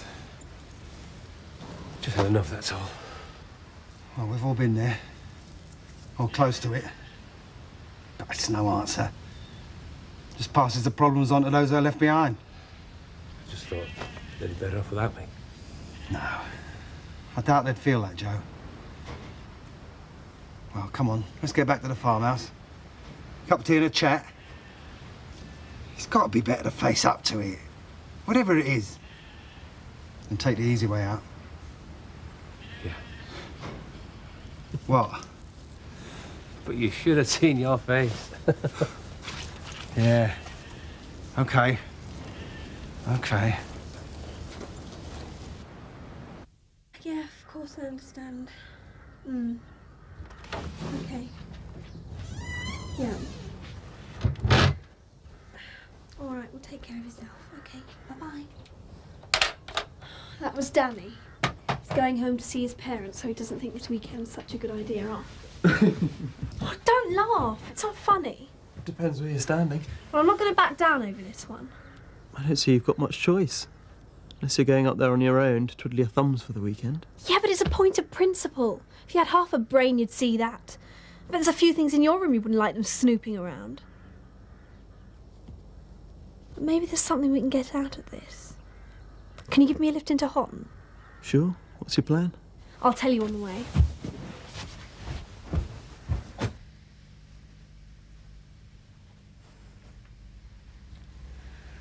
Why don't you go and phone Joe? Well, I'd rather stay with you. You'll have a good few hours to do that yet. And to be honest, you're making me nervous pacing up and down. Oh, sorry. There's a payphone in the corridor. Saw it on the way in. Think of everything, don't you?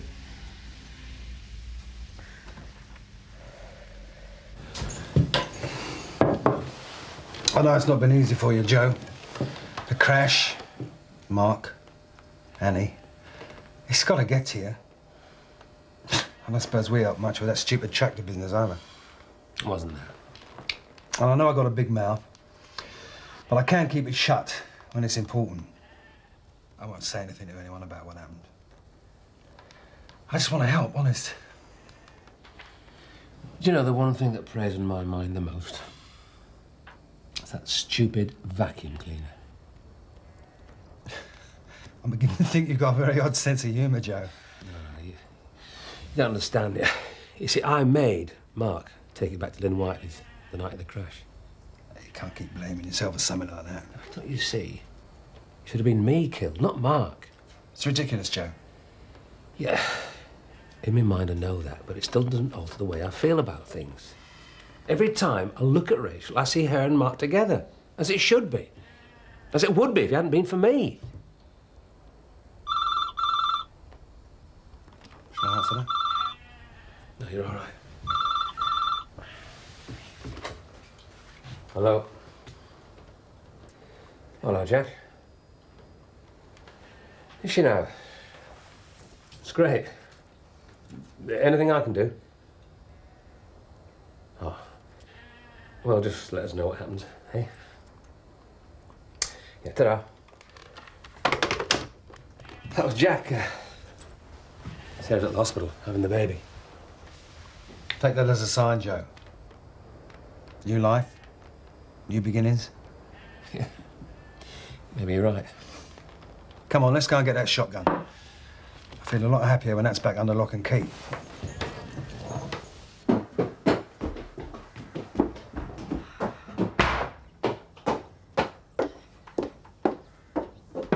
Jessica! Jessica, this is stupid and childish and it's not going to solve anything. Now open this door. Go away.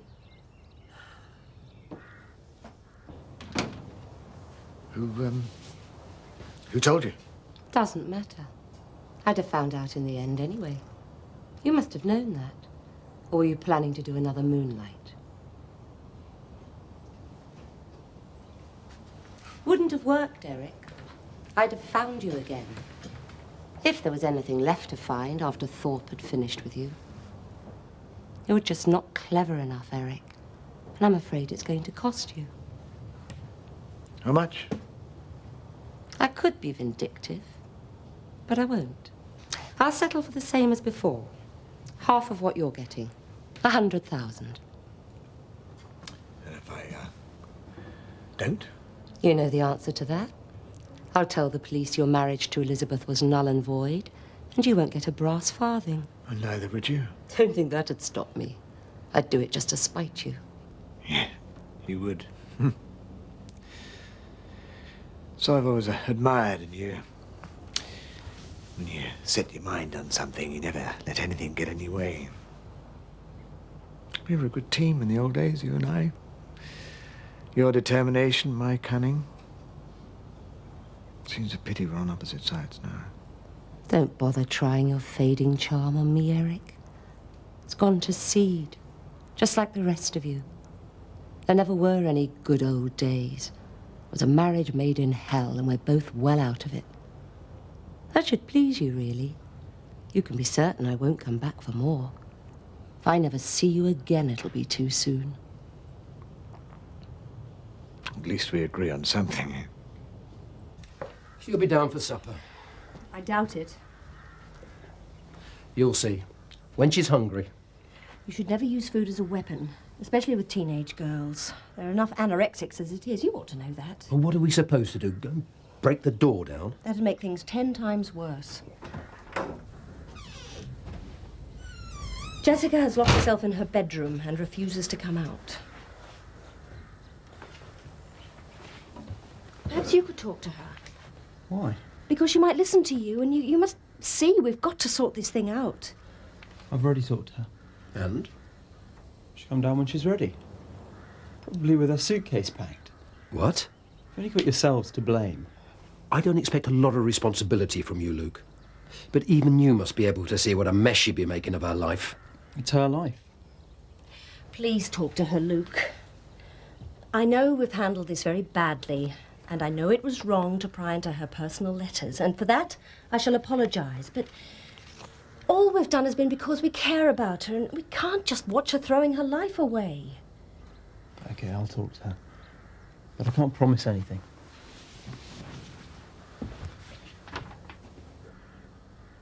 She's not going to Scotland. I won't let her. And how are you going to stop her? Lock her in her room? We can't watch her 24 hours a day. It's Luke. How are you feeling? Jack, if you ask me that once more, I shall scream. However I'm feeling, it's too late to change my mind. Sorry.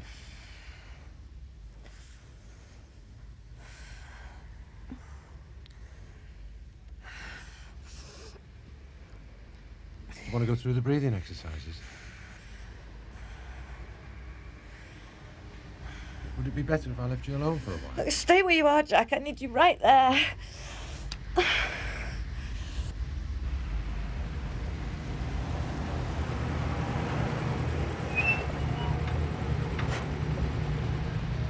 You'll be okay then?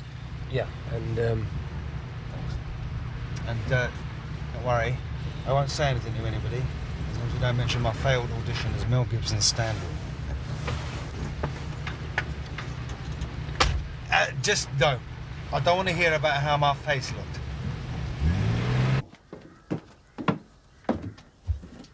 It wasn't easy to persuade her, but she's coming down. Thanks, Luke.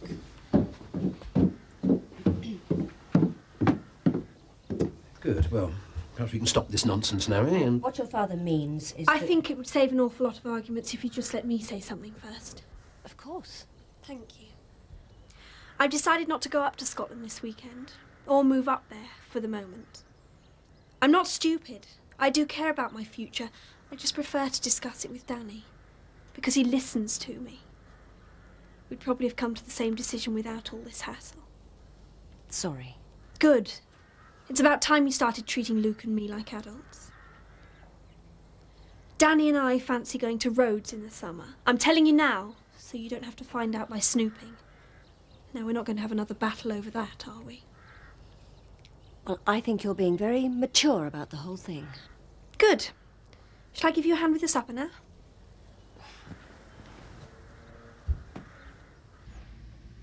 She's beautiful. Just like her mum. Don't get sentimental. She looks like Winston Churchill. All babies do. Go on. Take her. I know you're dying to.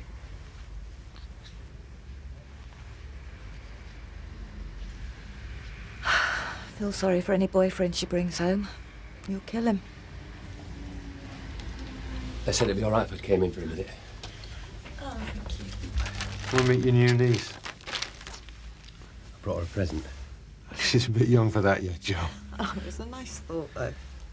I don't want to appear too pushy, but I thought I'd get me a christen early if you're looking for a godfather. Well, I think I'm a bit old for that. But you can be hers. Can I hold her?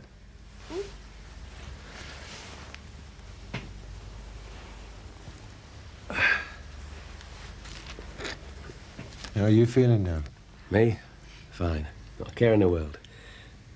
And as for you, young lady, welcome to the Sugden family. Things haven't been going too well of late, but it just begins to look up now.